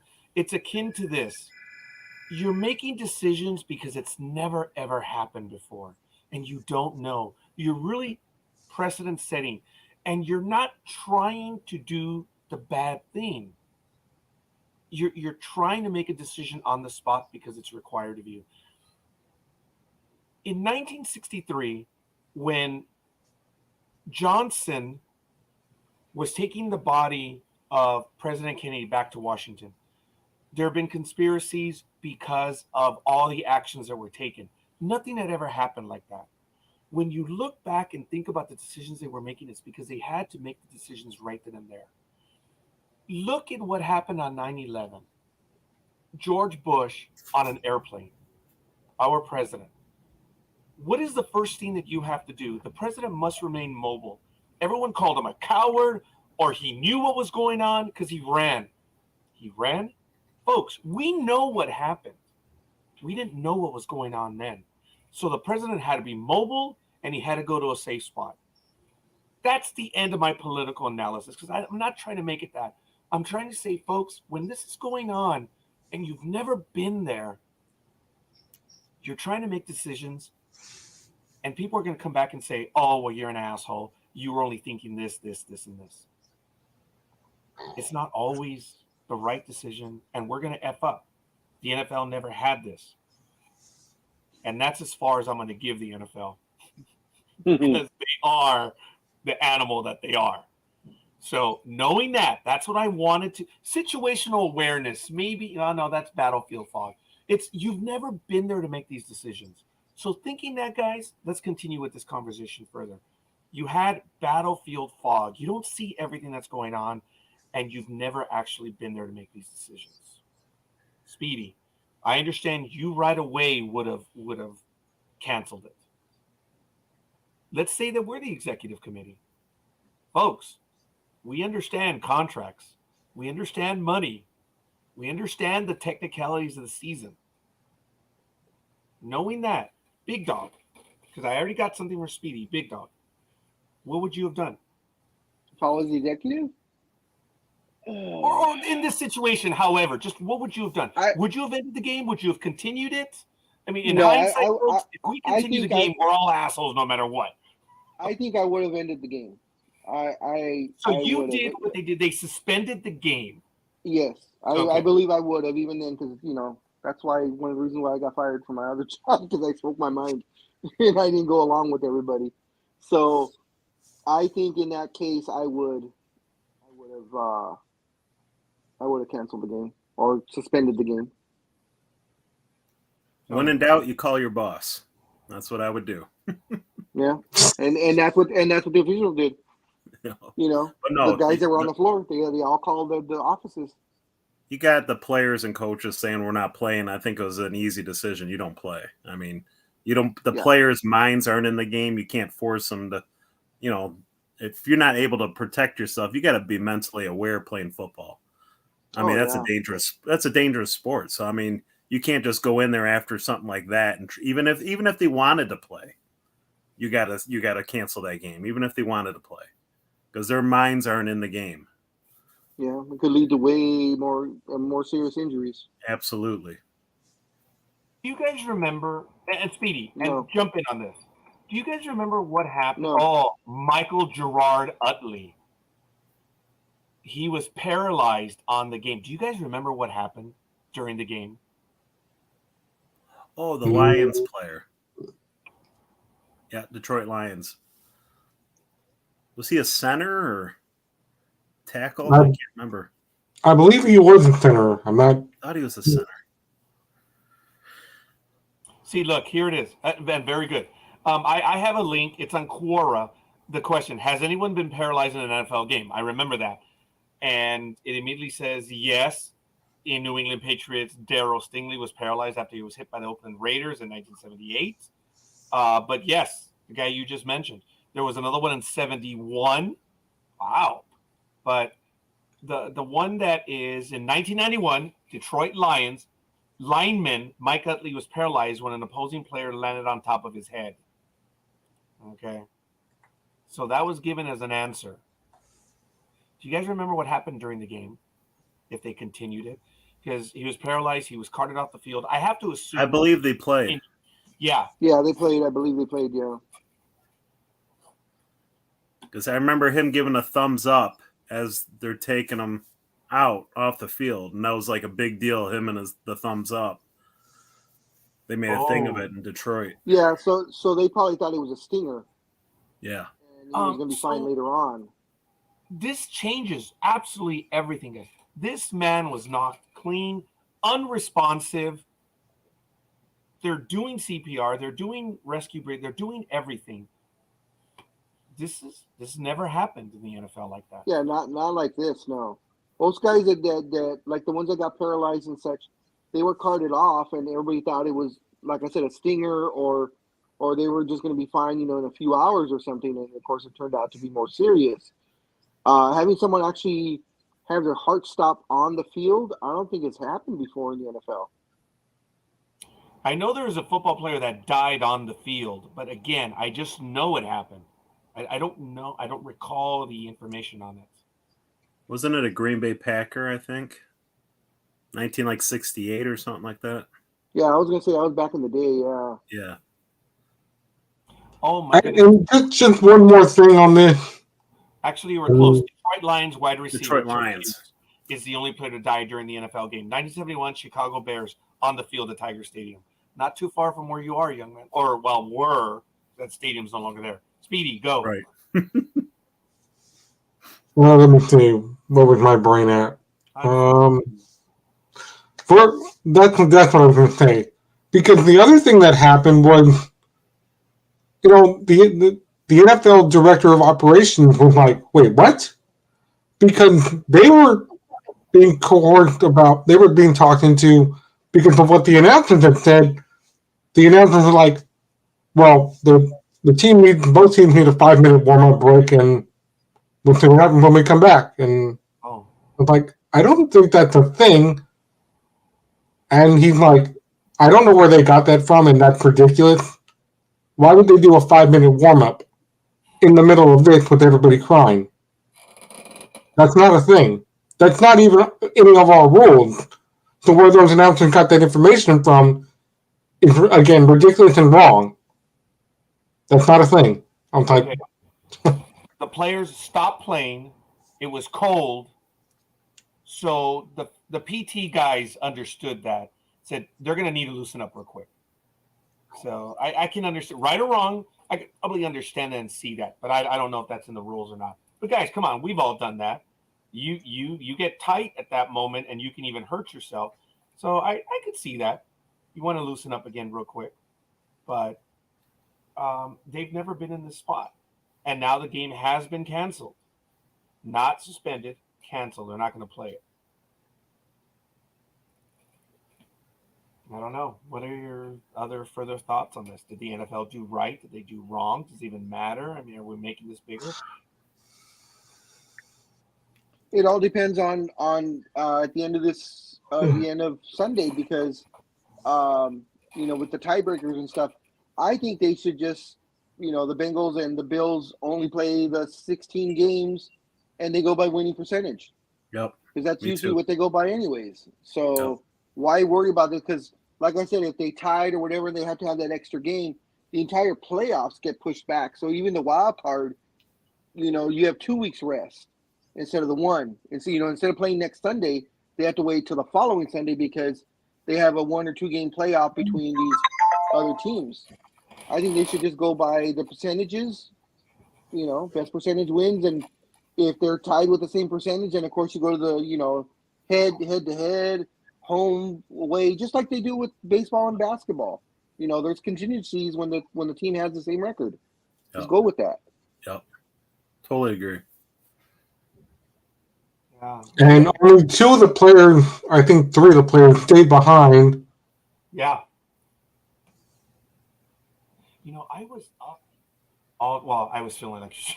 I was up at my time, Pacific time, after the game from 9. Sorry. Speaking of feeling like shit. Yeah. Speaking of, yeah. I was up all night, and I was watching some of the live news, and I saw the video when several players stayed behind. You're right, Speedy. Yeah. They stayed behind. Yeah. You know what? I hats off to the Cincinnati Bengals and the city of Cincinnati and their fans, because there was not one bad word said, about the game being canceled, the player being injured or anything like that. Everybody was so supportive of an opposing team player. The entire Cincinnati fans, the Bengals, came together, on Twitter and everywhere else, and just wished him well, not caring that he's, the opposing guy. So hats off to the Cincinnati Bengals or Cincinnati, period, for that. Oh shit! Just shut up, Scorekeeper.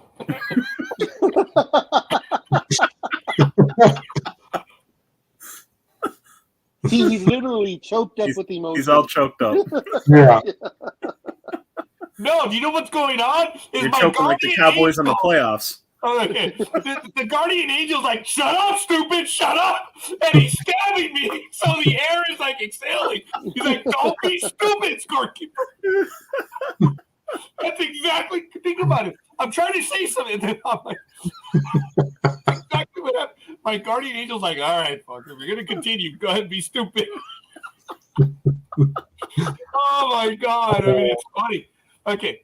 My bad evil thought was, because you guys know on Saturday I told the big dog, hey, big dog, let's go catch Monday Night Game. Yeah, I remember that. Okay, so I'm watching it. One of the most evil... Stop it, Joseph. Anyway, my little guardian, he's still stabbing me. No, actually, I think he bailed. He's like, you hang out on this one.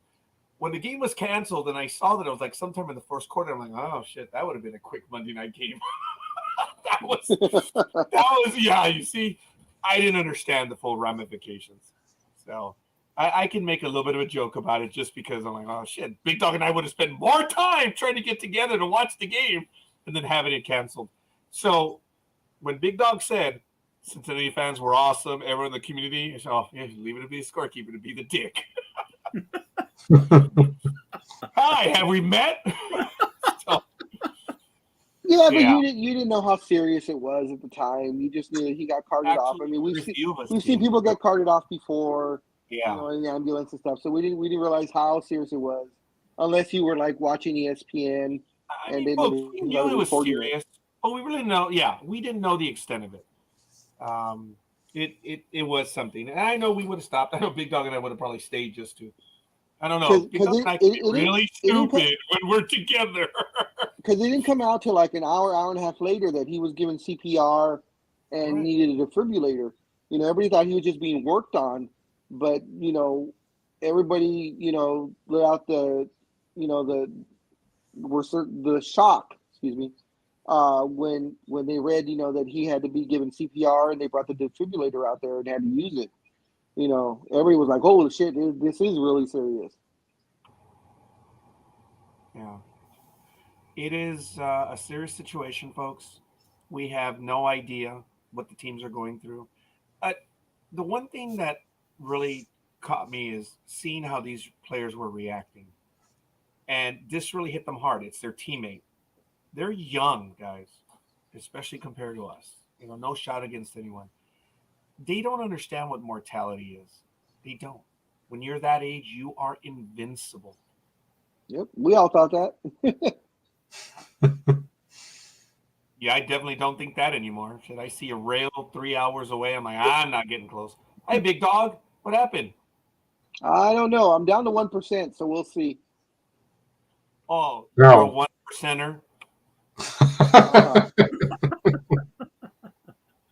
I wish.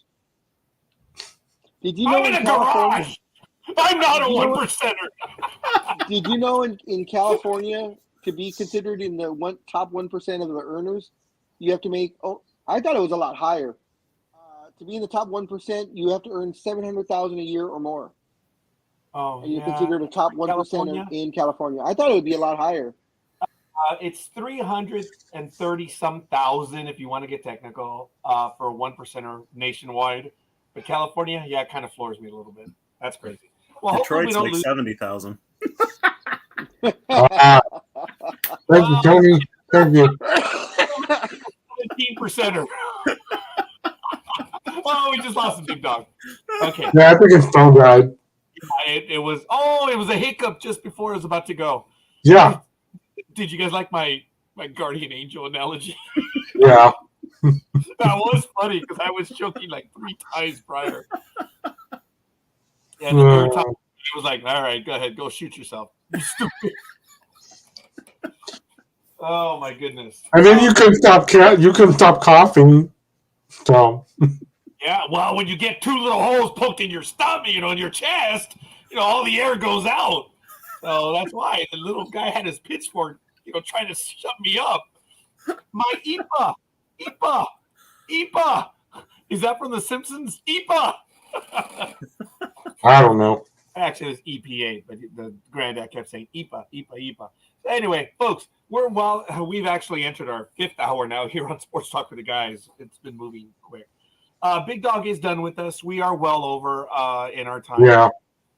We spent quite a bit of time, but we spent a lot of good time going over a lot of information today. Tony, I really want to thank you, buddy. You're always welcome. I know you're traveling, and I appreciate that. It means a great deal to us. But anytime you want in, you're already in the friend link with us. I always put the program link. You're more than welcome to join us. Appreciate it. Thank you. You are part of the family, have been for a long time now. Is there a story that you want to get to before we go?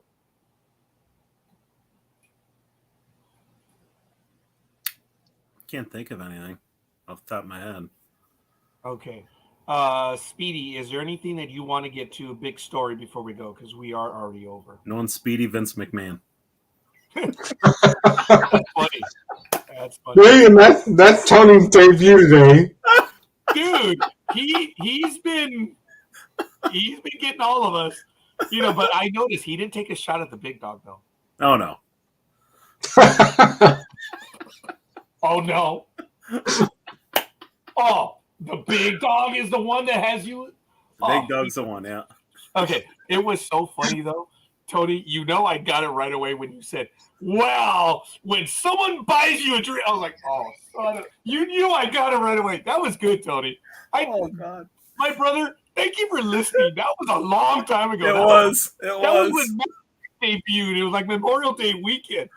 But, dude, the minute you said, hey, Speedy, when someone buys you a drink, I'm like, oh. Oh, gee. That was beautiful. I got it right away. I was like, that's my way of sticking up for Speedy. I had to get a little jab at you. Yeah, that was funny, though. Thank you, Tony. Thank you, Big Dog. Yes. You both read my mind. That's how we're going to end this because, see, I'm sure everybody's heard and read the report. Yes, it's true. Vince McMahon is going to come back, but he says he's not going to get in the way of creative. He's not going to interfere with anybody's job. Yeah, right. We'll see what happens there. But he also kicked out 2 other board members to appoint himself back to chairman. Which basically means, because everybody's like, well, you need to do this, you need to do that, and you need to sell the company to somebody else. And we all know Vince. Right, Big Dog? Sell my company? No! You're fired! So he's not going to sell WWE to anybody because it's his baby that he stole from his father. Let's point that out. I'm sorry. NDB Media takes a full stance that is his opinion. Thank you. Yes. Rumor has it. Thank you, Coffee. Coffee, yes. Yeah. Yeah. All right. Well, fair enough. Gentlemen, look, I'm thinking of doing a professionals this week. So maybe we can get one later in the week. We'll see. I want to. There's going to be some other things we're going to be able to talk about. But for now, I know there's a lot of other stories that we could have gotten to, but we are well over on time. And we have to get to other stuff. I actually have to go and visit my significant other. She's been moved to another facility. I don't know if I mentioned this. On Wednesday, she was moved out of Pomona Valley Medical Center. She was there for, oh my God, hold on. Saturday was 28 days. So let me do this real quick. 28. Let's see. That's, jeez. Today is I've lost track of time. I'm sorry. 29, 30, 31, 30. She was 32 days in the Pomona Valley Medical Center. And then she was moved to a care facility to care for her wound treatment and her infection that she had in her heart, which is going to be another 6 weeks, which is crazy. So I'm going to head on over there. I'm doing the dignity runs, gentlemen. I think you know what I'm talking about. Clothes, shoes, those. She got moved and I was told she was there. I'm like, oh, come on. So I'm doing the dignity runs. So I'm seeing her every day. And oh, hi, Big Dog. Thanks, Big Dog. Thanks for coming back, brother. We are finishing. So Yeah. I was giving a quick update that my significant other had been moved out. She's now at the Claremont Care Center, which is a care facility long-term. And she's going to be there for about 6 weeks. But she's already doing physical therapy. I'm eternally grateful. And she is going to get out of there. God willing, of course, but she's going to get out of there. And I know people have been asking me about it. I make no bones about it. I am spent.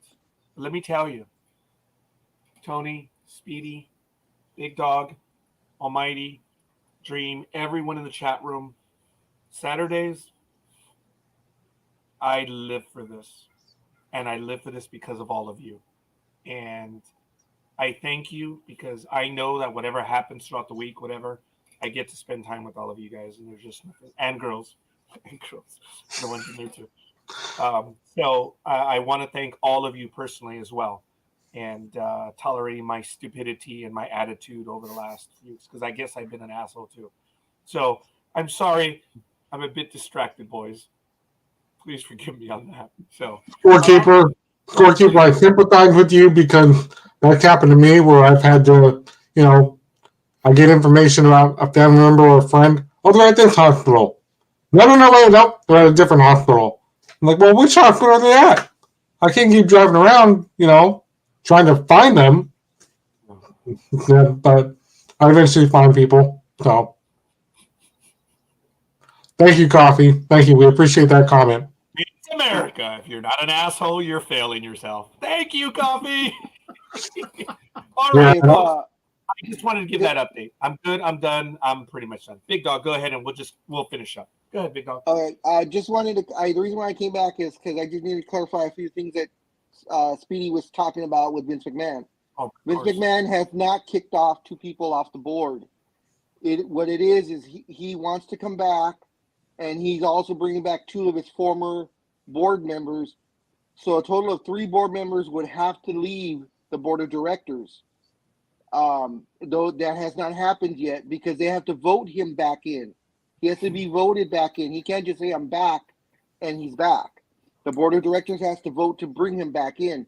And that's why he has said, if you guys do not bring me back in and my 2 former co-board members, I will not agree to any new contracts for USA or Fox TV. I will not agree to any sale of WWE because I am the majority shareholder. So you have to get my votes for anything. So he is literally holding them hostage by saying, either bring me back with my 2 friends or you guys will not have a contract anymore. You'll have no television and you won't be able to sell the company either. So that's where they stand. I said the exact same thing, it's just I said it differently in non-layman terms. So, well, you said you said that he had kicked 2 people off the board. He hasn't. 2 people have not been. No one's been kicked off the board. They have to vote for him to come back before he can do anything. So no one's been kicked off the board. 3 people have to leave. I'll bring my full report that I have that has that in there, in its context for next week. But for now, the one I got from the Wall Street Journal, ESPN, and Sports Illustrated all say what I just said. Anyways. Yeah. Well, everyone take care. I'm obviously tired. I was gonna cut on after the football pitch, but I'm still here. So I'm glad you stayed in there. Tony, dysfunctional family, huh? I love it. Yeah, it is. But we're back every week and every week. Tony, seriously, I know you're working a lot and you're busy, and I get it. But dude, come on, man. Join us, please. I thank you for joining us, man. It was a thrill. Yeah, it's been fun. Thank you. Oh, hell yeah, was it fun? Yes. Obviously, we've grown where we can tell each other to go F off and then just, get back to normal. I mean, it sucks. We don't like doing it, but we've known each other all for a long time. So also, just real quick, I got Almighty. I got your PM, and I will put your Saturday picks in, and also I will reach out to Double D, Dream, and Almighty for the Sunday picks, and for today also. I'll see if I can reach out to them for today's picks too. I appreciate that, Big Dog, because I am going to be running around. I've got things to do. Tax season's coming around and stuff. But folks, again, and now I'm belaboring this, guys. You really do mean a lot to me. It's obvious, and I thank you, and I mean that to everyone. And you guys have been keeping me going throughout all this because it's been pretty shitty, man. It's yeah. Well, who knows? He might come around one of these days. So it's all good. So we'll see. So I thank you, gentlemen. It's all good. All right, everyone. Take care. And Speedy. Tony, if you want to do the Hall of Fame, I didn't have your email. You're like, well, we're friends on Facebook. Yeah, I know, but I didn't send it through that. Do you want to do the Major League Baseball Hall of Fame picks for Sports Talk with the Guys? Sure. Ooh, awesome. Would you kindly send me your email via Instant Messenger? Okay. Okay. Other than that, we're all good. I've already received 4 responses now, which is really cool. I sent out 70-some emails. It was crazy. So, they're gone. Okay. So Whew. Wow. Now we can relax. Pressure's off. Yeah, no shit. Everything okay? Oh my God, you got red. You're gonna make a great cook, dude. I hope you can. You're gonna make a great addition to The this. big dog chased the mouse out of there, I guess. Speedy's tired. Speed. Oh, Coffee's cutting me some crap. I got no email, you ass. All right, well, Coffee, we're in contact. I would appreciate if you could send me your email, pal. And even your phone has an email, so let me know. So, yeah, dude, this is what we do all the time. It was great. Now, do you know when I do that? Do you know what I'm looking at, right, Tony? On screen, I'm looking at you, right? But you know what I'm looking at? You're right, yeah, exactly like that. Dude, I'm looking at books. National Geographic. National Geographic. Okay. I don't think you've been here long enough to know the whole setup, but yeah, I've got my bookcases over here, and so whenever Speedy does the same thing, where we always pretend like we're talking to each other. So funny. It actually looks good on screen, surprisingly. It does. So if we do that, it's just because we're used to actually doing it now. And it's funny, dude. I feel like I'm talking to you, but I'm looking at my red diaries. Go, yeah. I'm looking at my red diaries, dude. Okay. So this is what I see. Yeah, like that. Yes.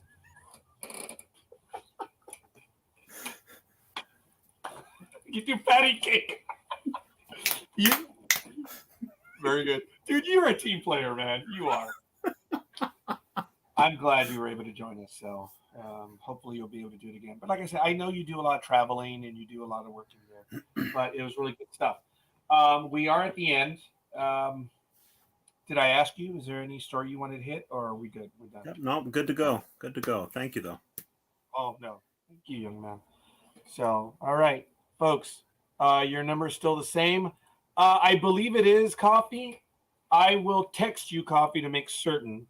And but yeah, Coffee, I think you've got my number, brother. Okay. On behalf of Tony, on behalf of Speedy, on behalf of Big Dog, of course, I'm the Scorekeeper, and on behalf of everyone in the chat room, as well as everything that happened, this was a fun program, folks. We kicked off 2023 very well, so it was really good. Obviously, our thoughts are with players. I mean, we make fun of them because they're the ones that give us the material, but we never want to see them hurt. And I know we're talking only sports, but we mean it in life and everything as well. We don't want to see this stuff. We want to see the hits. We want to see these plays. That's why we're fanatics. But these are moments of realization that cause us pause. And hopefully we got it right today. We're unhappy with what the NFL did to a certain extent, but the NFL has done right, not by the fans, not by ownership, but by the players. Took them a bit, right, Tony? It took them. Yeah. But I think they did right this time. This time. For everyone else, thank you, folks, again. Yeah, I'm starting to get tired. We've been here for a bit. Other than that, we'll see you guys on the other side. I'm the scorekeeper. That's Tony. Tony, I know it's your first day. Take us away, brother. Peace.